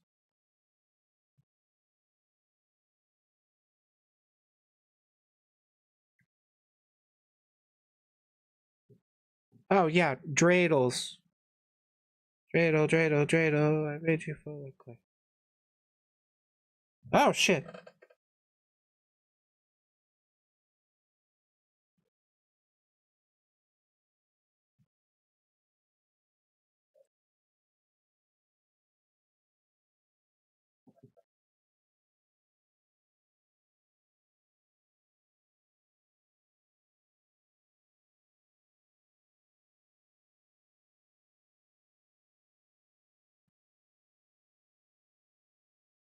Man, I really feel like arguing with somebody right now. I don't even know over what. I would like to debate somebody. That would be fun.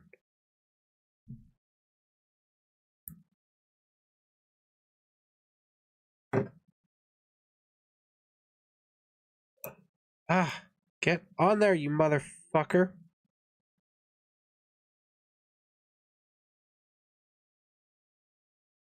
Man, I should probably look into like some of those debate discords and creators and shit.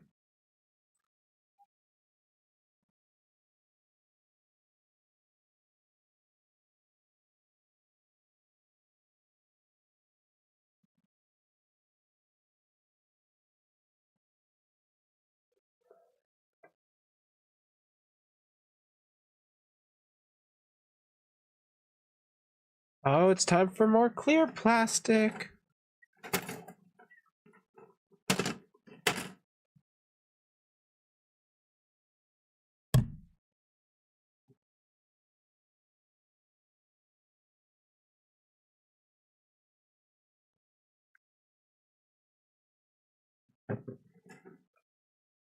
I'm also kinda not sure what else I want to talk about this stream. I mean, I guess I could talk about more Twitter threads. That is deep in as it goes. That's kind of annoying. But some bright green is on there now. 113.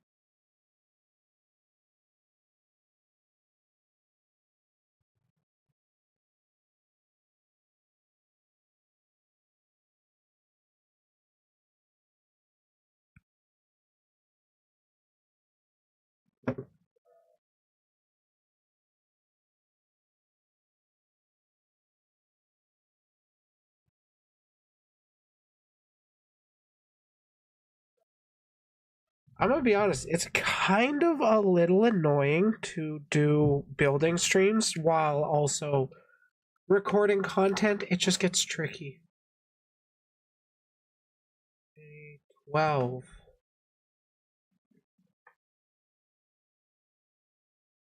Oh my god. A tiny little piece there.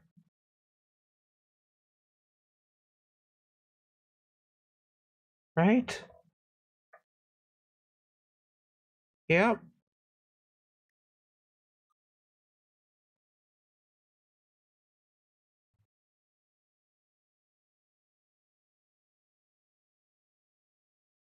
Then C4.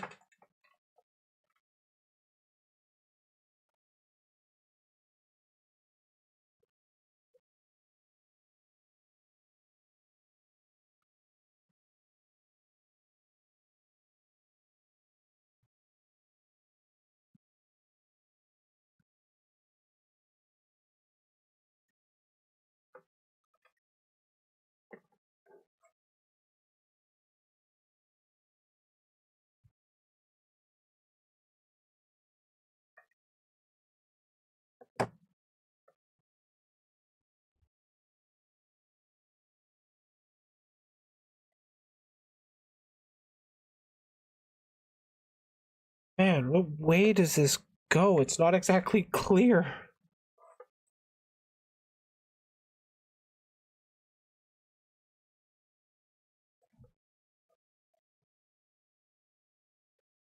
Okay.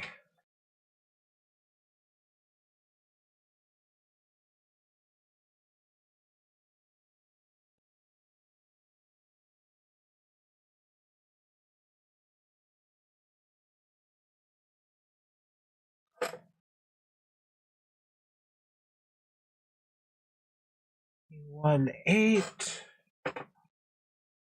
18. E1 18.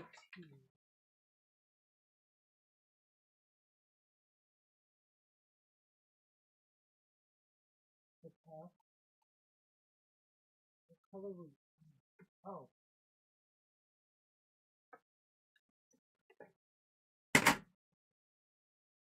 There we are.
F120.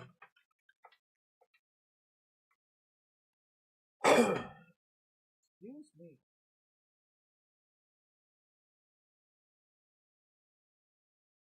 There it is.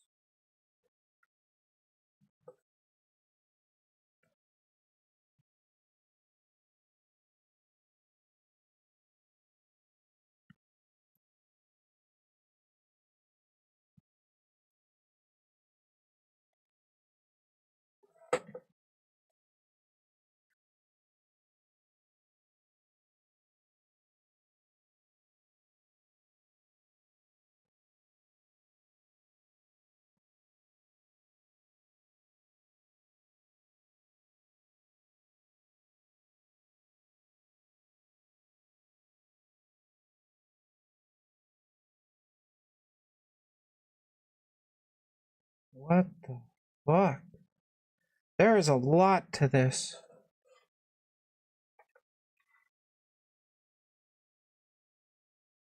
I mean, I shouldn't be surprised. It is a real grade.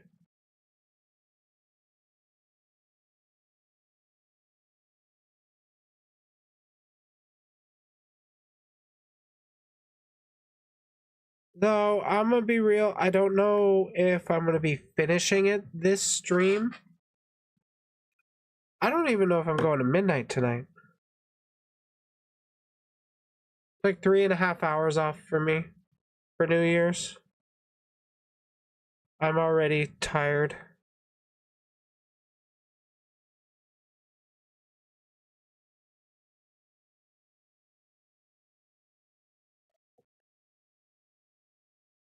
And F123.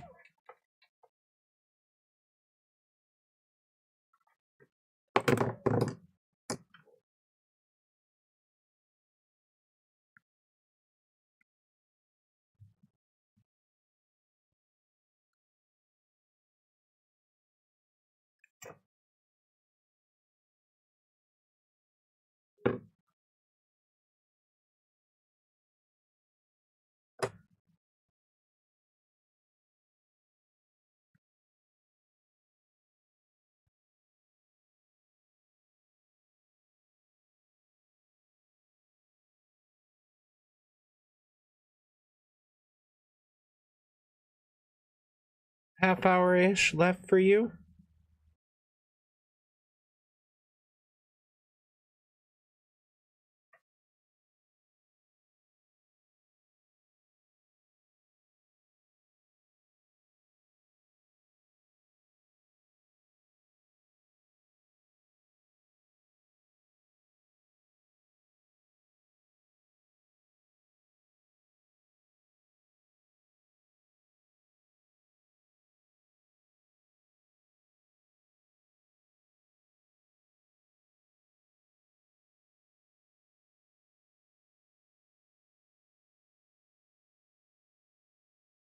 Only slightly. And they're not drinking enough for the holidays. Whoa!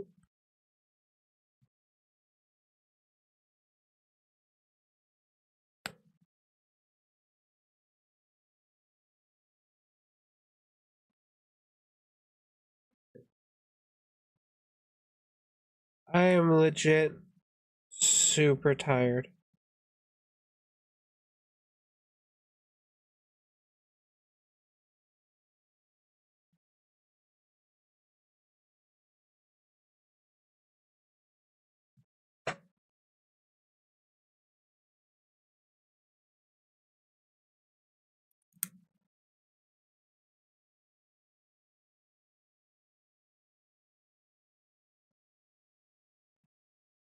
Please tell me I didn't do that out of order. I'm gonna be sad. I did not. Yay!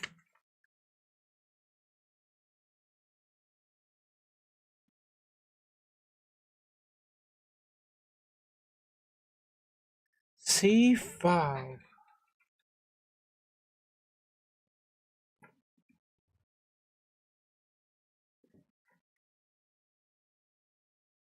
D1.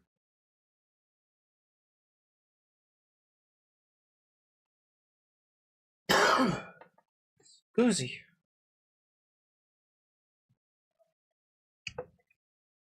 see what.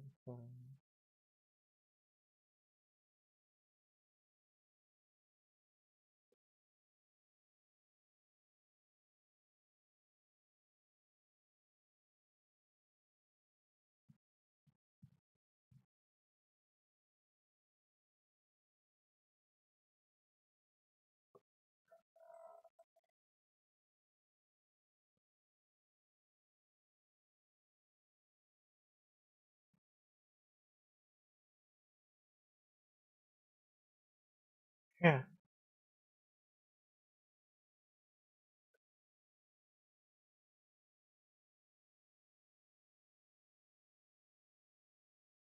I definitely don't recommend doing large, long builds in one sitting, like an entire real grade.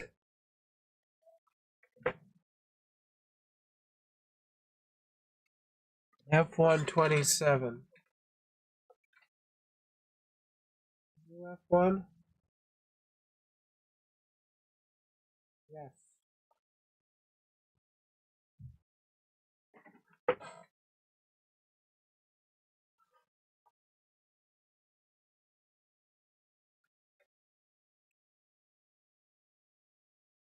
I would. Typically, I would just nip in front of the camera where you guys can see it. But unfortunately, I don't got proper lighting set up, so I can't really see what I'm nipping. So I gotta do it all off camera.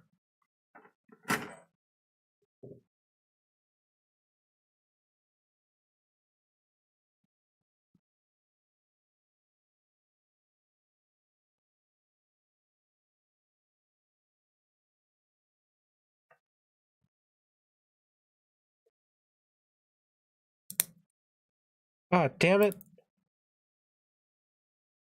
I keep forgetting about these fucking undergates.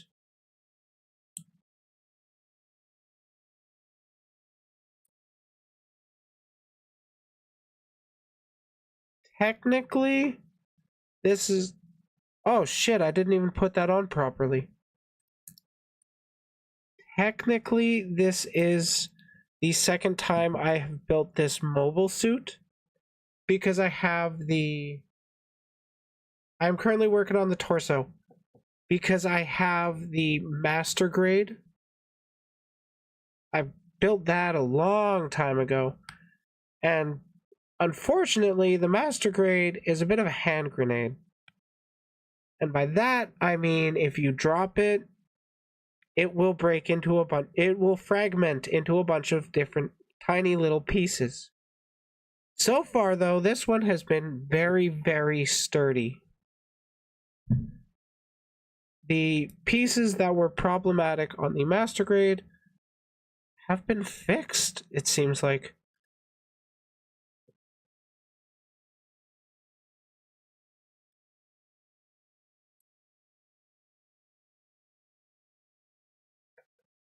Okay, now just the neck. G10 and 11.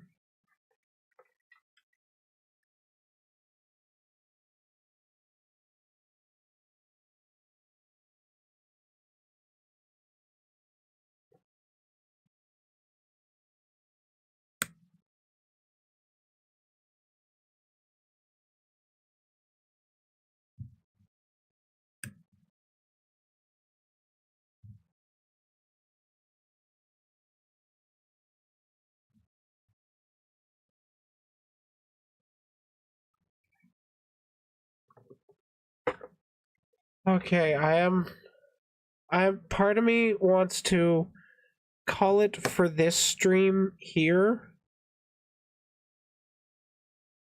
with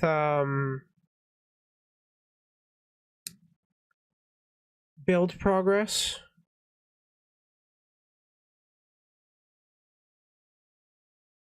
Where does that go? God damn, it's so hard to read.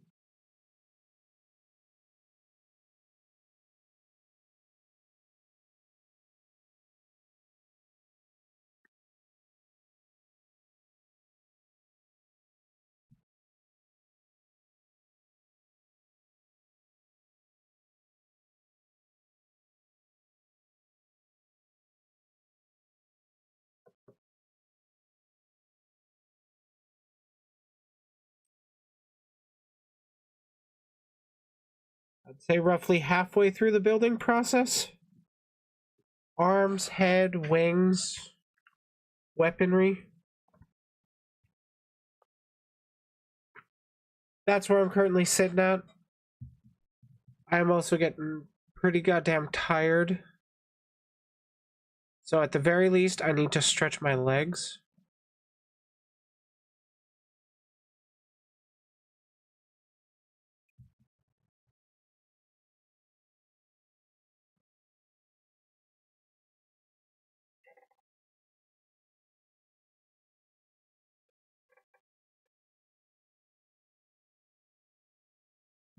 But I think for now, I might just call it, but I don't know. BRB, at the very least, I gotta go to the bathroom again.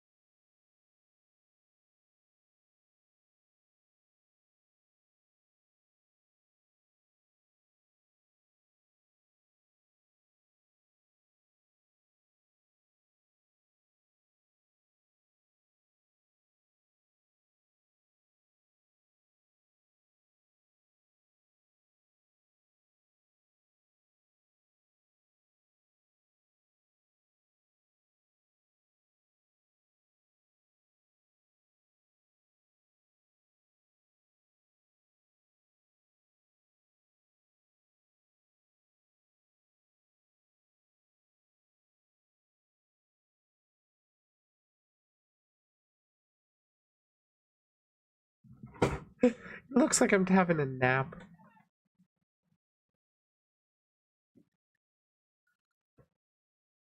I think I might stick around for a little bit longer, hit the top of the hour, and then call it there.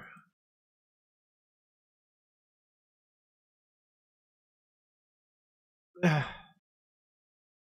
talk in the meantime. I don't know about what, though.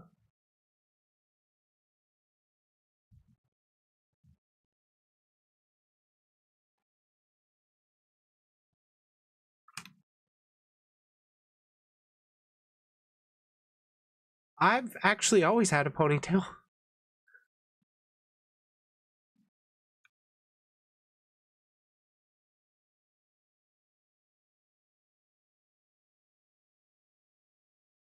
Yeah, I don't know how this hair coloring would work IRL, but it's basically brown natural hair that's been dyed blonde and is styled this way.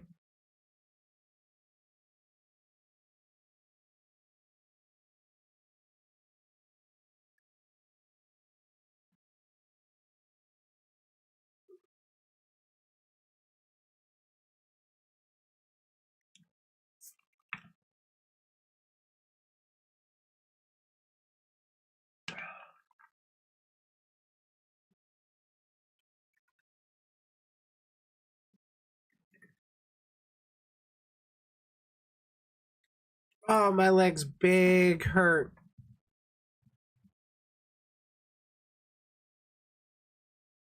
Actually, no. Load avatar.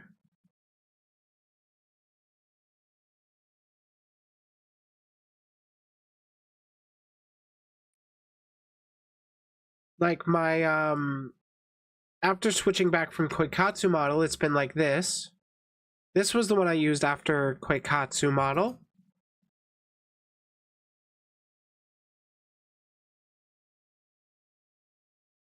And load. Load.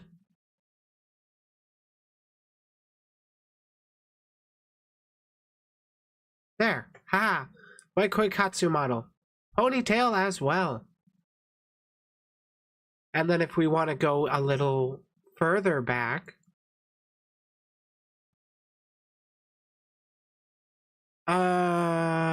let's go with that one. You prefer this one? Oh, this was actually my original model. My original Vtuber. And even then, still with the ponytail.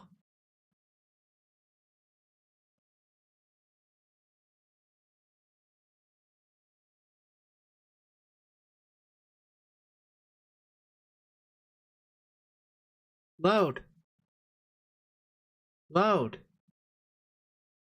Why are my eyes like always so closed?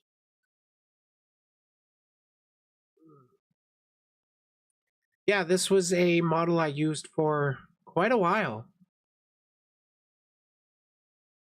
I think most of this year I actually used this model. It was the few months at the start of the year and then now towards the end of the year that I'm actually using a different model.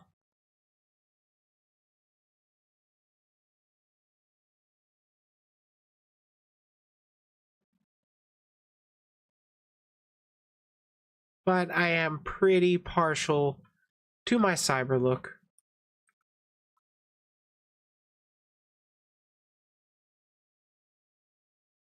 I just like sci-fi stuff.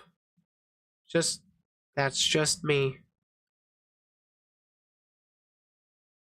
I did actually end up paying artists for these for the outfit. It was done by Fox Corp, and then the background scenic, I think they pronounce it. I really should be putting those in my stream descriptions.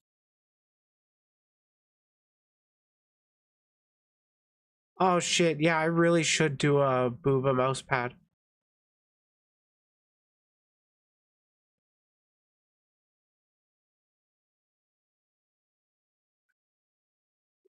Why would you link just a couple things? .card.co.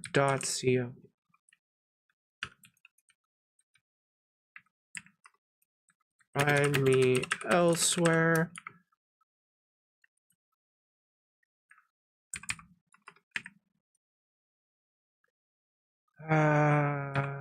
Notepad, where are you?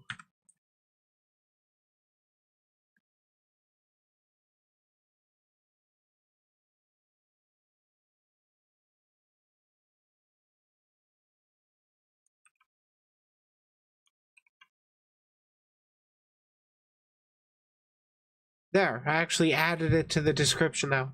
Gotta credit my artists.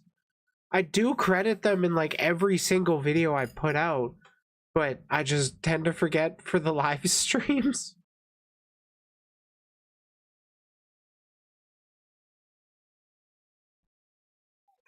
Right, I was packing stuff up.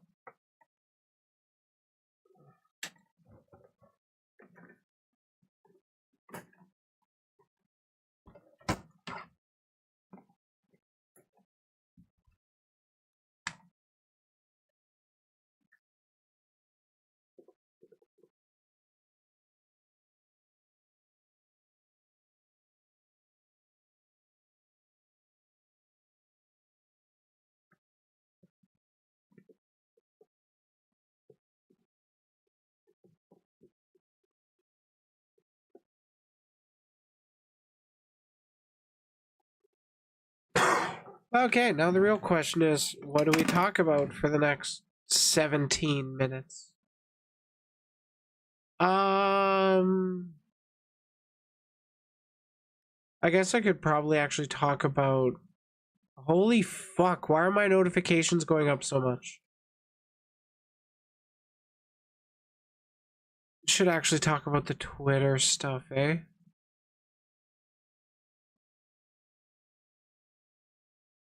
Man, I'm so out of it. Part of me just wants to say stream tomorrow and cover this stuff. Yeah, it's almost the new year, so I don't like want to dip out right away, but I do want to dip out because I'm getting tired. I'll at least wait till the top of the hour. We got 15 more minutes.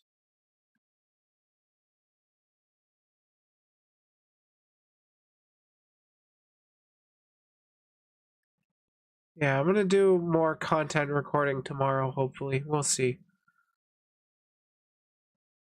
What the fuck is going on with my notifications?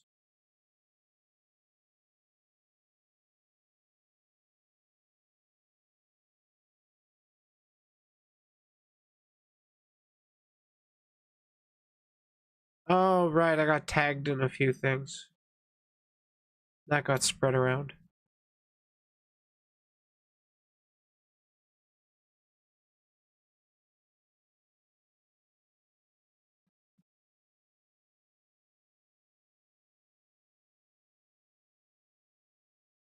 Should those be your goals for 2024? Whatever, I'm helping.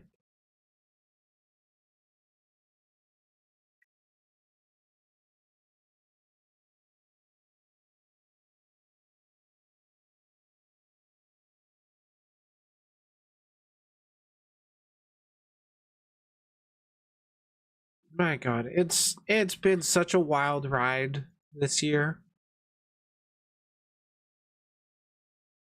Fucking 557 subscribers on YouTube currently.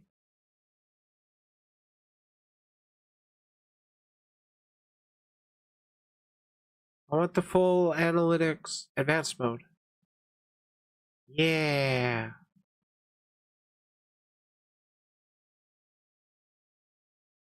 Ah, thank you. I'm just curious, where did I start 2023 with?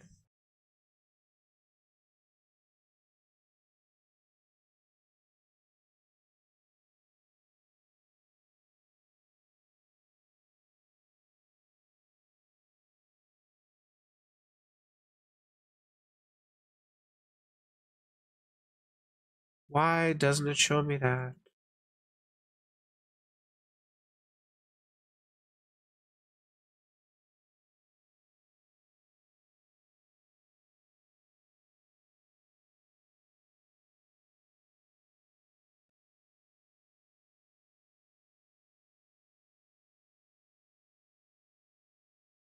Yeah, okay, at the start of 2023, I was sitting at 140 YouTube subscribers.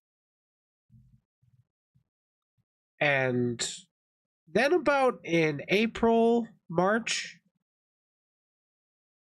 yeah, March, sure. March, April, really picked up more in May, but starting with my actual content around there, like my commentary and stuff, it's been like 400 plus subscribers just from, you know, putting out active content or like actively putting out content. Holy shit, that's how you grow? Who knew?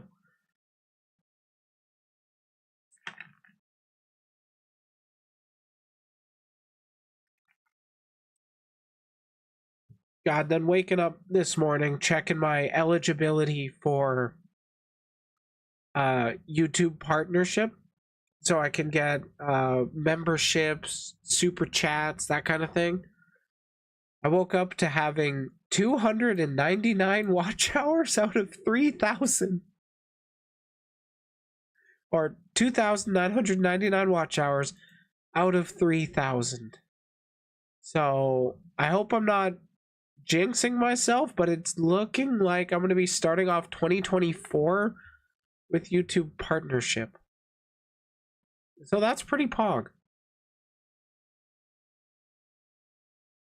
I am pretty excited about that.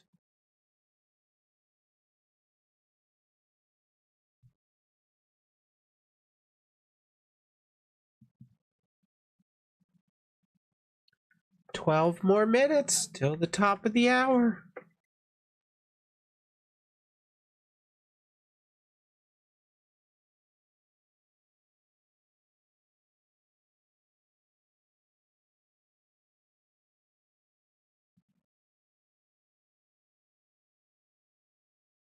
Real question is,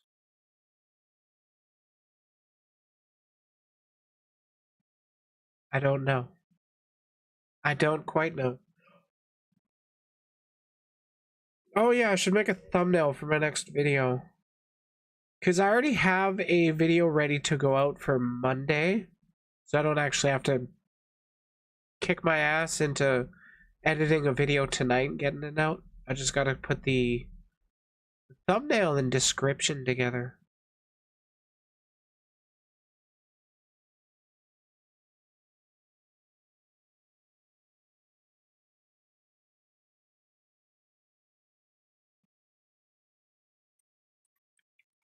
What counts as hidden gems for VTubers? Now, how am I going to do that Thumbnail. What's a clickbaity way to talk about hidden gems and small creators?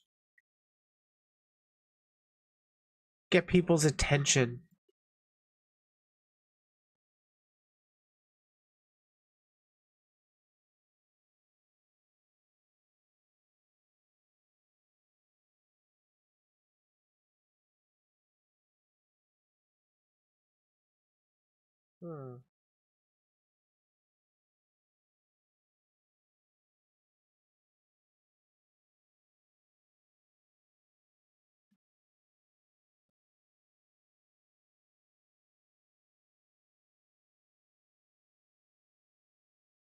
It's something I gotta constantly ask myself. What way can I really convey the point of a video without giving everything away and kind of inspiring people to click? Select. Oh. Move that over.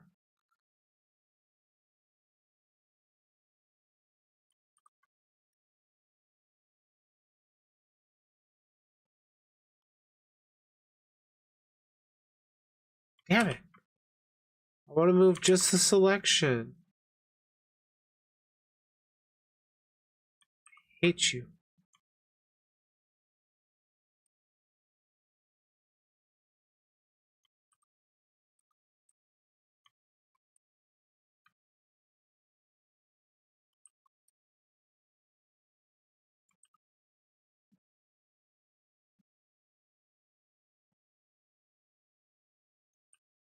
I really should be using a different editing program, I think.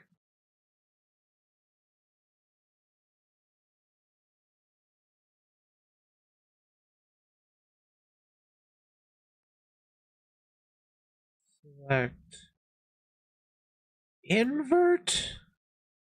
So now it's selecting everything else. Damn it, I don't know how I'm gonna do this. I think I know how to do this. Layer. Because I'm trying to make a circle over a thingy.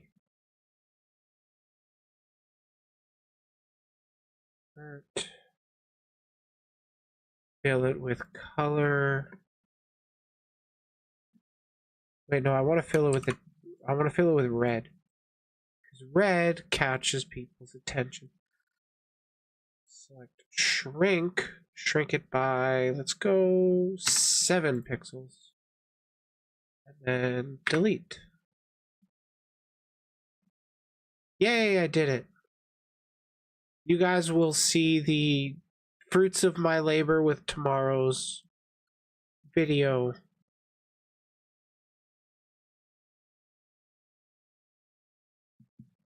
Oh, I switched the times that I typically release videos to, like I pushed it ahead 2 hours. Mostly because a lot of the time I'm going on break at work is literally right when a video is coming out. So I kind of want to be able to check the analytics of my video as I'm on break, give it a couple hours.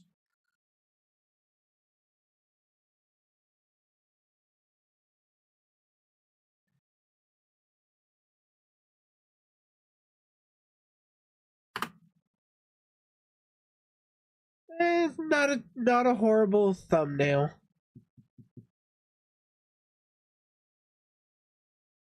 I need catchy text for it.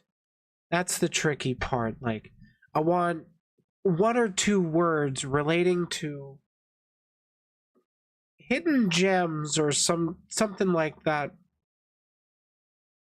Diamond in the rough. But the phrase diamond in the rough feels a little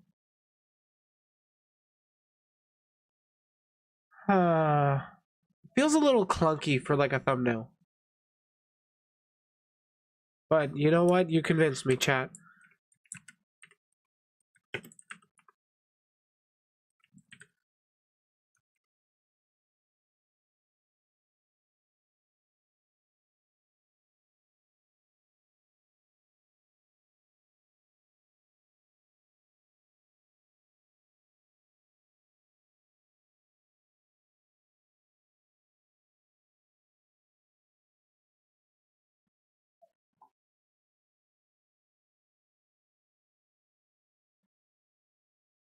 Next to path.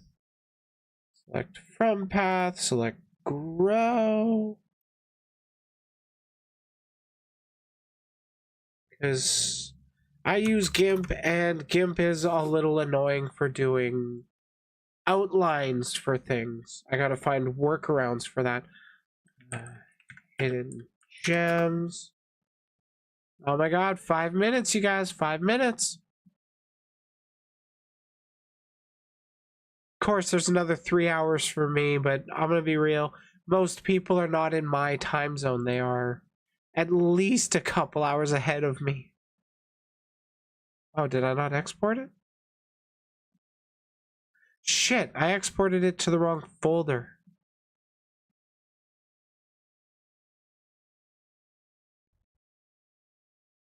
I am PST. It is almost 9 o'clock for me.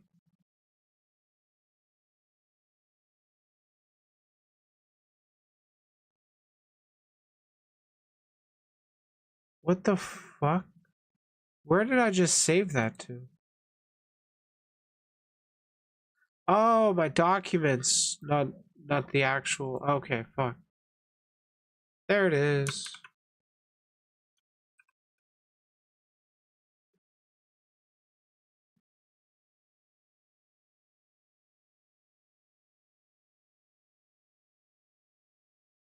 Yeah, I get mixed around too a lot. Like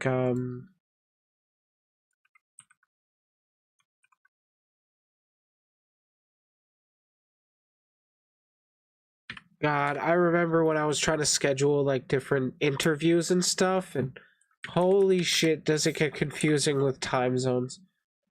I need the thread I went over for the hidden gems. Good thing I kept it bookmarked still so I don't have to go hunting. I hope.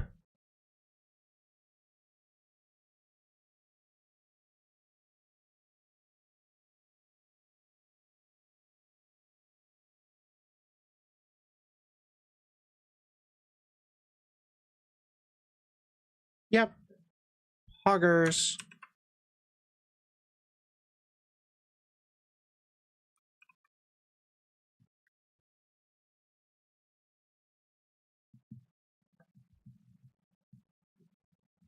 But yeah, I am Pacific. I'm on the west coast of Canada.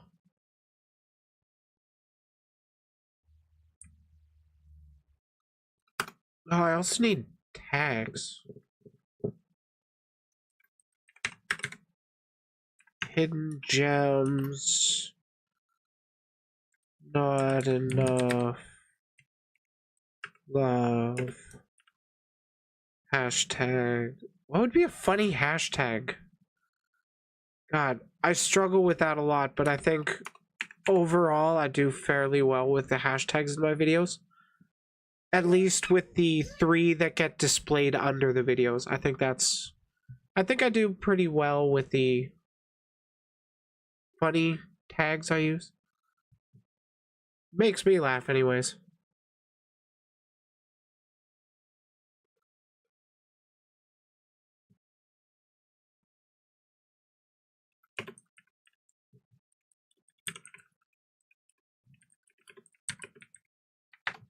One more minute.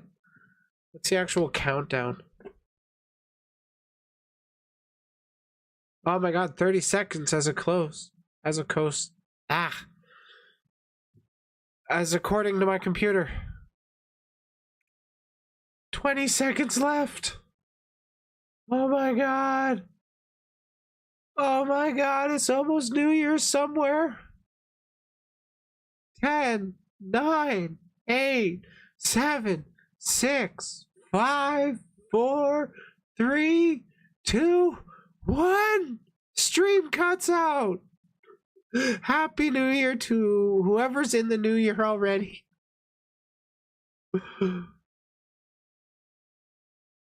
Happy New Year, New York.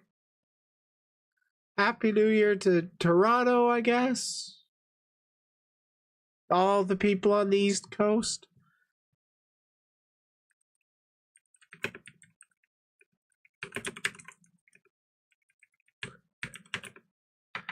Qualify. Oh, right. This keyboard isn't actually great. Happy New Year's. Oh.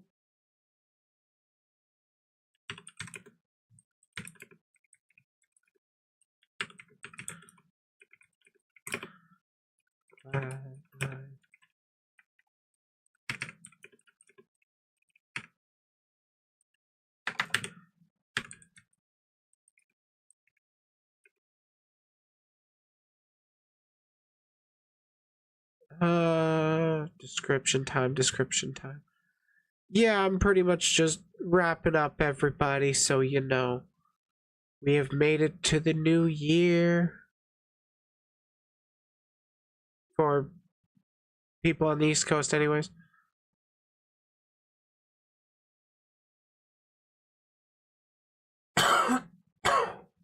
Excuse.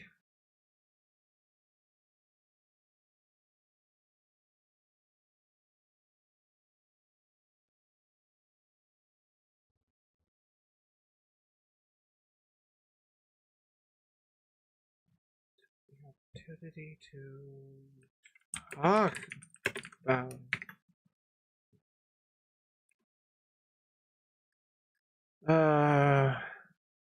Okay, so for the video about hidden gems, I've got the hashtag hidden gems, hashtag not enough love, hashtag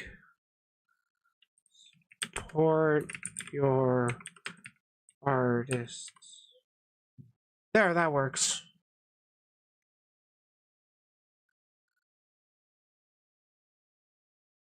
Okay, I'm sore. I need to stand up. I'm about the average time for my video or stream lengths. I sometimes go longer, sometimes don't. Anyways, we will see whether or not I actually get up to streaming some more tomorrow. Part of me wants to. But we will see whether or not I actually do.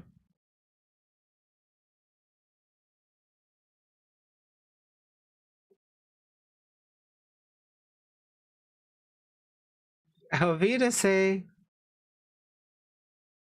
thank you for tuning in. Thanks for enjoying the commentary, spending whatever time you had. I'll see you when I see you next. If not tomorrow, then next week. Or next weekend. And remember, if you can't be the sharpest tool in the shed, you can always be the hoe.